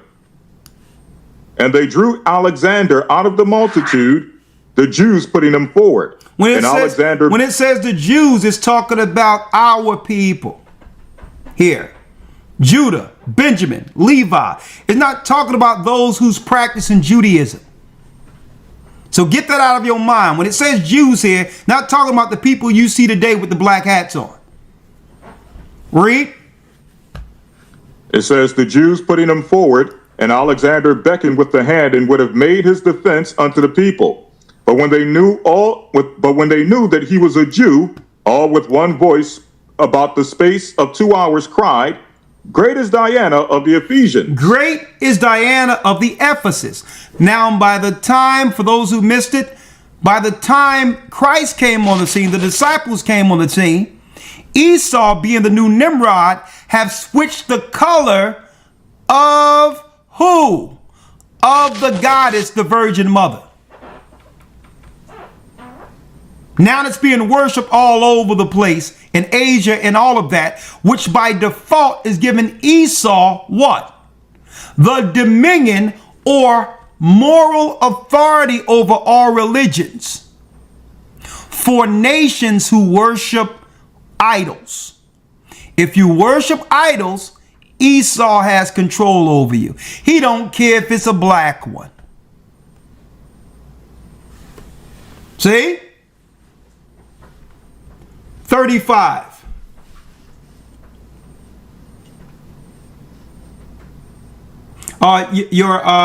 Your mic. Yes, sir.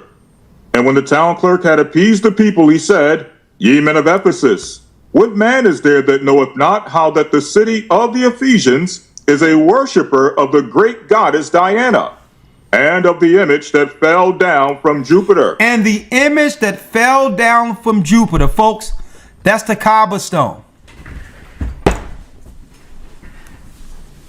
That's the Kaaba stone in Mecca right now. They lied and claimed that it had something to do with Abraham and Adam. No.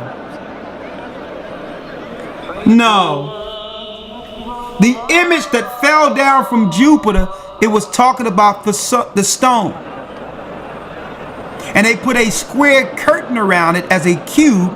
The cube represents Saturn or Satan. Enter. This is the atmosphere at the entrance of the Kaaba. The doors of the Kaaba are opened only twice a year, and only individuals granted permission by the Saudi king are allowed to enter. This is what the interior of the Kaaba looks like. Inside the Kaaba, prayers can be performed facing any direction. The door is opened for the cleaning ritual, and the responsibility of opening it lies with the Bani Shaiba family, who have held the key to the Kaaba for generations. So the Arabs are still worshiping, you got it, the same gods and goddesses that began at the Tower of Babel. Huh? So this is why they had a problem with Paul and the disciples, because Paul was exposing them. And as long as the merchants sold the idols, the government would make sure that they were what? Highly rewarded for keeping the people in darkness. See? Why you think when it comes to these festivals and all this, you see in New York, a Doom Day in Philadelphia. Why did the government, these nonprofits pay for all these festivals? Like what we see right here.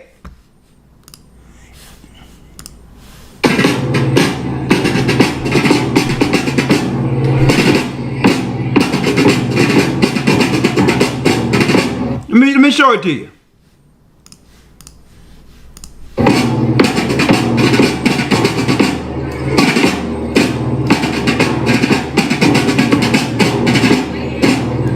Folks, this is highly spiritual. See that? So you don't even know that it's written of in the Bible. All these festivals and all that is to keep the people worshiping the child in Madonna. So you're under the mindset of the tower. And by doing so, Esau, by proxy, with his rabbis and Jesuits, have control over you and your families. High witchcraft they are a part of. Let's finish this up, Elder Lawyer. Yes, sir. Verse number 36. Seeing then that these cannot be spoken against, ye ought to be quiet, and to do nothing rashly. For ye have brought hither these men, which are neither robbers of churches, nor yet blasphemers of your goddess. Wherefore, if Demetrius and the craftsmen which are with him have a matter against any man, the law is open, and there are deputies. Let them plead one another. Read. But if you inquire anything concerning other matters, it shall be determined in a lawful assembly.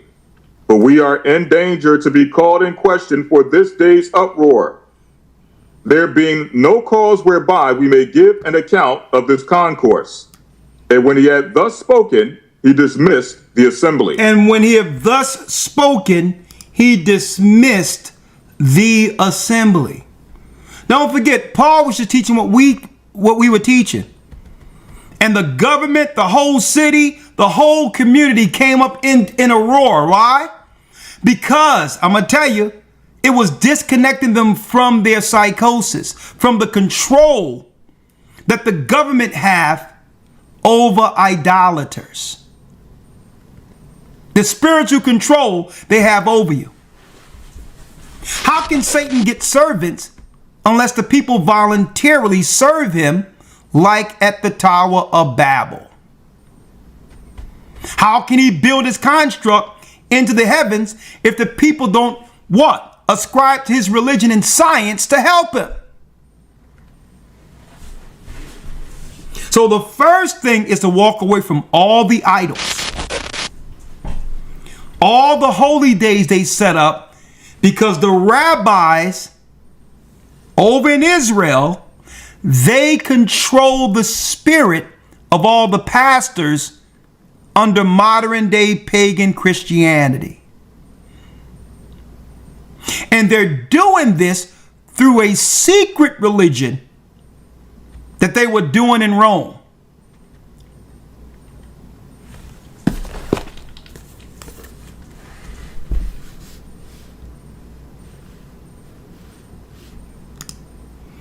The cult of the Sol Invictus. The cult of the Sol Invictus.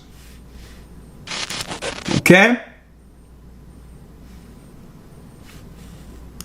The cult is upheld throughout all governments and kept in place through the secret army of the Vatican, who are called the Jesuits. The Jesuits were the original CIA. They're not just military, government clandestine. They're in everything. They control the doctrines of the modern day Christian churches. They're in Zionism. They're Satanist, the Jesuits. Led by who? Led by, and we're bringing it up, Esau this current day. These are Edomites now. The Bible says that man of sin would be revealed. This demon here, Jesuit General Ignatius Loyola, Satanist. He would be considered today a white Jew. And this demon next to him, Jesuit Francisco Ribera. They would shape the modern day doctrine, the theology that would lead to the majority of Christians voluntarily, to convince Christians to voluntarily worship Satan without knowing it.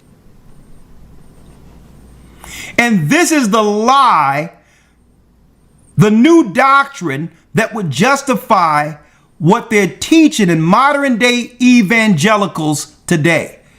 The evangelicals are Jesuits.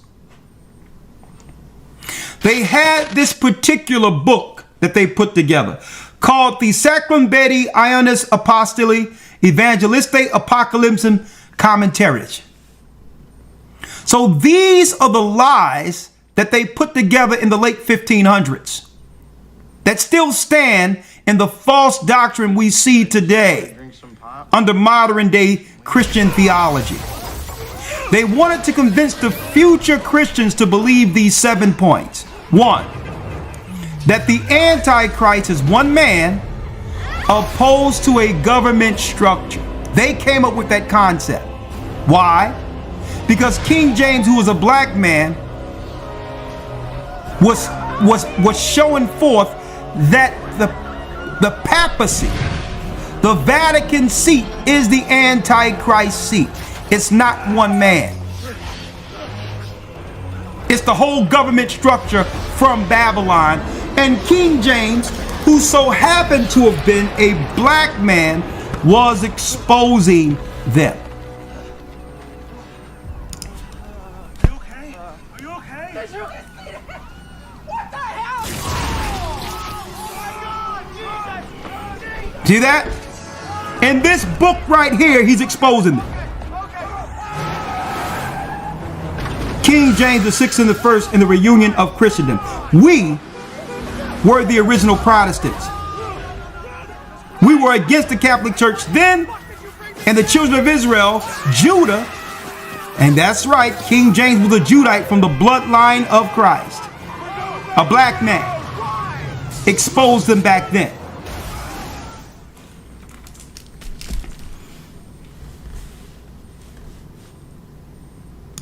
That's number one. They made a book and say, listen, we got to teach in our theologian schools and make future Christians believe our theology concerning Christ is coming. Because instead of them looking for Christ according to prophecy, they'll look for Christ according to our theology that will misdirect them. Right? So it'll have everybody out there looking for one man as an antichrist. When it's a government structure, folks, a Babylonian structure that Esau has upheld. The whole construct is a part of the religion. Number two, these devils. the Antichrist will build a temple in Jerusalem. So we're going to tell Christians in the future that Christ is not going to return until they see a third temple built in Jerusalem. And of course, and that's more proof Christians don't read the Bible. The temple was built when Christ went into the heavens. That's the temple that's coming here. That's the third temple, folks. So they're going to put out a few circulations and through media and through their satanic Christian programs. Oh, here they come. They will build the temple in Jerusalem. They are all Jesuits behind that crap. Trump himself. Thank you. Okay. All Jesuits. Dear friends. They make you think you should be working, and they misinterpret Thessalonians to back the lie. There's no third temple. Number 3, in this commentary, these Jesuits have made a whole narrative for an antichrist that don't exist. Everybody's looking on the outside for one man. Personal memories. And common sense will tell you, if this man will one day be over the government, it's the government. The greatest moments we have known on this city on a hill. In Jerusalem, I need y'all to think about this. How do he become to do all these things if he's not over the government? And the right to be the but they're having you looking for a future antichrist, so that you don't start looking at these shady characters that are doing things now. Jerusalem, King Solomon built our temple, built our temple, built our temple. The Antichrist will abolish Christianity and make a covenant with the Jews. Folks, Christianity was abolished or wiped out when we lost Jerusalem. Rededicated that temple. And I'm talking about from a broad sense. When we lost Jerusalem and they infiltrated and made Christianity pagan.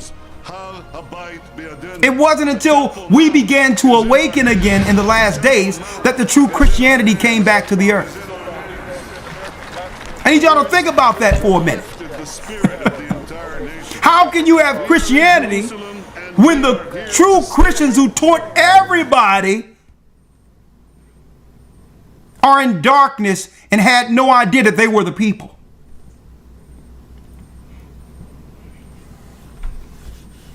Then they said the Antichrist will call himself God. Ridiculous. This is what Christians are waiting for. Something that came out of the mind of these two demons here.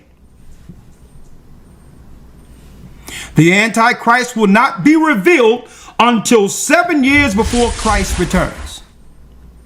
Now, how ridiculous is that?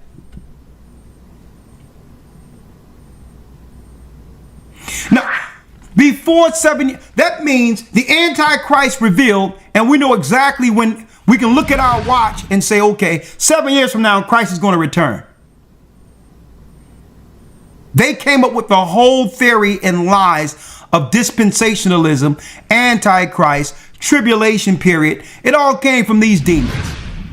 That's why Christians don't even know exactly what signs to look for concerning the Christ they claim to believe in. When you should have just read Matthew 24. And it's none of this crap you're reading here. The Antichrist will conquer the world. Esau already rules the world.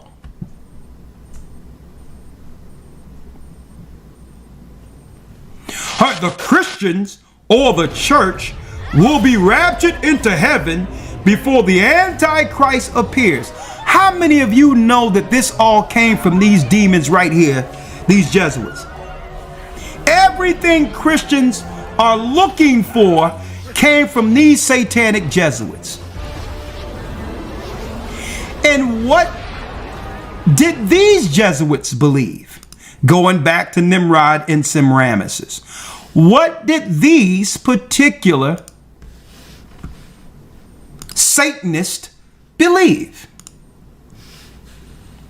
Well, looky what I have here.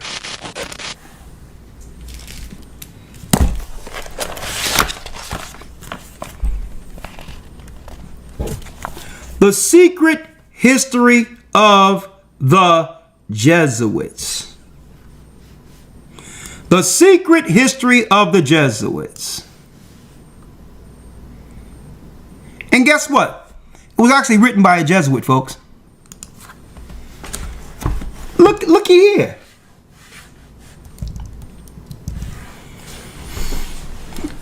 Page 86 of the book. It says, these few quotations tell us enough about the principal aim of these educators. Let us see now how they form these elite Christians and what kind of mysticism is inserted or inoculated, infiltrated, or pumped into children submitted to their educational system. At the front, it is characteristic of this order, we find the Virgin Mary. It have nothing to do with Christ, folks. It have everything to do with the Madonna. The Madonna. The Madonna. Are y'all following me here? The Madonna. Let me get it here. There go the book. The Secret History of the Jesuits. It have everything to do with the Madonna. It have nothing to do with Christ, folks. It's Semiramis, the mother of Nimrod. But they call it the Virgin Mary. Loyola, that demon, had made the Virgin the most important thing in his life. The worship of Mary was the base of his religious devotions and was handed down by him to his order. I gotta blow this up.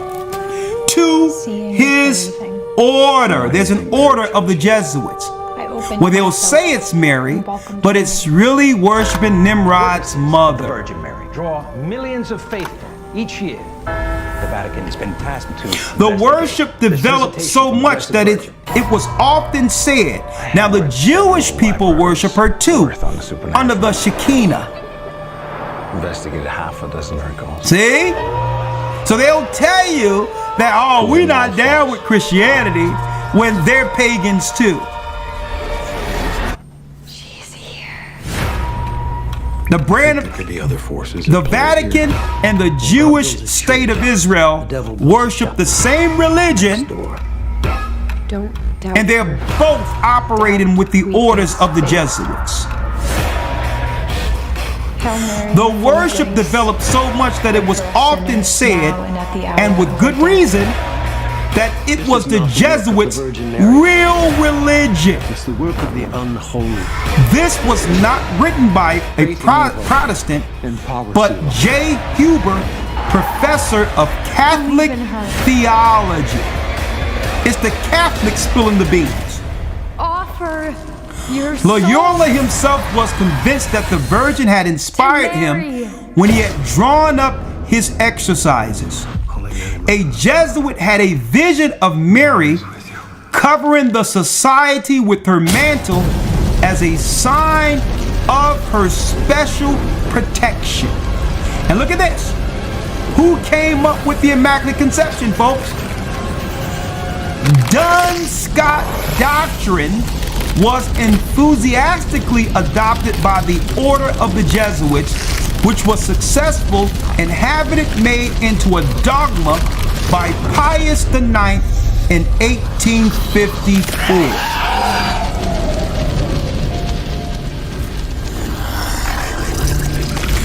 Erasmus satirically depicted the worship of Mary of his time. During the 4th century, the tale of Loretto's house had been invented.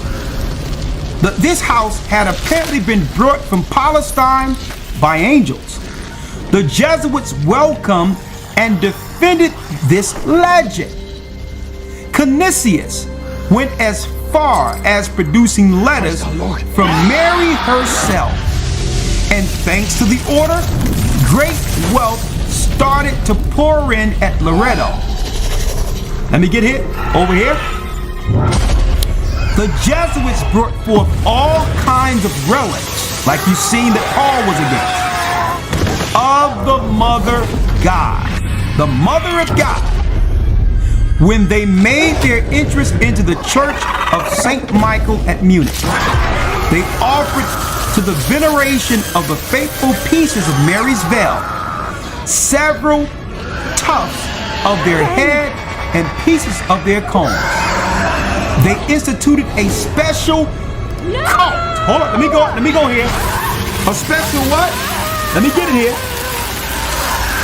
A special cult. They want to say you finding out your Israel is the cult. But folks, finding out that you are worshiping Christianity was the cult given to us by the Jesuits. Huh? It tell you here. Entrance to the church, faithful pieces of Mary's veil, several tufts of their hair, and pieces of all their combs. They instituted a special cult. A special cult consecrated to worship these objects. And folks, there's so much perversion in this particular book that's connected to worshiping the Queen Mother Mary. It's not Mary at all. It's Semiramis, the goddess.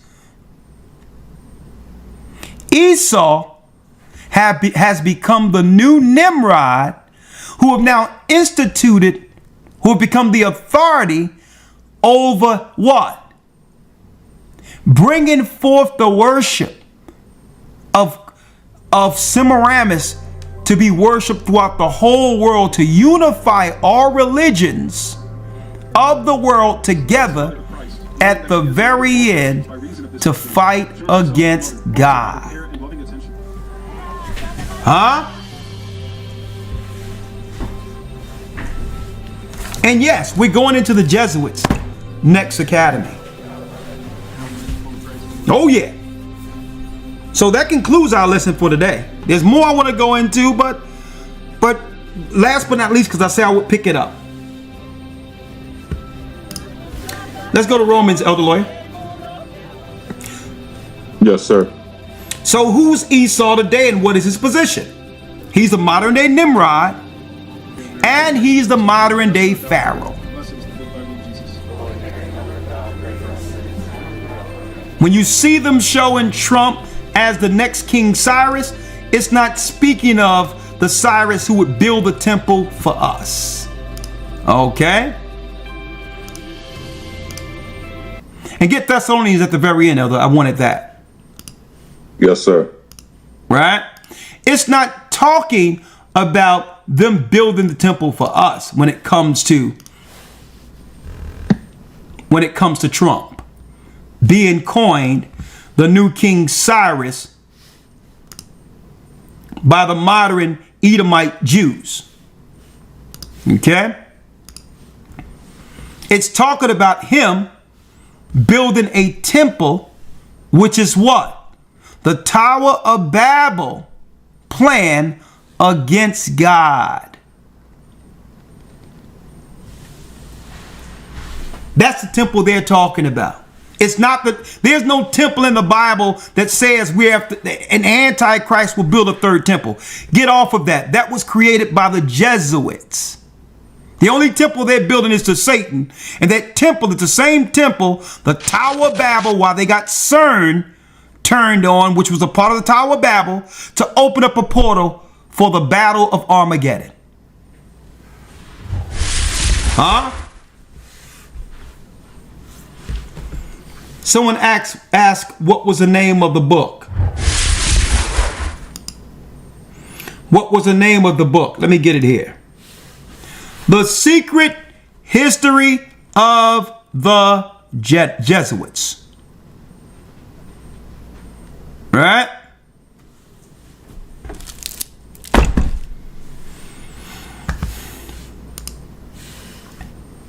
So, Elder, let's read these two and we'll open it up for questions. Chapter and verse.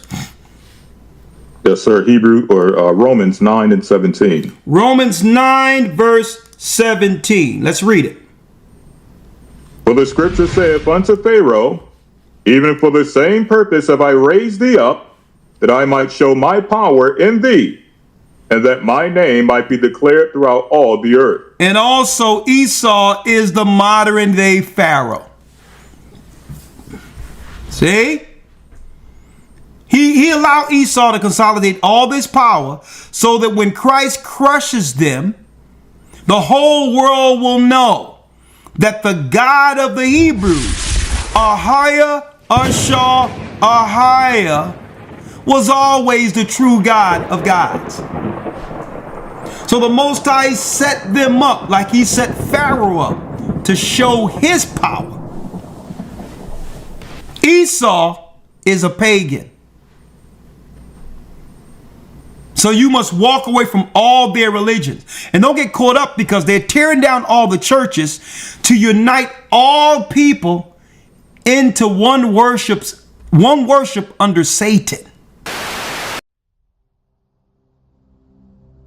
The world is shifting beneath our feet.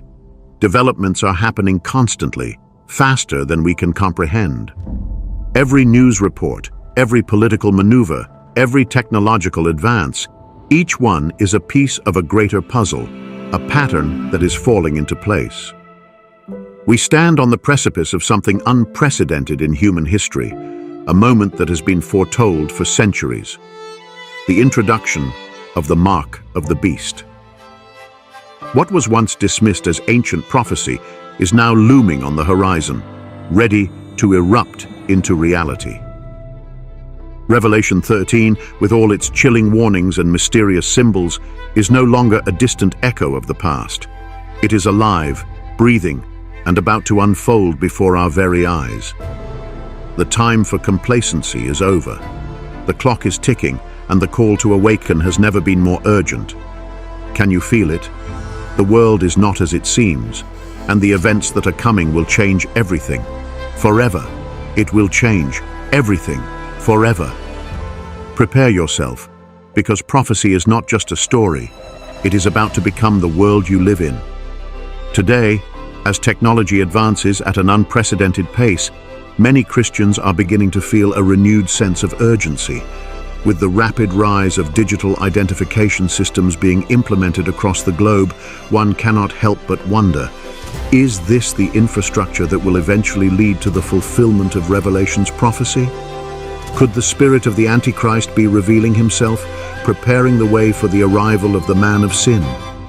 Could the spirit of the Antichrist be the force behind the scenes that seems to be pushing the world toward a global digital identification system? Could the spirit of the Antichrist be the force behind the scenes that seems to be wanting to take away more and more of the individual freedoms and civil liberties of the average person?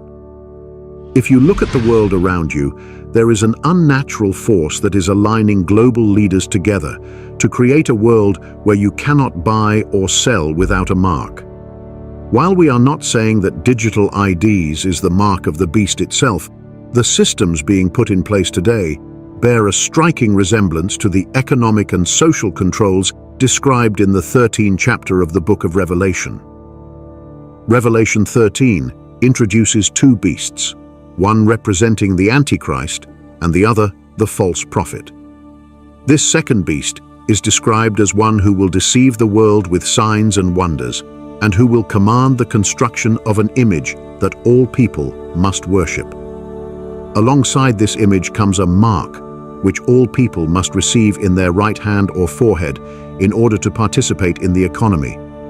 Without this mark, no one will be able to buy or sell, creating a system of absolute control over society. Revelation 13 verses 16 to 17, and he causeth all, both small and great, rich and poor, free and bond, to receive a mark in their right hand or in their foreheads, and that no man might buy or sell, save he that had the mark, or the name of the beast, or the number of his name. The word translated as mark in this passage is charagma, which means something engraved or imprinted. This implies a permanent or indelible mark, one that cannot easily be removed or hidden. In the context of Revelation, this mark is more than just a physical identifier. It is a symbol of allegiance to the beast. It is a symbol of worship to the beast. Those who receive it are pledging their loyalty to the beast's system, choosing to be part of an economic dictatorship that excludes anyone who does not comply. This description of the mark of the beast is more than a mere symbol of control. It represents the ultimate spiritual allegiance: worship.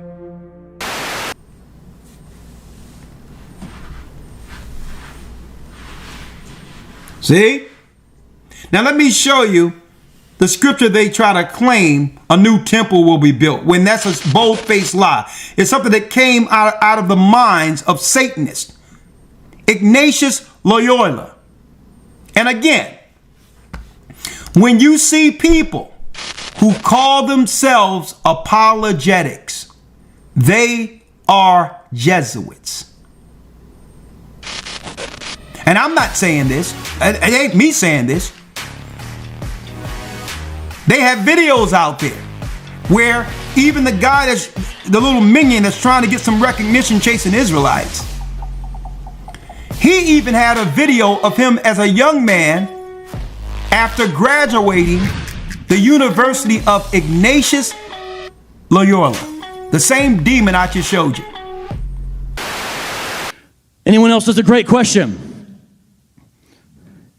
In the front. Oh, Magic stole the mic. He's Magic. What's up, Magic? You can actually choose to answer this in the hallway if you want, and I am going to buy your book. But I'm actually just curious to know. Sounds super suspect so far, but go ahead. But in like maybe 2 or 3 sentences, like, how did you get into this? I'm just super curious to know like what led to all this. Well, one day I was chilling, and I heard a knock on the door. And it was a man in a black suit, and he said, "I'm a Jesuit, and we want to hire you. We've got some Vatican money." And I said, "Okay, do you have any other credentials?" And he also told me he worked for the FBI, and I was in.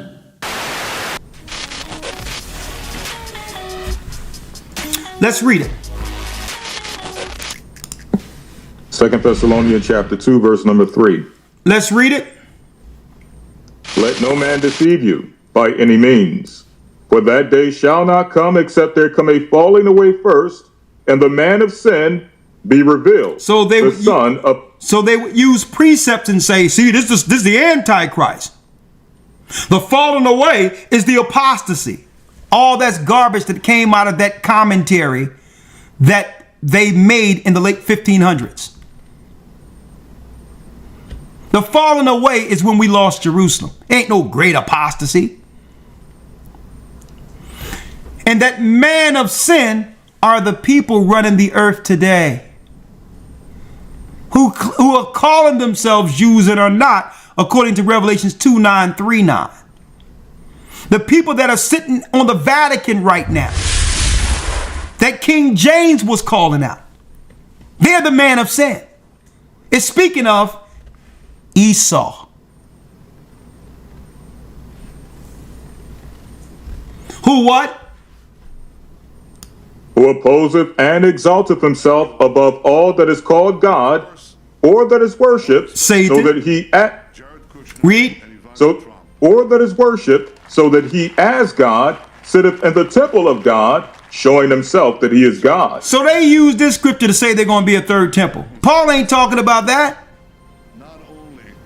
He's talking about Satan sitting in the temple Israel, being exalted by his people Esau, and worshiped by the world through Esau. How do we know what Paul is saying here? Because then we have to go to the one according to precepts, who opposeth, exalteth himself above all that is called God, or that is worship, so that he as God sitteth in the temple of God, showing himself that he is God. Well, who said he would do that? Well, Elder Lawyer, let's go to the book of Isaiah.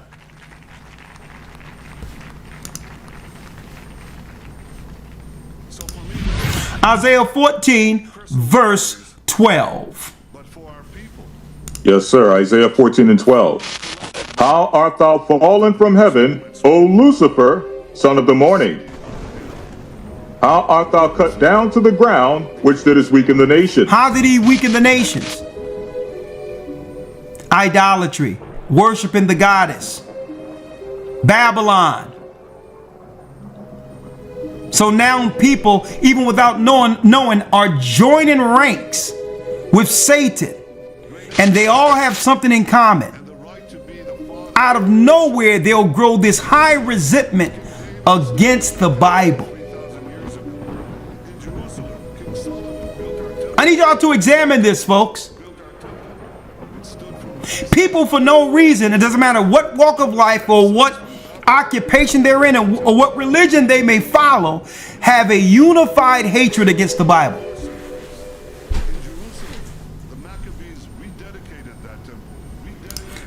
They must be Luciferians.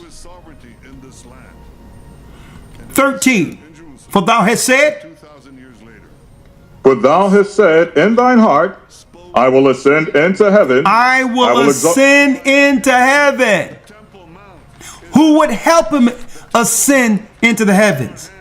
Esau. When thy set thy nest among the stars, thence will I bring thee down. These people, folks, are Luciferians.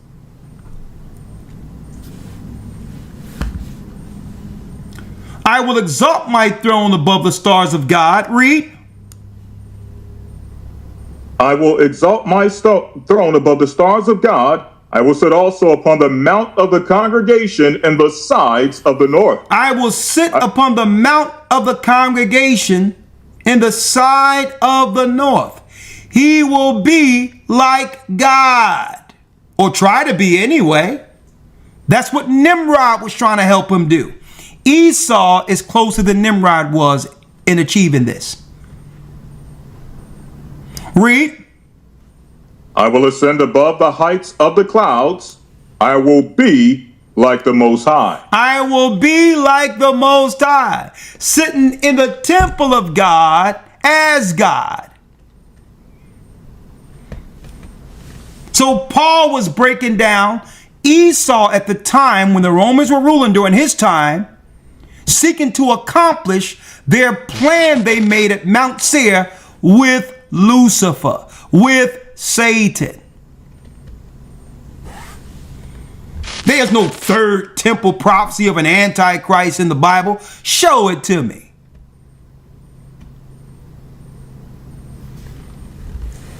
But what's going to happen to that worm that they worship? 15. Yet thou shalt be brought down to hell, to the sides of the pit.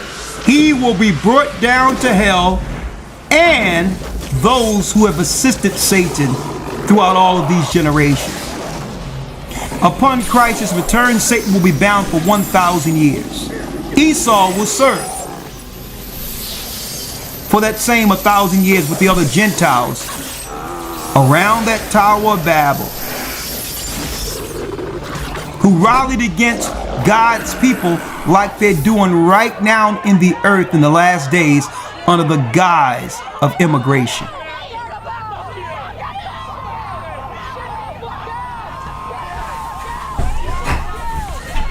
It has been spoken through the word of God. He that have an ear, let him hear. We got next. I'll open it up for a few questions. If you have any questions, you can call. Not call, you can text 445-888-2759. He that have an ear, let him hear.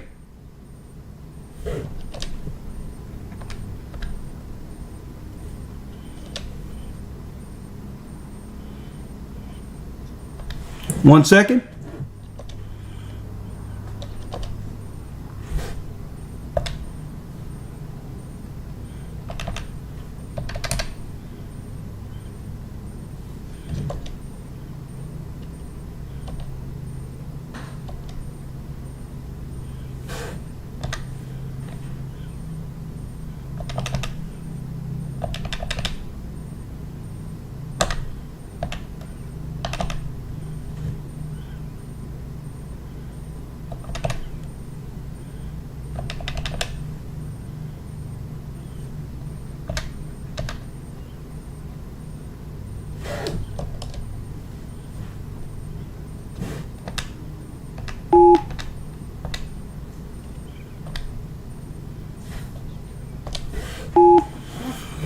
All right, let me check here.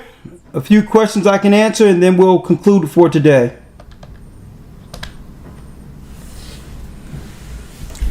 This has been an edifying broadcast. And if you think this has been edifying, get in the next academy, brothers and sisters. We're going in. We are going in. The enrollments are open. The topic, the theme for the next academy will be absolutely outstanding. Revelation, mysteries of the spiritual realm. The origin of the spiritual realm. Tracing the serpent seed, how Lucifer became chief Satan.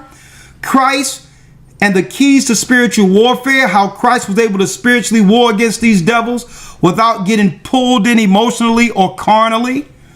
The craft, the priesthood of Satan versus the priests of God, showing you what they truly believe under Judaism and all these other satanic religions, Hindus and others. AI technology and the mark of the beast. And we're going into exposing the Jesuits. When we go into the priesthood of Satan, we're going to add the Jesuits to that. All right. Boom. Boom, bang. All right. And we'll soon be out on the streets again. We'll let you know the location we'll be in. And we can only put snippets on this particular platform. But if you go to Patreon, A Gathering 144, our Patreon, you'll get all the unedited street preachings, because it's unfiltered. We don't have to watch our tongue out there, but there's guidelines here, and this channel is so important that we don't want to risk that. Okay.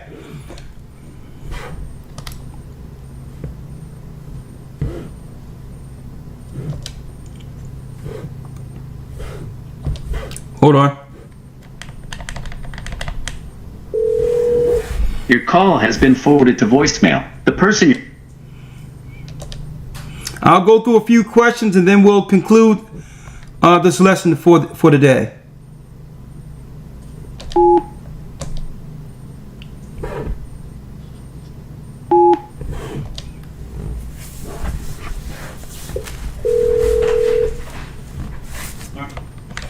Yes, did you have a question about anything on the class today? Yes. Shalom. Shalom, how you doing? All is well. I was calling to find out something. I had a former church member. We raised our children together in the church we came out of, and I was delighted and surprised to find out that she had come out of the church, even though she's not in another church. But she was telling me about how she came into the truth. But the problem is I had to call so that I can get your take on this particular Testament book. It's called The Sealed Portion, The Final Testament of Jesus Christ. No, that's a bunch of garbage. It's a bunch of garbage. Okay, that was what I thought. I just trying to figure out how historically it came about. Is it something that is recently contrived, or does it have some kind of antiquity? It's recently contrived, and she jumped out of the frying pan into the fire. Okay. That's what I thought. Listen, she'd be better off, believe it or not, unfortunate, I would just be honest, she'd be better off going back to the church she was in than going into that. Really? That bad? It's that bad. Wow. That's remarkable. So I'm glad you told me that. Now I feel a peace of mind. I'm not sure exactly how to answer, but I listened to her leader. She said that he allowed her to baptize in the tub, filled the tub up with water, and virtually from TikTok, she was baptized. No other person in the room but her. Tell her, sister. I guess she submerged herself. Tell her to run. Tell her to run and send her links continually. Don't even try to convince her. Just send links to the church and have her just go over some of our classes. Okay, I've begun to do that, and I will continue to do that. Just do that, but don't try to ruffle her feathers too much. She's searching, but still, don't offend her. Just send her videos, and hopefully the Most High break through. All right. Con, will do. Thank you so much, Elder. All right. Blessings. Blessings.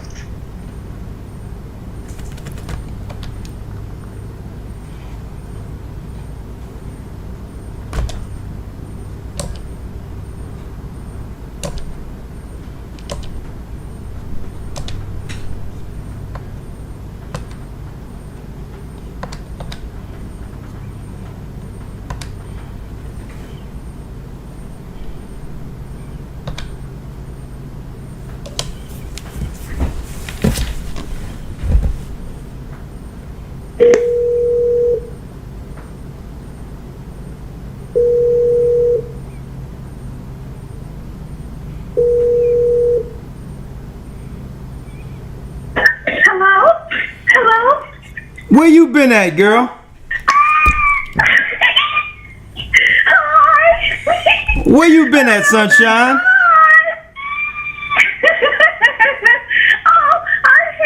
I'm here just working hard, putting the pedal to the metal. Okay. Yeah. Oh, it's so good to hear you, Elder. Well, sister, it's so good to hear from you. You had us worried for a minute. Oh, wow. Oh, I'm good. By grace I stand, going through the fire, but grateful for life, grateful for Christ, and holding on for dear life with everything that I have, working hard, helping my family. All praise be to the Most High. Okay, all praises. Well, it's good to hear from you, sister. We'll call in next week. Okay, shalom. All right, shalom. All right. There she go.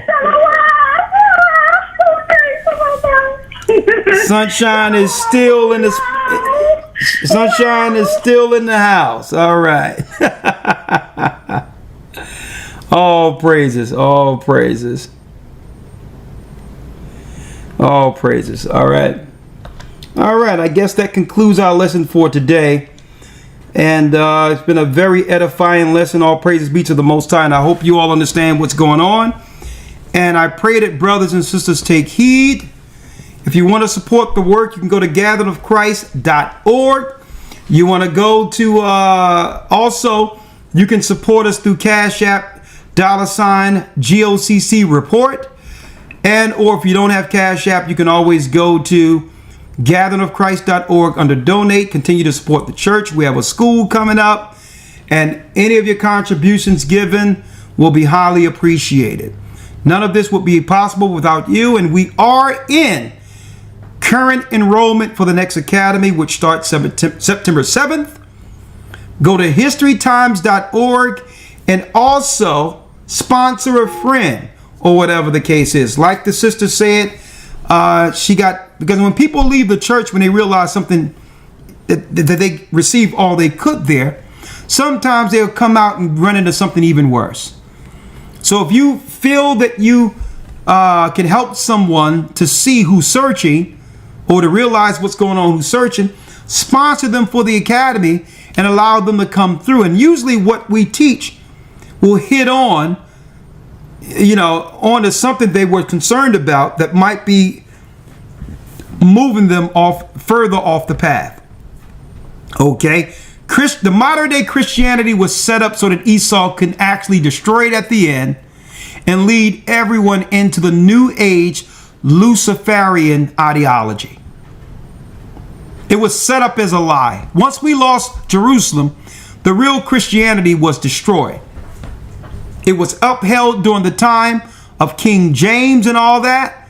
But then after King James was taken off the throne, replaced by Germans who would have no connection to God, to God's people at all, King Charles and Elizabeth and all that, the Wessex family, Germans, took over where we were, and that was the end of the true Christian religion, or the beliefs concerning what God gave Christ.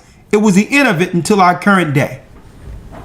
And when the Most High began the awakening of the children of Israel again, now the true Christianity is back in the earth, where Christ said that this gospel must be preached throughout the four corners of the earth, then the end shall come. Okay? With that, that concludes our particular lesson. Keep in mind, be prayed up, stay prayed up, sin not.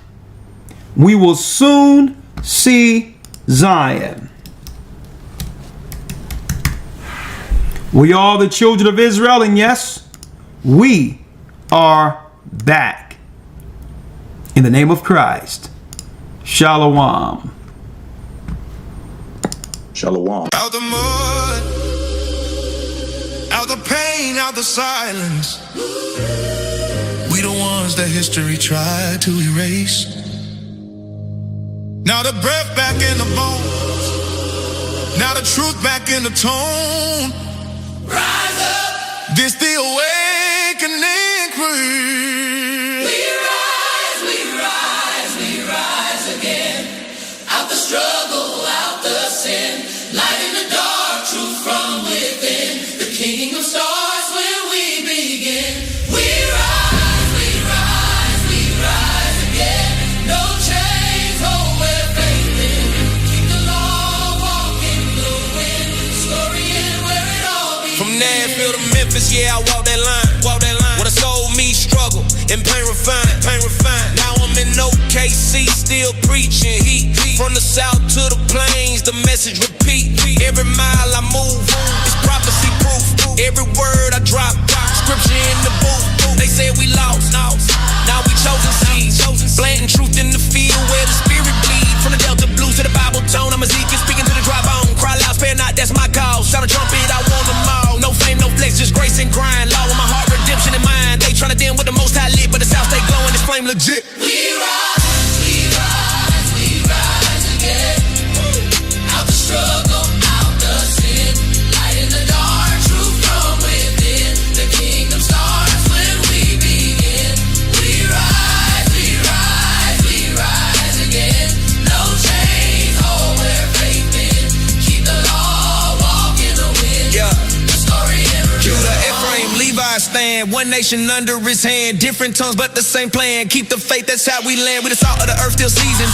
Chosen by grace, that's the reason. Not color, not fame, not pride. But covered in blood that never died. Deuteronomy, the revelation. This the final generation. We rebuild with dedication. Faith, our weapon, restoration. Memphis heart, Zion mind. Prophecy flow every time I rhyme. They try to hide divine, but the light still break through grime. Stand tall, sons and daughters.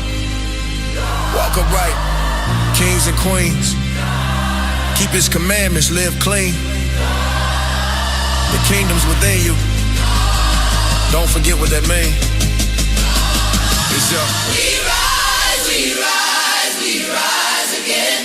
Wait. Out the struggle, out the sin.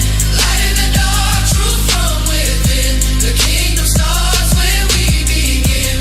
We rise, we rise, we rise again. No chains hold where faith in.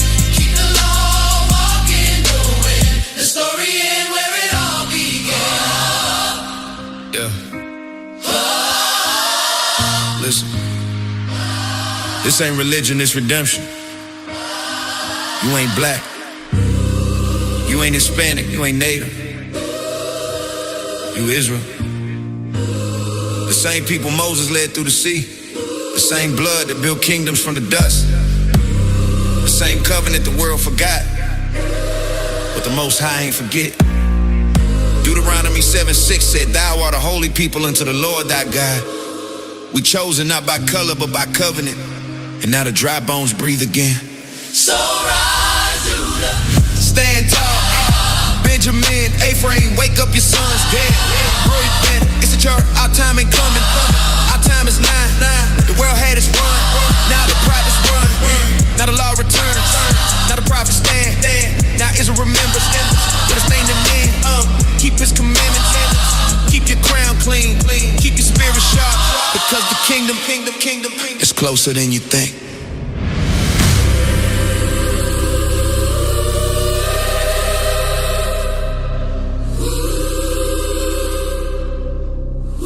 It's closer than you think.